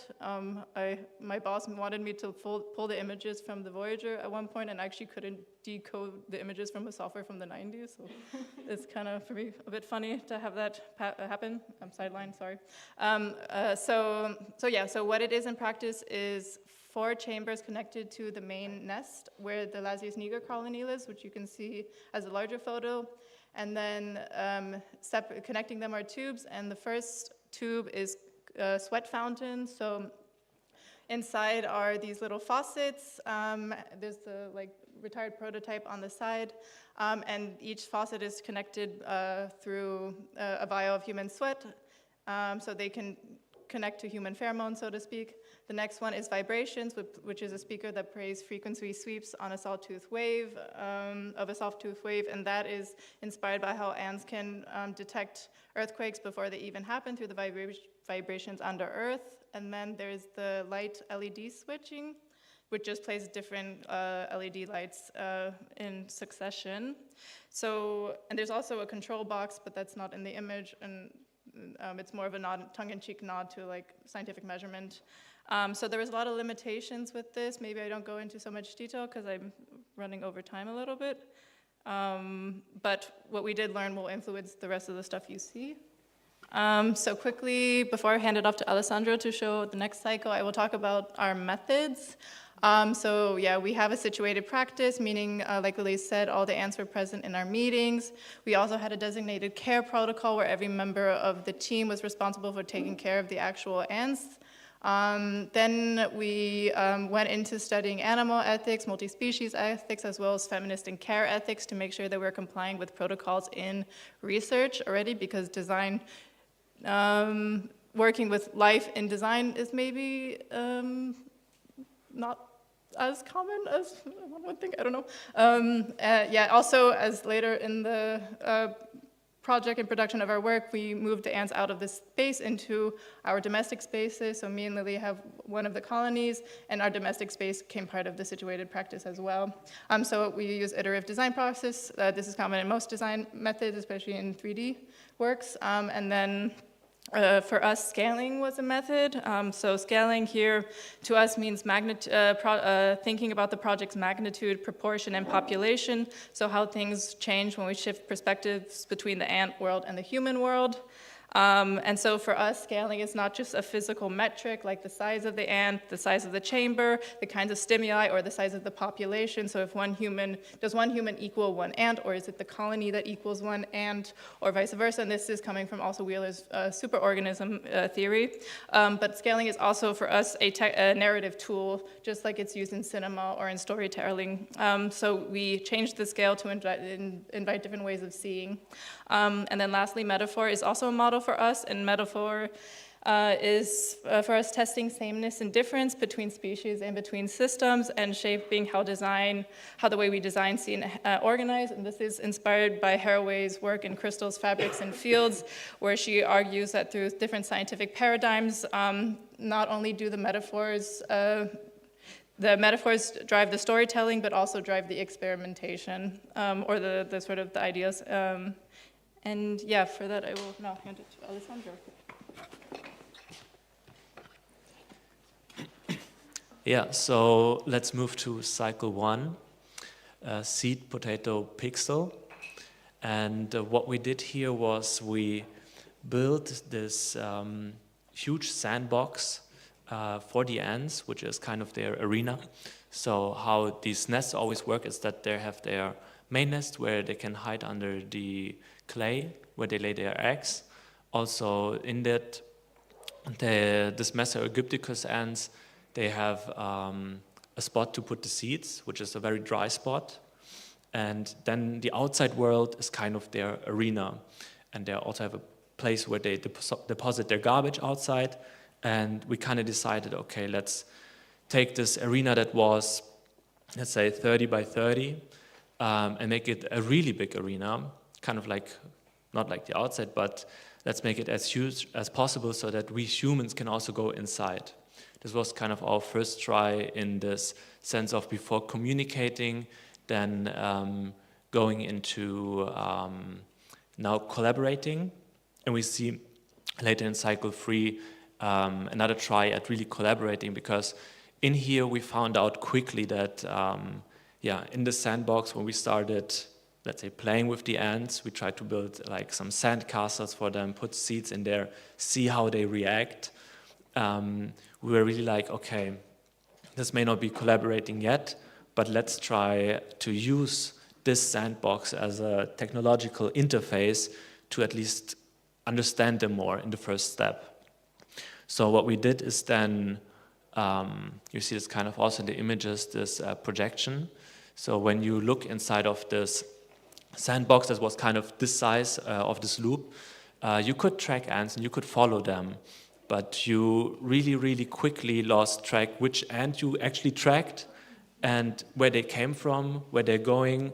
And so we mounted a camera on top and a projector, and we were able to live track actually them and to see, like, they created these paths, and we already saw where they were walking. And this information was huge for us, because we then understood, okay, this ant was actually coming from the nest, so it's kind of on a mission. And then we could follow it and thinking about, okay, what is the mission that this worker ant is on? But we then also saw others that were taking a seed from a food source and going back to the nest. So this helped a lot. And then also in the playing, we could decide, okay, where does it make sense maybe to build a sandcastle or not? But let's focus on the comparison part. What we did, we built, we can skip. We built labyrinths for the ants. And then we said, okay, let's build the same labyrinth also for a human agent and also for an algorithmic agent. And that's where it comes from. The foraging ants are looking for seeds, the humans are looking for potatoes, and the digital twins are looking for pixels.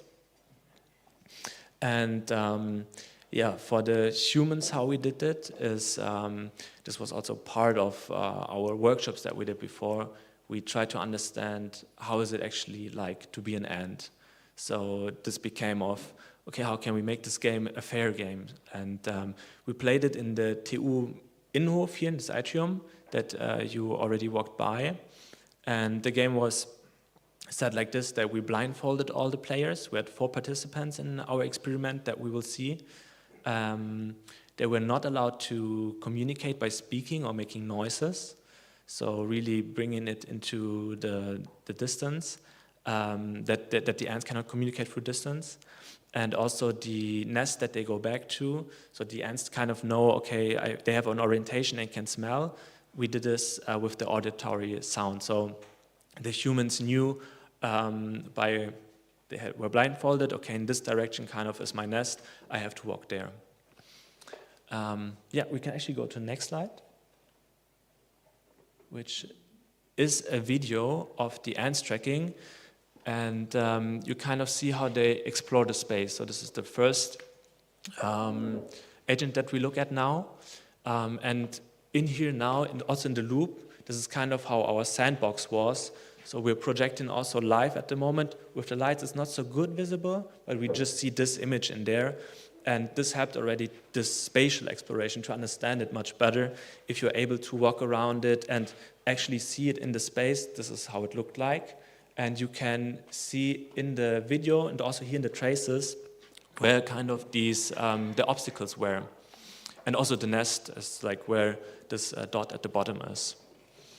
And what is interesting here for us that we immediately see is that they build kind of this web in exploring, and this web just gets denser and denser.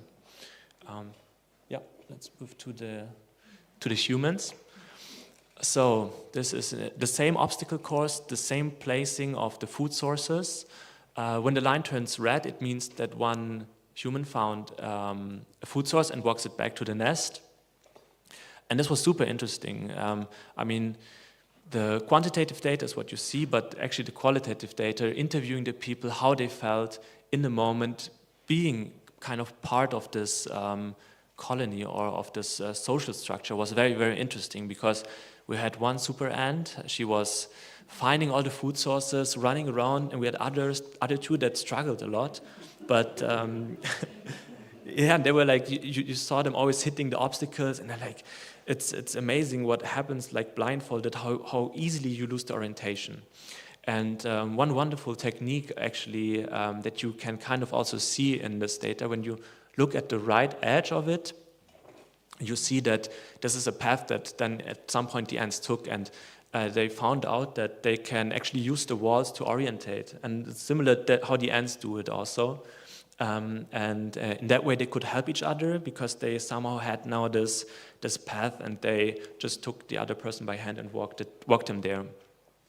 Let's go to the algorithmic twins. So we kind of programmed an ant colony optimization algorithm.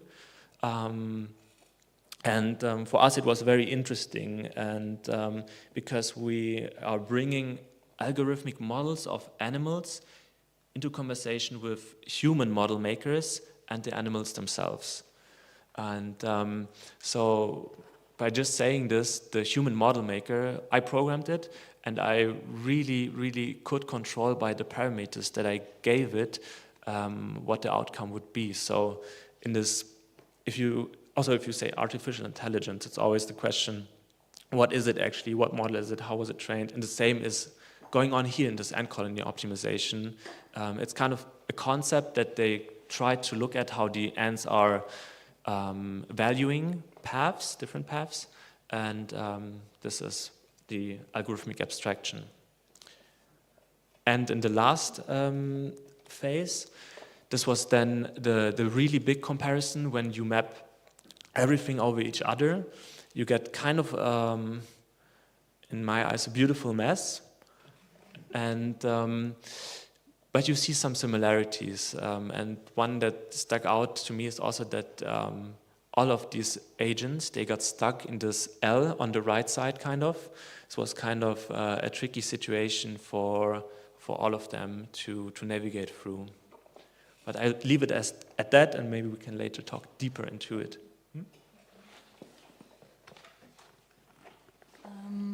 Exactly. So after we managed to do a fairly successful comparison with Seed Potato Pixel, we really wanted in this next and newest cycle to go at collaboration.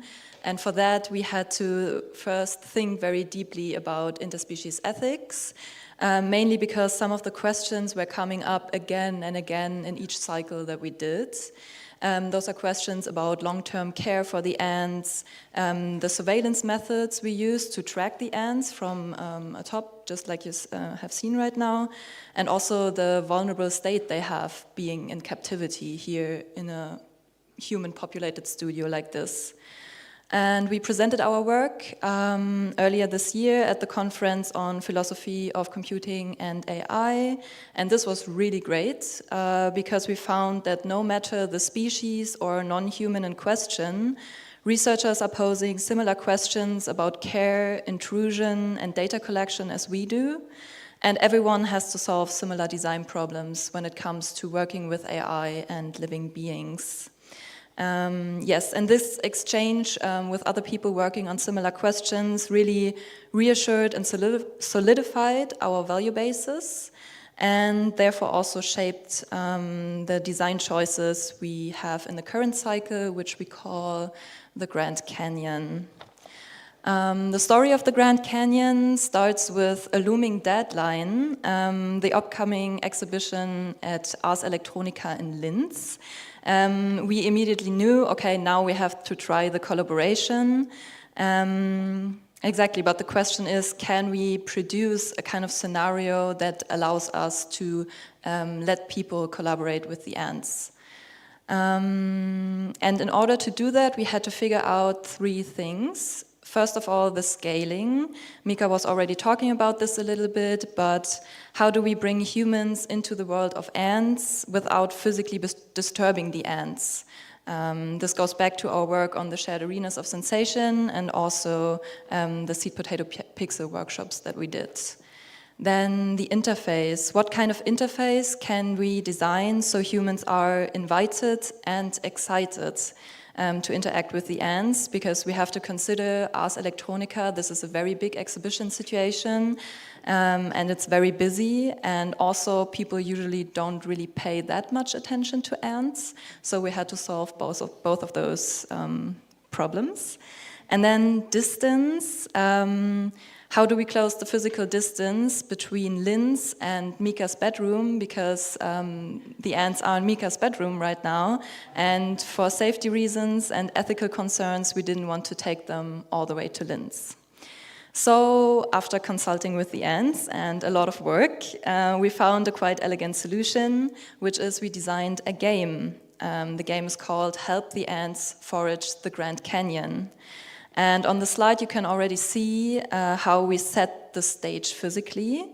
So we built a mini Seed Potato Pixel sandbox version right in Mika's bedroom. We used red desert sand, and we put pictures of the Grand Canyon along the plexiglass walls of the sandbox. And just like in Seed Potato Pixel, we also added the seeds as harvesting and enticement. On top of all of this, we constructed a mobile robot. You can already see it a little bit in the right picture, with a hook tool. And this robot enables visitors to move these baskets around in the sandbox to help the ants actually shorten the distance they have to carry the seeds. So you could pick up one of those baskets and bring it closer to the ant nest, basically. Yes, and that would be a really nice collaboration approach. So here you can see how we constructed all of this. On the left, you can see the whole robot setup. The robot is able to move in the X and Y direction. And on the right, you can see the tool that we built. It has a camera, that's the black thing. And then it has this very long white hook. The hook is designed in shape and material to not harm or disturb the ants, and the camera is on eye level with the hook, or if you will, also on eye level with the ants. So with all of this, we have now created a stage that brings humans and ants onto the same scale, and the stage also provides interaction possibilities for visitors, prompting hopefully collaboration. Since the controls of the robot can be routed to a game controller via the internet, we have also solved the distance issue. And this is how it looked like in the end at Ars Electronica. We had a very simple setup, just a screen and the controller. And then the video and the audio stream you can see is live, coming from Berlin via the internet. And overall, we are very happy with how well we managed to find a solution where we could bridge the scale between humans and ants and make it very immersive, because the red sand, and then you can see from the camera the backdrop of the Grand Canyon, and then you have comparatively very big ants moving around there. So it turned out to be visually very nice. We were also able to create a playful scenario where both species care about the same task, which is moving seeds. And yeah, we are also very happy that we could protect the ants by keeping them in a safe environment. I'm also very happy to report that none of the ants have escaped into Mika's bedroom. And actually that this whole setup is fully functional right now. We have it over there, and Alessandro is doing a live demonstration. So if you turn around, you can have a look inside the sandbox where the ants are. This is in Mika's bedroom right now, and I think Alessandro is playing a little bit with one of the baskets. You can also see a lot of the ants. And that the nest is safely outside. Yes, and actually, just for you to know, the nest and the eggs of the ants, they are safely outside of this playground, so whatever any player does in there is not harming the colony at all.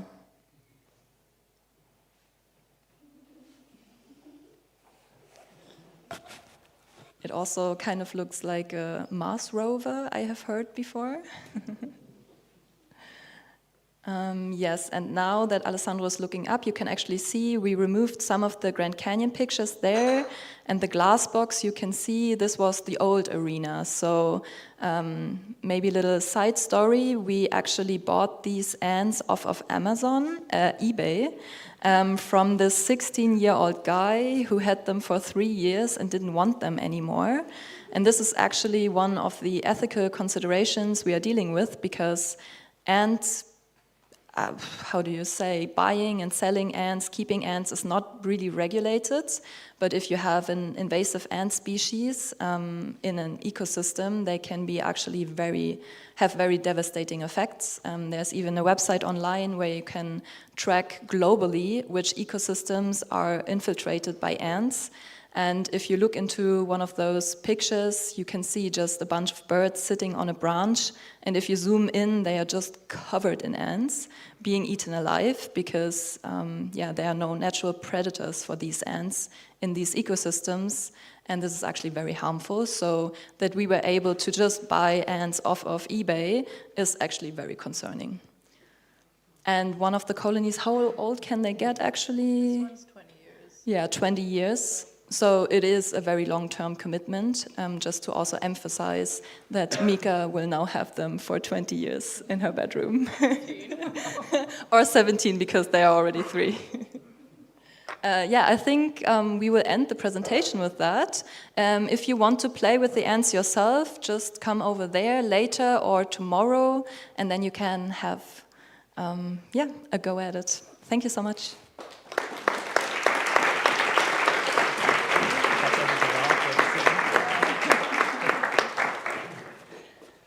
Thank you so much. I'm sure there are questions before everybody's jumping to the screen and trying it out for themselves. And I see the first one already.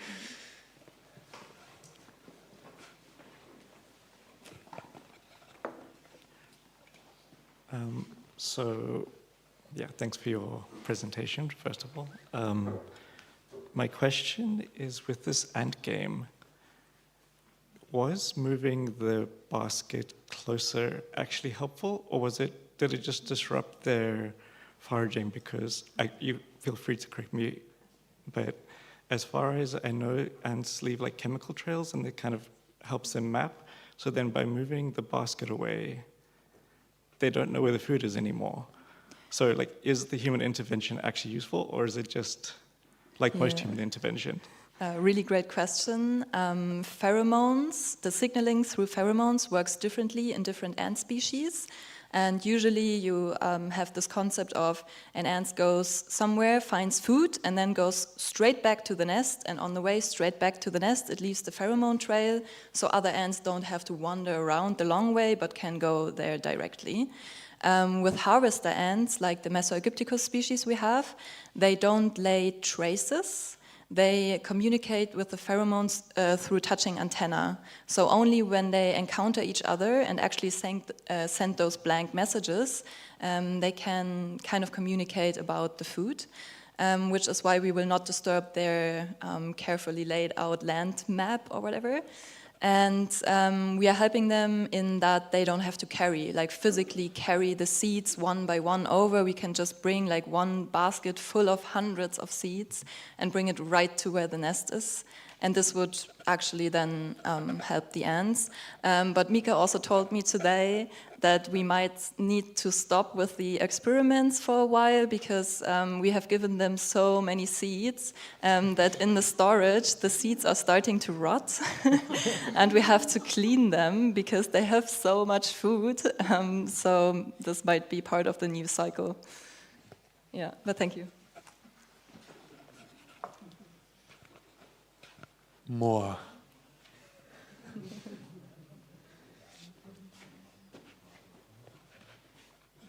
Then I interject by asking, is there a way in this cycle how you kind of again also use certain types of recording or tracking to kind of evaluate or help you evaluate these interactions? And is there a next stage of a kind of visualization as well, maybe? Do you want to? I can try. Yeah. Or, well, not yet, but so Max, who's not present with us, and is our kind of computer science genius, who built the digital interface, he recorded a lot of the interactions, and we also had a lot of discussions with the audience members, where we discussed how, like, actually this kind of is a bit of a game that reflects a little bit on human behavior and human morality as well, that, like, some people are like, oh, what if we could kill the ants or shoot the ants? But no, we have the material to start to label and quantify or do qualitative data analytics with it. We haven't done it yet. Actually, our research, I think, right now is a big open-ended question. I don't know if Lily or Alessandra has any other things. Yeah, I maybe just want to add that looking at those videos we did at Ars Electronica in Linz, so those were like 5 days or 4 days that we had the thing up, and we recorded everything, even the moments where no one is interacting. And it's actually really cool to see when you speed up the recording, you have those moments of human interaction and stuff happens, and somehow the action of the human is center in what happens. And then you see that the movement stops and the human went away, and then you have those moments where no human is intervening in anything, and you can just see the ants moving around and being all of a sudden again the center of the situation. So I think analyzing those videos will give us a lot of insight about the dynamic between what happens when a human action intervenes in an ant space, what happens when the ants are just doing what they are doing without any humans there. Yeah, but we haven't gotten around to that yet. Thank you. Do you have any more comments or questions? Yes, there's one.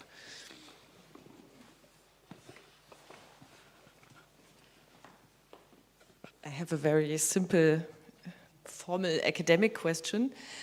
Since there have been quite a lot of experiments happening between this human and non-human interaction and collaboration. I would simply like to know what you consider kind of like state-of-the-art adjacent projects or practitioners that led you to this project, also in terms of citational justice, but just to know, like, what do you, because we've seen some theory, of course, but, and I think Noah Gordon is in the observation, he was quite practice-oriented, but yeah, could you tell us? Yeah, I would start maybe with, since all of us have different bachelor backgrounds, we all come to the project with different questions and perspectives as well.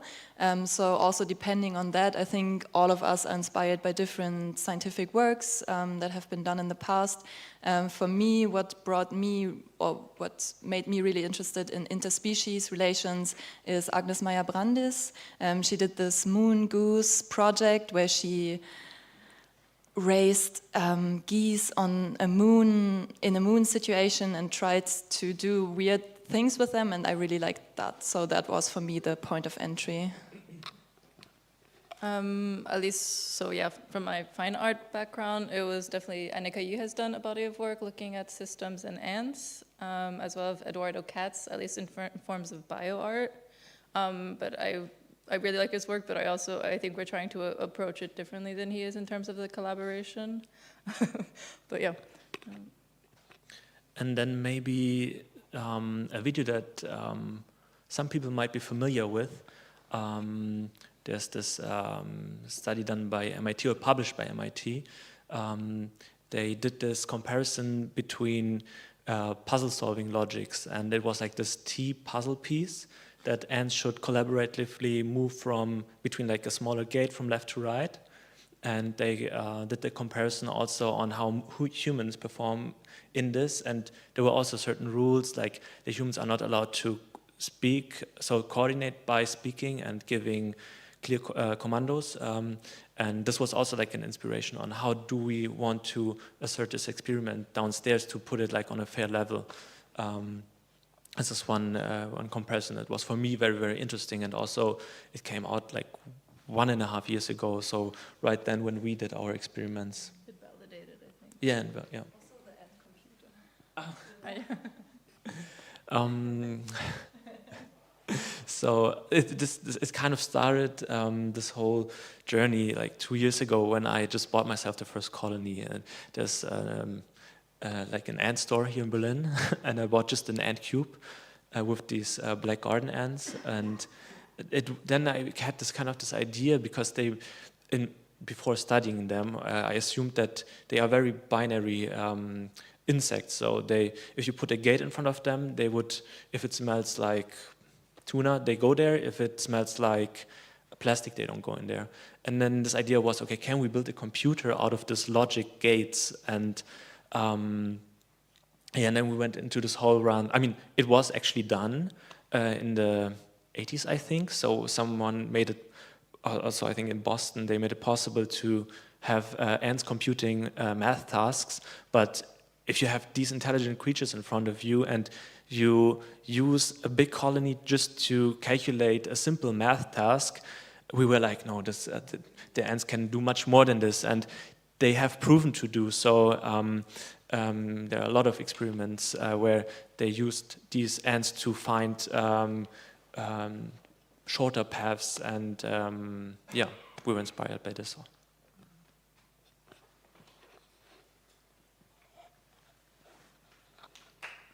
Yes, thank you.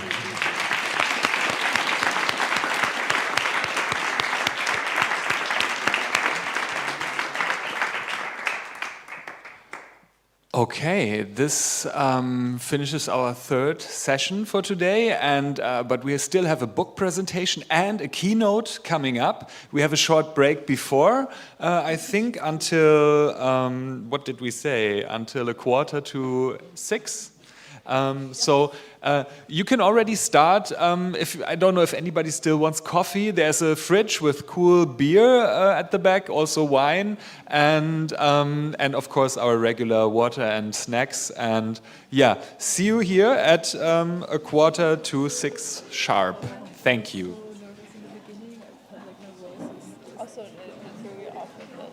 Yeah, the slide was going forgot to input it. I just input everyone one by one. Oh no, I'm sorry, but thank you for doing that. Okay, thank you. That was fun, I think you did good. You did amazing.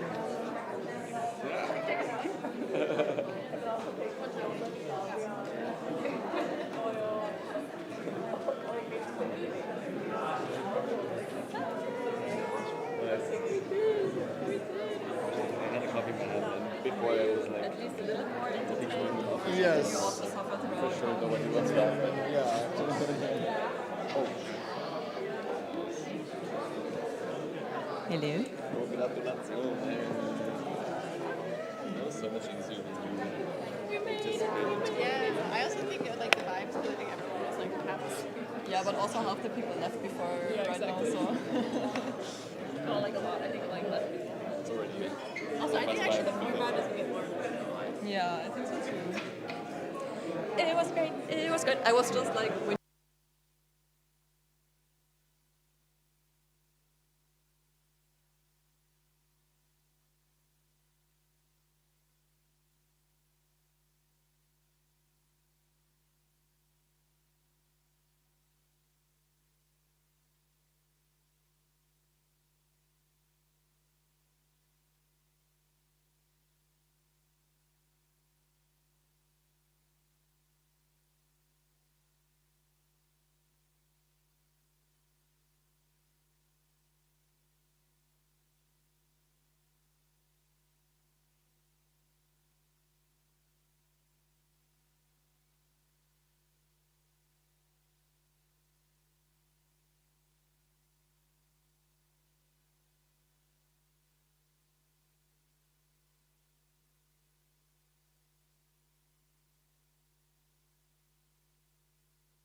come and then... Always do I need to ask Tom first? No, we just need to locate always the speakers first, so that we know that the speakers are here before the audience. What do you mean? If Tom isn't here with the audience. Yeah, let's get Tom. I can find it.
Okay, everyone, please.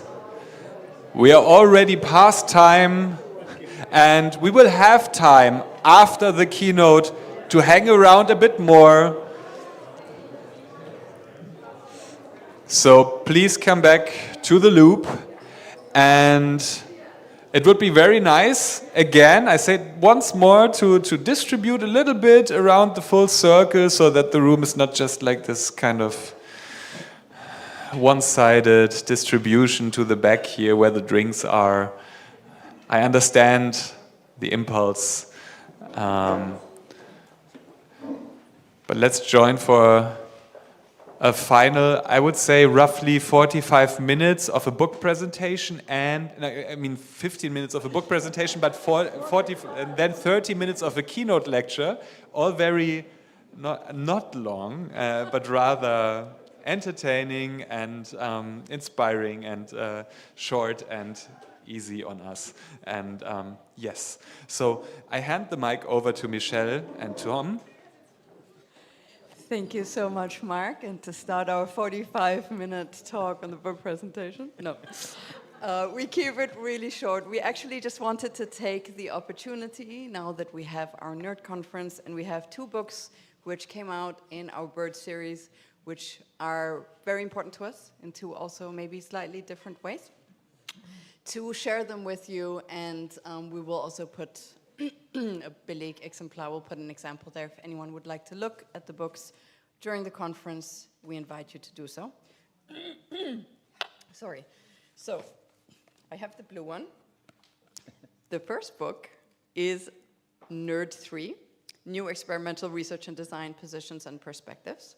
This is the first book, actually, which came out now in our new Rhein design, in our new series design.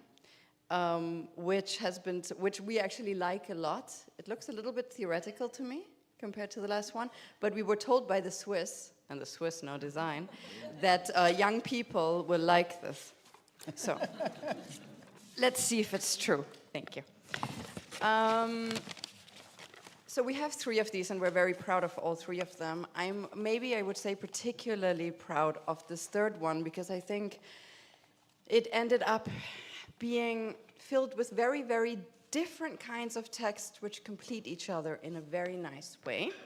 So basically, when we had to write the description for the book, we thought in times of multiple crises, the authors in this volume strive to find tactics of response. So I would say what maybe brings together these very diverse texts are these very different tactics of experimental response. So We have certain topics which tend to go through our nerd conferences, I would say, but are also included in this book, from More Than Human Design, which we also, of course, just had in the last session, co-species production, critical algorithmic immersion, feminist engagements with new materialism. A lot of them, what I think we've also seen today in different ways, are auto-ethnographic explorations. So they really are playing with self-positioning, not just off design, but really off the designer. Just to give you a few titles, because I think we have a lot of beautiful titles. It's from Does the Tree Say No? On Design, Consent, and Uncertainty. A text about a tree. The Body I Live In Is Melting, Becoming in Times of Catastrophic Convergence. A lot of really nice, very different, I would also say very critical texts in this book, which we would invite you to look at if you like. You want to maybe introduce shortly the video? Yeah, basically, I mean, the concept of nerd is pretty much self-explaining, because that's the reason why we are here. So I would say we can stop here and let some of our authors speak. We collected a short video in which some of them say a little bit about their positions in the book, and also about their position on new experimental design, and especially about the new and the experimental in design research. So I would say, as we say in German, Film ab.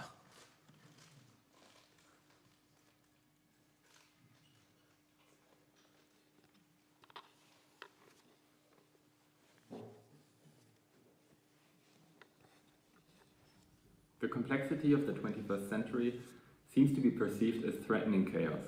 Images that have partitioned the world for so long and allowed us to dwell comfortably in manageable categories such as the West are being called into question and jeopardized. Once again, right-wing populism and fascism are rising, with a claim to keep these categories in order. In my contribution, I propose to work on imaginaries that deal with the complexity of the world in a different way. Based on Edouard Glissant's concept of the chaos world, which sees the world as constantly in flux, I ask, how can we design with and for a chaos of diversity? The current handling of industrial residues is based on a dichotomy that distinguishes between dead and vital matter. In light of ecological impacts, it is essential to question whether industrial residues should continue to be treated as inert. My contribution explores the concept of vital materiality through a case study of pottage mining and offers practical approach, acknowledging matter as a vital entity.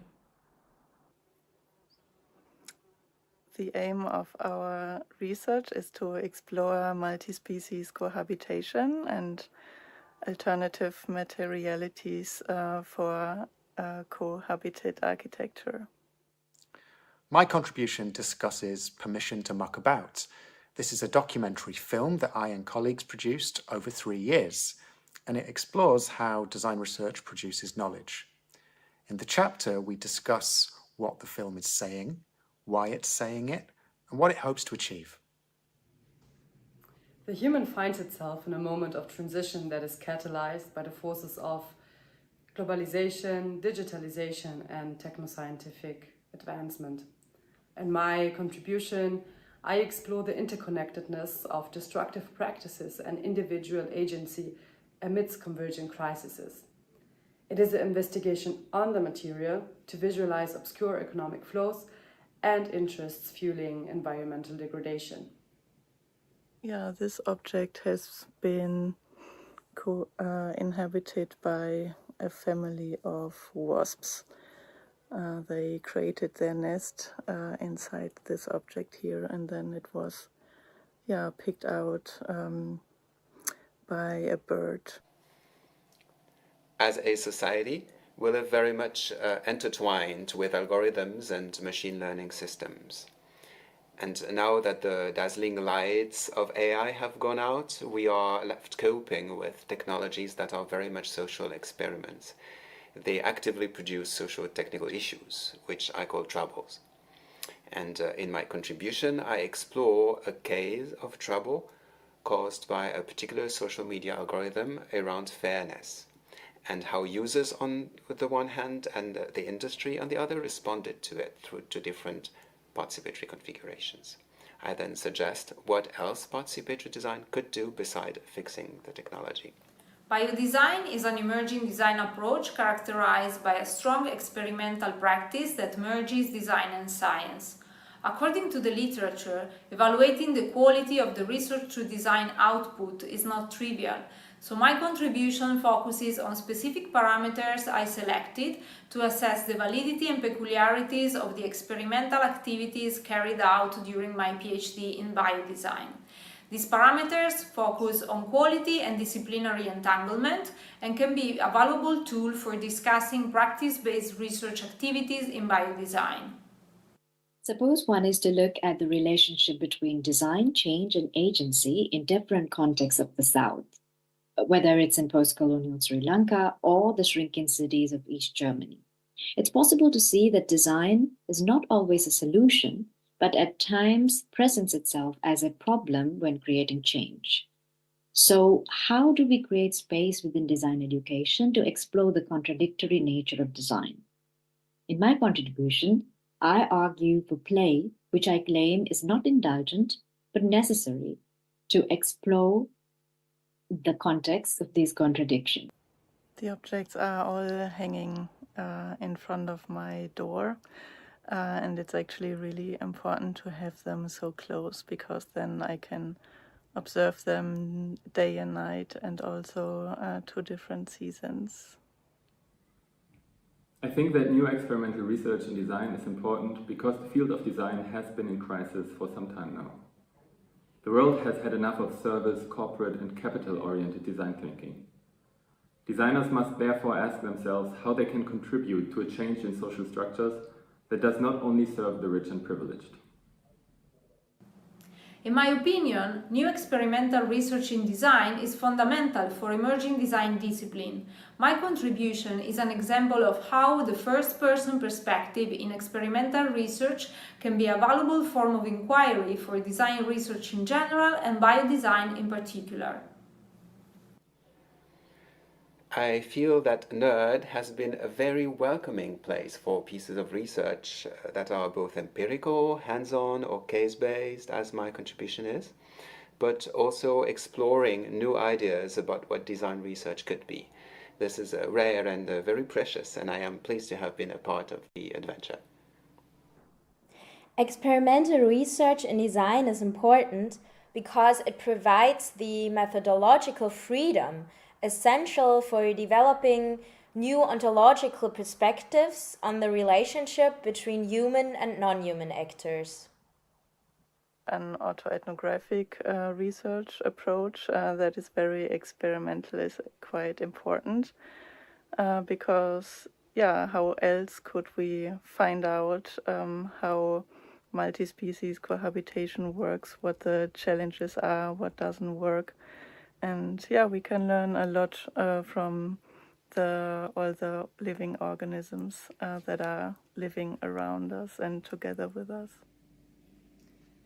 I think it's important to develop new experimental research in design because hands-on doing opens new pathways and spaces that wouldn't exist otherwise in the scientific realm.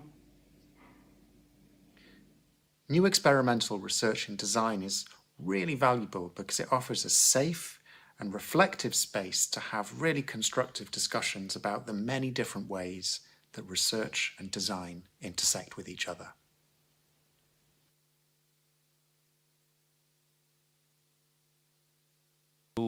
So that was book number 30, and as Mark already mentioned this morning, BERT has a lot of anniversaries this year, obviously, so most of all our 20th anniversary, and one of our our central founding member, Michael Alhoff, who passed away in 2021, he wrote a very important book, not in the BERT series, but He wrote a classic book in 1995, so that was 30 years ago. The book is called Nutzen statt Besitzen in German, so that would be translated something like use instead of ownership in English. And interesting, because by that time, the sustainability discourse in design was comparably young, and a lot of things Michael discussed in this book, like circular economy, radical care, service design, etc., etc. We didn't really have words and concepts for that at that time. So we thought it would be a good opportunity to look back at the book 30 years later and see what, which of these concepts are still like working today, because, you know, in a way, use, like sharing culture, sharing economy has, meanwhile, it has become reality. You know, we have car sharing, bike sharing, we have streaming, and so on. So a lot of these things have become true. On the other hand, we also know that nowadays they have become, very often, they have become a business model. So, you know, they're not always working in a way like in the utopian way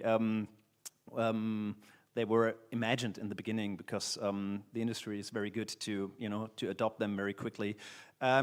So we took the opportunity to look back at the book.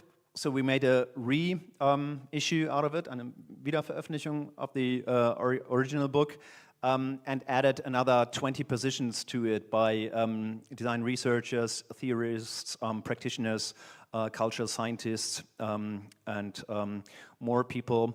And we were quite happy, because when we had the initial idea, I think about a year ago or so, we said, okay, if we do this, it has to be ready at our next nerd conference. And so this book has been published today, and we just received it an hour ago, I think, by by a courier.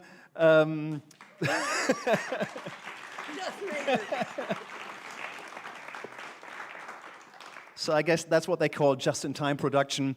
And so, yeah, this one is written in English, published in English. This one is written in German. Feel free to have a look. And one of the authors that is part of this book will now hold our closing keynote for tonight. We are very happy that you're here, Peter Friedrich Stephan. And we give over to Wolfgang Jonas for an introduction. Yeah, sorry. I have the very great pleasure to shortly introduce Peter Stephan, our keynote speaker for tonight. In the 1980s, Peter studied music in the United States and design at the Berlin University of Arts under Nick Röhricht. Some of you might know the name.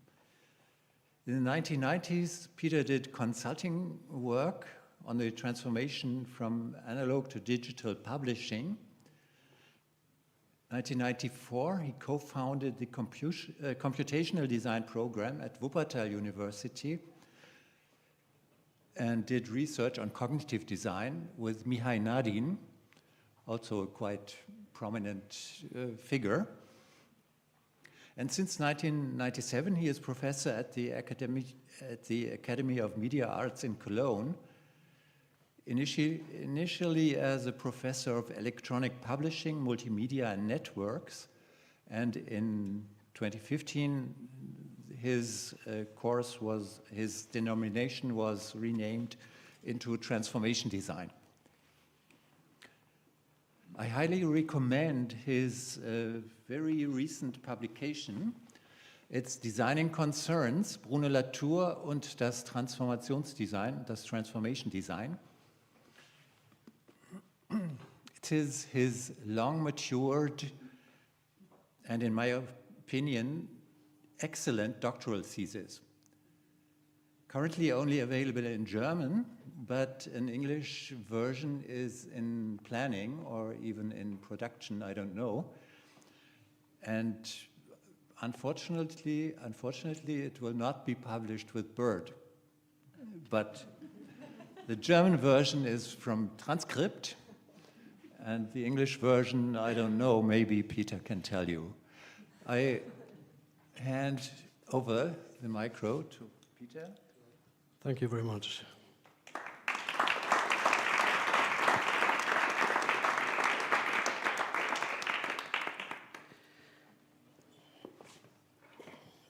Yeah, it's been a long day. I know everybody's waiting for drinks or even having them in parallel. That's great. Let me just draw your attention maybe for another 30 minutes and hopefully not bore you to death, but it should be partly entertaining because I try to make sense of something that's been published recently, the Shanghai Manifesto by a consortium from Tongji University in China. Is everybody aware of this Design S Manifesto? One, that's great. Okay, so you, two. Okay, so you learn some about this manifesto, which I think is a milestone. Maybe not necessarily in a positive way, but we're going to find out and try to, to make a critical approach to this thing. And in order to launch that, I'll talk about manifestos that we had in the 20th century in art and activism and design, of course.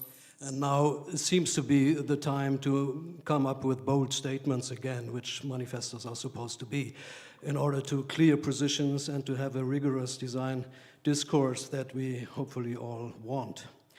At the end, as a final punchline, I don't want to criticize all of the Chinese too much. I have coming back to the European perspective and have something quite shockingly, I think, and hopefully this gives us enough reasons to discuss over the beers later on. Okay, art manifestos should be known quite well, I think. Futurism, surrealism, Dadaism, all the isms in this world. If you are, trying to get an ism going, your way to do it is to write a manifesto, right?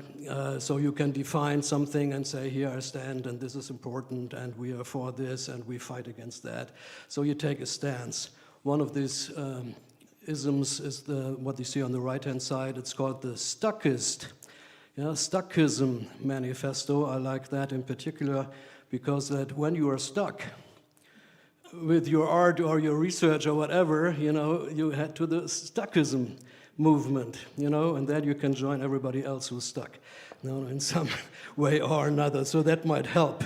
A movement helps because you are not alone anymore, So if you write a manifesto, you never start with I will do this and that, but we, even though you might be alone. Yeah. I mean, this is a one-man or one-woman revolution, but you always talk about we resist and we fight and we want and so on. So it takes a nation of millions to hold us back, even though you might be alone. But this is the way to kick it off, and this has been true for the art manifestos, of course, a long time ago. Everybody knows all these manifestos. The same thing is true for activist manifestos. The manifesto for Cutting Up Man, for example, quite popular. This was Valery Solanas who shot Andy Warhol. Well, he's even more popular, of course. If you do it, it's even better than just write about it. And of course, we have newer examples like the WikiLeaks manifesto. So we have even manifestos today in the activist world, of course. And, if you go to Wikipedia, you can find all kinds of manifestos. And of course, they tell you a lot about, not only about what they wanted and if they reached it or whatever came out of it, but it tells about the context, about the time, which questions were important and why did somebody, care to address them in that way. So there's hundreds and thousands of manifestos out there, of course. One very recent one I particularly love, it's a manifesto for the democratization of artificial intelligence, you see here. It's been published in a Berlin art newspaper just recently. So it's happening. It's right there. And of course, if you resonate with this kind of manifesto, it's always good to also, as a recipient, see that you are not alone. If you are trying to make sense of, AI and you have fears about it or whatever, strong position, you can actually, get together and meet people who are like-minded. So this is like a flag. It's you weaving the flag, and people can find you, in order to probably act together. All these manifestos are so well known and was so important the whole 20th century through that the Serpentine Gallery in London had a manifesto marathon in 2008. So they had hundreds of performances, people performing their manifestos. Here in the picture you see Marina Abramovic with a choir performing a piece of hers. And also the theory to go along with this is, of course, put out in the form of a manifesto itself. So we have a double take how design can relate to manifestos. We can speak up as designers or activists or artists for ourselves and put that in a manifesto. And the second way is to design a manifesto. It's a pretty strict form if you think of it as a literary genre. So it's most of the time condensed, it's comprehensive. Maybe it has numbered paragraphs or whatever. Even Wittgenstein's Tractatus might be a manifesto, or Luther's 95 Thesis, or whatever. There's a structured, very well, very condensed piece of position, so you can actually relate to it in a more clearly way as, opposed to other forms of articulation. Then there's, of course, not only collections of manifestos, but theory, like the manifesto handbooks, handily written in 95 Theses. So form and design goes hand in hand right here, and rightly they characterize manifestos as an incendiary form. So you want to kick off something, you want to light up everything, you want to get a movement going, so it's about energy, it's not just about well balanced, neutral, whatever picture, but it's rather you're taking a stance, it's bias, you speak up, and it's dangerous in a way. It can also fall back on you. So it's something you need the energy and the risk. Taking the risk to do it. So eventually, I don't know. Maybe tonight everybody walks out and say, "Okay, I'm gonna write a manifesto tonight." Maybe tomorrow we'll have 100 manifestos in here. Don't blame me, but I can recommend it. It's good. Even though you might be just putting it on your wall. Because it gives you a stance. And to say, okay, why am I getting up today? So what is the thing I'm fighting for? What's really my concern? As you just heard, I wrote a whole book about that. So I can recommend writing manifesto makes everything clearer also for yourself. And so there's even a manifesto about manifestos. So we have the the square plane to the two, and also there's of course how-to tutorials out there how to write design manifesto. So the whole thing has become quite popular and quite maybe sometimes trivial, but sometimes also funny, and sometimes a very deep side about it. If we talk about design in a programmatic way, and manifestos, of course, are programmatic utterances, which comes to mind, are these important books everybody knows probably, and these have been not necessarily manifestos, but they have been out there for quite a while and been a constant point of reference for generations of designers. And I bring this up because most of the rhetoric that's coming with us in design development is not necessarily what's happening in the real world. I mean, this is exactly what Papanek came out, and sometimes our low self-esteem, which people sometimes suffer from in design. It's argued with Papanek's famous saying, you know, that designers produce stuff that nobody wants and nobody pays for, and, you know, just to impress the neighbor who doesn't care, you know. So it's really, this stuck, you know, because it's a slogan, you know. It's not even a manifesto, this is just a slogan, you know, but it's stuck for decades. And maybe we can think about, you know, if we have to get money or attention for our projects, you know, to think about in slogans, not only for selling, but to make it so conceptual, crystal clear, you know, what we are about. And even in power structures, you know, where do you have your position? You know, are you part of this system or that system or in between or whatever, you know, to really clear up things. So if you look at especially design manifestos, there's a whole website to it. And these are just a few examples here. All kinds of different well, time signatures, maybe you want to call it, yeah? Depending on the decades where they actually appeared, you can tell the whole story of design discourse just by looking at the manifestos. So you might show up there if you write a manifesto, otherwise you're gone. This is just one recent manifesto I like very much. It's a word play, you know, for German speakers. It should be easy. You know, redesign Deutschland, neu gestalten Deutschland in all Bereichs.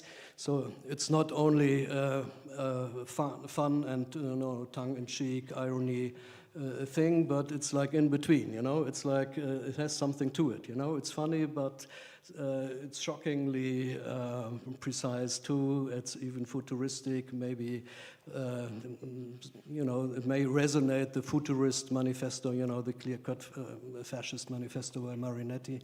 No. And so let's not forget, manifestos can be fun and they can be irony. They can also be a playful form. Here, just to remind you, some manifestos also have been revised, which is interesting. The famous thing here, First Thing First by Ken Garland in '64. It has been revised in 2000. So it's also a means of actually going back to positions and see if they still stand the test of time or if you have to move on. And then you can, you know, alter the manifesto. It's not necessarily written in stone, you know, so you can revise it, and then maybe it's even more interesting then. This is not necessarily a manifesto. I mean, it's just a list, pretty well-known list by Don Raby, the A and B. This is also a clear-cut thing, right? Because it's really, you know, says something, and it's open for discussion. Of course, it's not a thing you have to believe and say yes or no to it, but you can say, yeah, well, this is interesting, you know, but how about this, how about that? So it sparks discussion, and you can work on this very list in graphical means, just like our friend David Oswald did some years ago, you know. So he reworked this list, and then you have, you know, a place, you know, that this is a trading zone of knowledge, you know. It's a pathetically said, it's a battleground, you know. You can actually, you know, pull back and forth, you know, but it shows, you know. So it's not under the curtain, you know, but it's not behind the curtain. It's obvious for everybody, you know, so you can join in the discussion, and you can maybe add your point of view also and come up with a third iteration of this list, you know. So I think it's a great means of a rigorous design discourse. Then, just to end this first part, there are some manifestos that are called manifestos, but I would say it's rather the mission statement. For example, this famous Stanford Design School napkin, or the self-description about what Frog does. I think it's more like on the side of a mission statement. Some others are just, you know, a business plan or political agenda. So there might be subtle differences what a manifesto are and what not. Also this here, it's called a manifesto, but I would rather say it's a slogan. It's a visual slogan. It's very strong, of course, yeah, but it's not really a manifesto because it doesn't say, you know, for or against something. I want to raise energy, okay, but it's advertising. I advertise a position, but that's the end of it. So I think it doesn't quite qualify for a manifesto. But then again, we have another way of talking in design, not only by a language, but by objects. We could, easily, these objects are there not to be produced in large numbers or be sold in the marketplace, but they are, the face value is the crucial thing here. They are to be published in magazines and they should spark discussion. These are conversational pieces, right? And I think that's interesting because designers are in a better position to do this than anybody else. So we can, easily come up with stuff like that, with this provocative, some people like it, others dislike it, Is it art? Is it design? Can you use it? Is it, you can't sit on the chair, so what's the point? And, okay, But I think that's a nice way to put things, and we as designers should be able to do so. Okay, having said all that, I come back to my middle part, which is the Design as Manifesto. So we learned something about Manifesto, now we should be able to apply all this to a paper that's been out there. It's about like a 4 or 5 page paper published on occasion of the World Design City Conference, which was held in Shanghai in 24 and was published 1 year after in the Tonji and the Shein paper. It looks like this. The authors here, it's a quite eminent group of people, important names on it. It's been endorsed by the Cumulus Network and by the DESIS Network. So quite important institutions and individuals are behind this. So there's no way to ignore it. We have to look at what they come up with, and we have to somehow judge that as in a critical sense. And they relate here to other manifestos or charters or declarations and definitions that have been out there before, some 10 years ago, and now it's like a new decade and there's new context, and they're referring to that. The S in the Design S should denote Shanghai, solidarity, sharing, and sustainability. So it's pretty much the gospel of what we heard now for decades, but still Shanghai is not really quite the term which fits into this line here, but it's probably also a solid piece of city marketing to put it up there and say, okay, Shanghai should be the place where all this discussion takes place. Then again, it's conceived as an open letter. So this is like a quite disturbing thing right now. Is it a manifesto or is it an open letter? Can it be both at the same time? It should spark discussion, okay. An open letter, to my mind, is something else. So it's a little bit mixed up what the actual genre of this piece is supposed to be. Now it's structured in 8 chapters and in 25 paragraphs. And of course, now in our setting here, I don't want to bore you too much.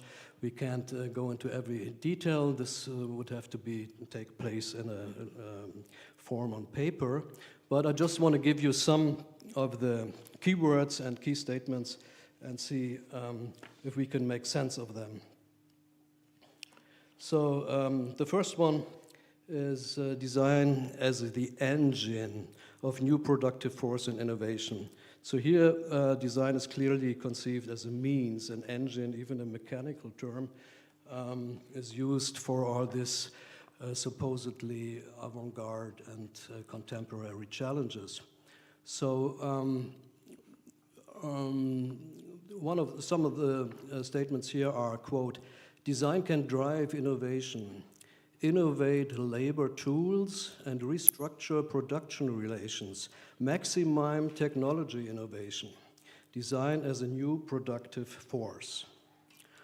Okay, so what comes to mind? Is it really new? I mean, isn't that what we had in modernity all the time? Design is a productive force to build stuff and sell stuff and get it faster and faster done and produce more and more. I mean, I can't really see the difference right here. It's a technology productive force, okay, but any crisis is a productive force. COVID-19 sparked a lot of innovation, and so it's not really, I think, that particular design aspect to say it's a productive force, let alone new productive force.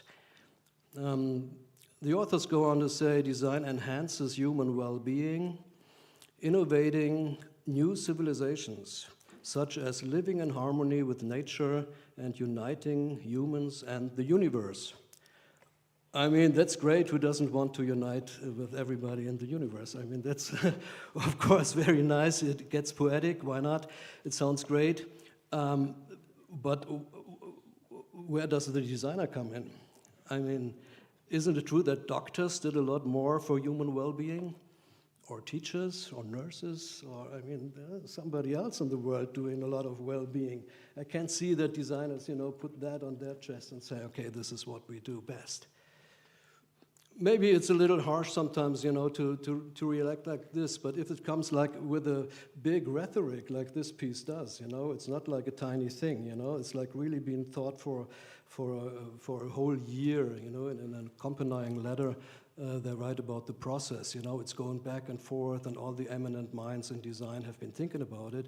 Then I think it's just fair, to just at least put some question marks behind it. And as they say, they want to spark discussion. Well, okay, thank you. We take the invitation, and that's what we do right now. So here we go. Second paragraph, human nature engagement. Design for the web of life. Okay, web of life, that's interesting, right? They joined the new claim by Don Norman, from human-centered to humanity-centered, right? This has been a new formula introduced by Don Norman, great.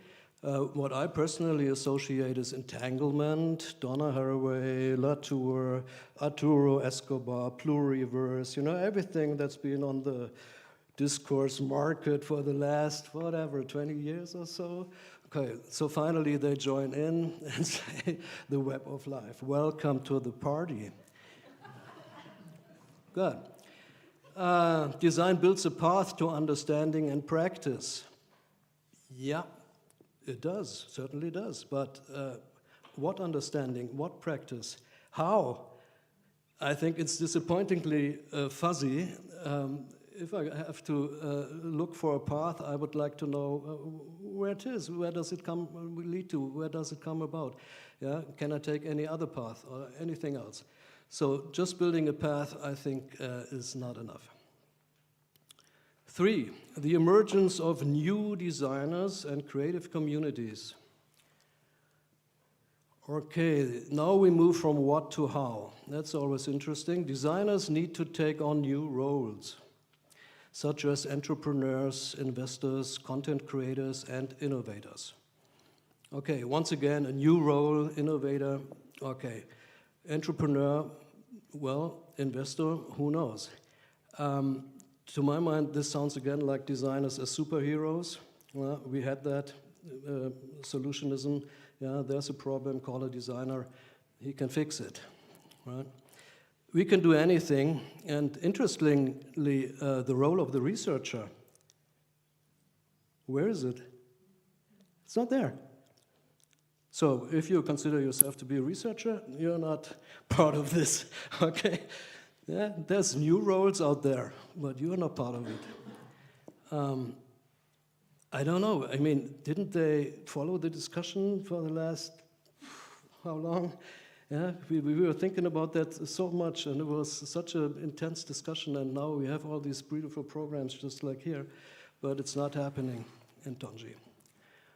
Okay, and the new ethics and values that I have later, there's also the question, where will they come from, if not from our own research? So who's actually stepping in for us? Yeah, if we don't do the research by ourselves, then I would argue we would be dependent on the research of others, of scientific research, humanities, whatever, you name it, But this is like really the core, I mean, I don't have to tell you, but just as a reminder for the audience, this is like really the core where we can really, live up to our bold statements, right? Okay, 4. Driving industrial transformation and global economic vitality. Design as in enhancing production efficiency, promoting technological advancement, amplifying scale effects, and catalyst for improving total factor productivity across society. Total factual productivity, everybody knows what that is? I don't either. No idea. I'm not even sure if I want to know what it is. I mean, okay, maybe somebody can explain later. Total factor productivity across society. This is what designers can do. Hopefully not. Harnessing artificial intelligence, okay, there must be a paragraph on artificial intelligence, that's clear. AI can unleash creativity across various domains, while it also threatens traditional creative roles. Okay, this is the so-so, it's a blessing and a curse, all right. The task is to integrate AI into daily life while upholding human well-being and dignity. Okay, everybody's happy with that, upholding human well-being and dignity, why not? But I think it's completely generic. This statement itself was probably generated by AI. I'm sorry, I got into the mood. Okay, reforming design education and research. Okay, this is a logical continuation. Embracing new ethics, here we go. Embracing new ethics and new values. If we don't have any research, where do the new ethics and the new values come from? That would be my question. Who produces them, and are they for us? We have to accept them? Is that what they mean? Is it from the political agenda? Does it trickle down from the Ministry of Education and they say, okay, this is the new ethics, and we work with that? And of course, design engaged cross-disciplinary integration, which sounds to me like design thinking in Stanford 20 years ago. And then comes a funny thing, a call for independent art and design schools. I mean, that's of course our thing. Yeah? We are like in between the scientific schools, the art school. The art school has a little bit more space to breathe, and this is why we come here, even though we work with multi-species or biological material or whatever.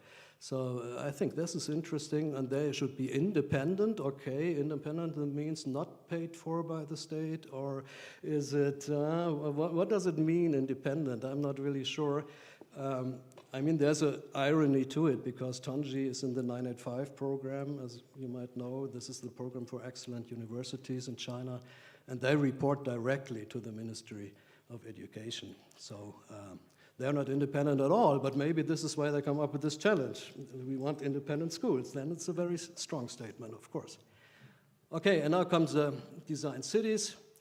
The manifesto claims cities can be excellent universities of design, future incubators, living laboratories by everyone, for everyone, and they are not merely laboratories, but they're most dynamic, wall-free universities of tomorrow. Cities are the most dynamic, wall-free universities of tomorrow. Okay, so what are they talking about? Let us sink in for a minute. Think of a city like Shanghai. I love Shanghai. I've been there. It's great, perfect. Have a good time, nice people, everything's fine. But of course, you live under, social control. You have, cameras everywhere. And okay, this is the idea of the city. I mean, it's not the old idea, the old European idea of, Bologna and Siena as a city. But we're talking about superstructures here, right? Think of Dubai, think of Nuema, the line in Saudi Arabia. These are, or Shenzhen, which is just near to Shanghai. These are the superstructures. And they should be wall-free universities. Okay, wall-free might be true because we don't need walls anymore. I mean, the gates are, of course, digital today and controlled by AI. So you have the gates right there. You don't even need the wall, right? So that would be my stance. It would be great if it would work, but how do you fit in the idea of the university, the old European idea of a university? How can you fit that into the superstructures that we see popping up everywhere in authoritarian systems? So I think that's very interesting. Maybe these are the universities of the future. It might be true, but I think the idea of the university has to change quite a bit in order to fit them in there. Okay, and last paragraph, it's World Human Nature Design Day. This is proposed to be an annual meeting in Shanghai, fostering global cooperation through design, striving for the prosperity, progress, peace, and sustainable development. Okay, once again, the usual gospel of putting Shanghai on the map even more. Why not? So, to wrap it up, I think there are some reasons to see this Shanghai Consortium produced manifesto, not so much as a manifesto, but rather a political agenda. This is what's coming towards us. There seems to be quite some common understanding, also with Western professors. There's lots of, retired Western professors on the board in Tanji, and they endorsed this. So I think it's in the context, in the shift, from made in China to created in China. This is of course the bigger picture, in the political agenda, to somehow cope with this fuzzy idea of creativity, because creativity is connected to freedom, right? Otherwise, there's no creativity. And how, so it's dangerous, for a system like in China. So, but how can you unleash the power of creativity without falling into the dangerous pitfalls, where you never get back the control? So I think it's kind of that conflict that's can be witnessed here. And of course, this is part of our future too. I mean, it's not like the remote China, because we can see it in the automotive industries and other industries. We will have to follow that closely. I mean, it's happening here. So this is why I think it's important to bring it up here. And in short, the Design S Manifesto says it's about Shanghai, solidarity, sharing, and sustainability. We didn't hear anything about solidarity. We didn't hear anything about sharing. But I think there's some evidence that it's also about superstructures, it's about surveillance, and about social scoring. And of course, I mean, Tanji is not only a college of design, it's a college of design and innovation. And there's one more thing about the relation of design to power structures. And you see here the School of Marxism is living right next to the Department of Design and Innovation. And I think that's really interesting. I mean, we have like new Marxism here just as well.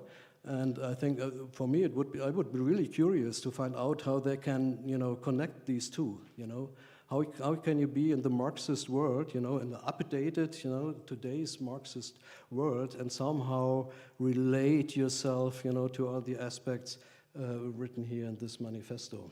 I think this would be really a great. If I have a chance to talk to these people who did the manifesto, this is one of the questions I would have. I think it would be really interesting. And then of course we have the social scoring thing happening, and right on the right-hand side, this is a snapshot I did while at Tanji.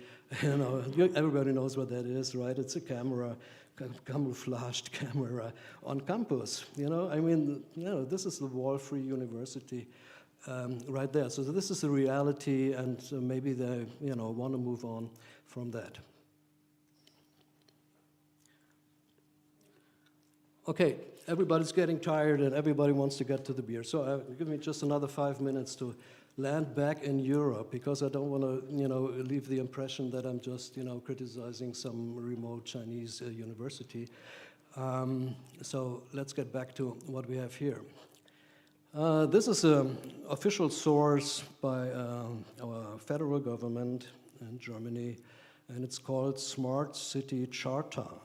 So there we have a new type. It's not an open letter, it's not a manifest, it's a charter, like the UN Charter of Human Rights or something. So this should be even more official, right? It's more strict. Everybody's supposed, if you signed a charter, it's a self-obligation, then you have to do what's said in there, so it's like an oath. So very strong. And let's see what we can find here. Here's a gentleman called Mr. Mocker, Rope Mocker from Helsinki, and he has a statement in here. He comes up with 6 statements. I just want to pick 2 for now and give them in more detail. He talks about the post-choice society. Artificial intelligence replaces choice. We never have to decide to take a specific bus or train, but are instead given the fastest route from A to B. We will also never forget our keys, wallets, or watches again, probably because they will not exist anymore. So that's a pretty strong statement. I announced a shockingly statement, so this is really a disclaimer. Who's shocked? Stop reading it. It's like really interesting in an official source. I mean, this is not just some dystopian artistic vision or something. This is really, I think it's a consultant firm or a think tank or whatever this company in Helsinki does. But I think what they do here is we start thinking. We stop thinking about our options, We don't have the choice between bus or train. We just, AI gives us a path and we'll follow. And maybe you could extend this easily and say, okay, we don't have to choose between books. AI can give us summaries of everything we need to know. And we don't have to use Tinder or whatever platform to find romantic partners. AI will sort it all out for us. I mean, this is, I think, one of the perspectives that can be easily attached to here. And lots of questions, of course, how are we going to cope with that? And is it still a design issue? Or is design completely out of the window, out of business? I mean, this is just data interpretation. I mean, does it anything have to do with negotiating or aesthetic or interfacing or dialogue or participation, transparency? Everything that designers try to get going. And post-voting, of course, to me, it's even stronger, since we, who is we, know exactly what people do and want. There's less need for elections, majority decisions, or voting. Behavioral data can replace democracy as the social feedback system. I think we really have to thank Mr. Mocker for speaking out so clearly. I think it's really a great document where we can actually, spark discussion.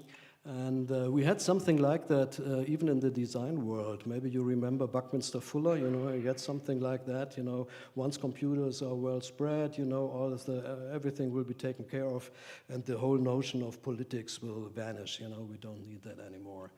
And now we seem to be, pretty much in that very position to actually do it. So it's been just a theoretical option, but now it seems to be a viable way to go.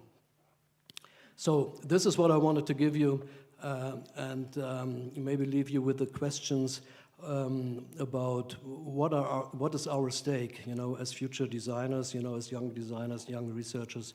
I think there's two ways we have to think of. One is working within the power structure, whatever that is, the industry or our own business or whatever, to make your own economic thriving going on, so you can actually take a critical stance maybe in some other domains, or be the freelancer, the jester, the jack of all trades, all the metaphors we use to be like in between, live dangerously and live in between the blocks and the niches, and carve out your tiny niche where you might survive. But still, then you have to question how to scale your work, how to, if you want to have an effect, if you want to get things happening, how do you do that?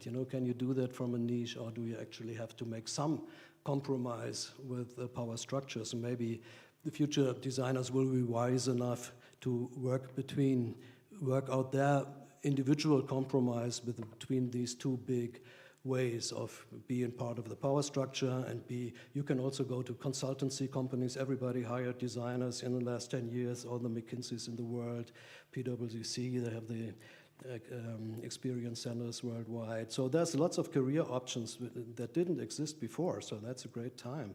But the price is high, of course, because then you are trapped and you have to work within that. Maybe you have some domain knowledge and say, I go into fashion or automotive or health or whatever it is, mobility. That might be a good compromise for some of us. And others, will try maybe to live up to this notion we came from Latour, the cautious Prometheus, right? To say, okay, we are the Prometheus handling with dangerous fire, but still, we are cautious and we are evolutionary instead of revolutionary. So maybe, this is the way to go, to move smartly, outsmart, and ideally outsmart the power structures if you can. But you have to be strategically wise, and this has to be taught also. So the scalability, I think, is one of the important question for us. And then, of course, design is always heralded in these kind of manifestos as powerful, which I think is true. Design is a powerful thing, but this is not necessarily the power of designers. Watch out. Same with technology. Technology might be extremely powerful, but technicians, engineers, they are not. They're on the payroll. They have to do what they're told. This is a Marxist point of view. Might fit in easily with Tonji's perspective. I'm not sure. But I think we have to watch that. So we don't believe our own lies. We tell to customers, to say, yeah, we are extremely powerful, and you can be too, if you work with us. I think design can be used by anybody, as we know, and also for the dark side of design, like Michael Alhoff, who we think of today a lot, put in his last book, Die dunkle Seite der Gestaltung. We have designers for sophisticated weapons, for efficient torture methods, all these are design products, or financial products that nobody can understand, so people are easily fooled into stupid financial products. All this is design too, and of course you don't get a design award for that, and you might not call yourself a designer, you might not be, don't have a certificate as a design alumni or something, but it's design, it's happening, right? Okay. So I hope I gave some starting points for discussion, and again, maybe you will write a manifesto tonight. If so, please let me know. I'll collect them, and maybe in the next iteration of this conference, we'll present them. Okay, have fun, and thank you.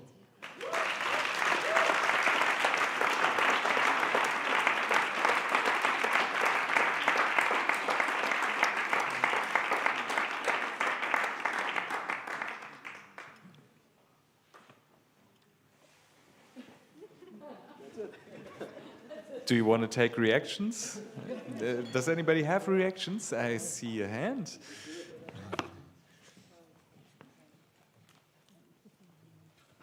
I have to say something because I'm not sure if I'm the only Chinese here. And usually I would be making peace. I don't want to have conflicts with people.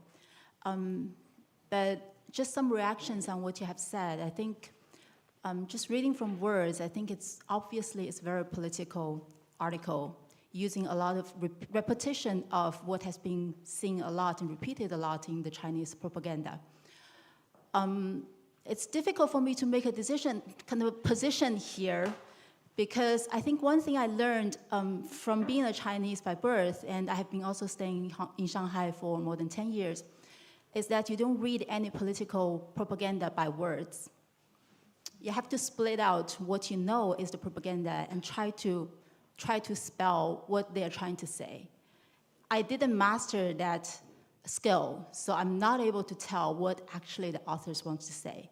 But I think it's not doing its justice by separating it from the context and just putting it there as an object and making judgments on it.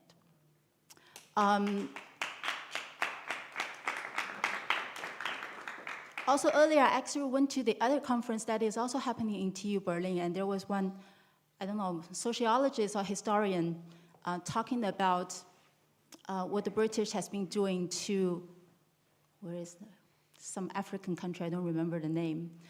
And there was psychologists who were doing analysis of the people there, and they were putting the word of their having a forest mindset, using patriarchy science analysis on what the people are characterized to be. And I feel kind of in that way when I'm listening to that.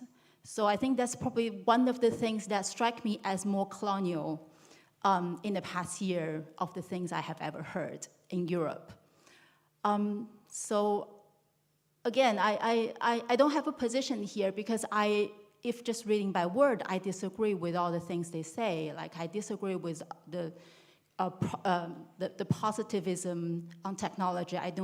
I'm very technology critical, but again, I think those people live in the land and they work in the environment that has its context. So you have to read that, and I think for a more useful analysis, probably it's easier to just look at why they have these things they're saying, what they're really trying to say, and probably also think about how the positivism landed in China in the first place, which I think has a European origin in the first place in modernity altogether. So that's my comments here. Thank you very much.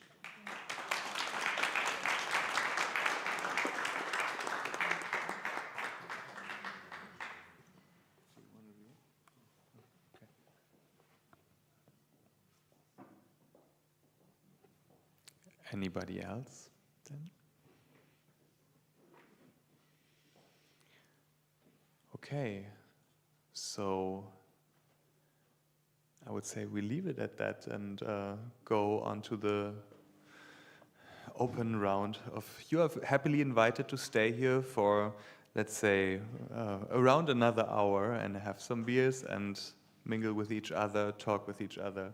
And first of all, thank you so much for being here. It was a very lively day, and I think, yeah, we had lots of impressions. Tomorrow is another second day with another 3 sessions, full program again. We meet here at 9. I forgot, to be honest. Does anybody have the actual program information? While we're looking this up, I'm saying 9:30, thank you, with a coffee, and then 9:45 is the short introduction to the day, and we start then the program.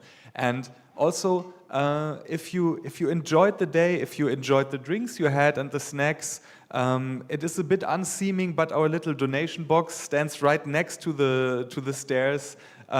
We appreciate you just helping a bit, sustaining our financial situation here, and that's it.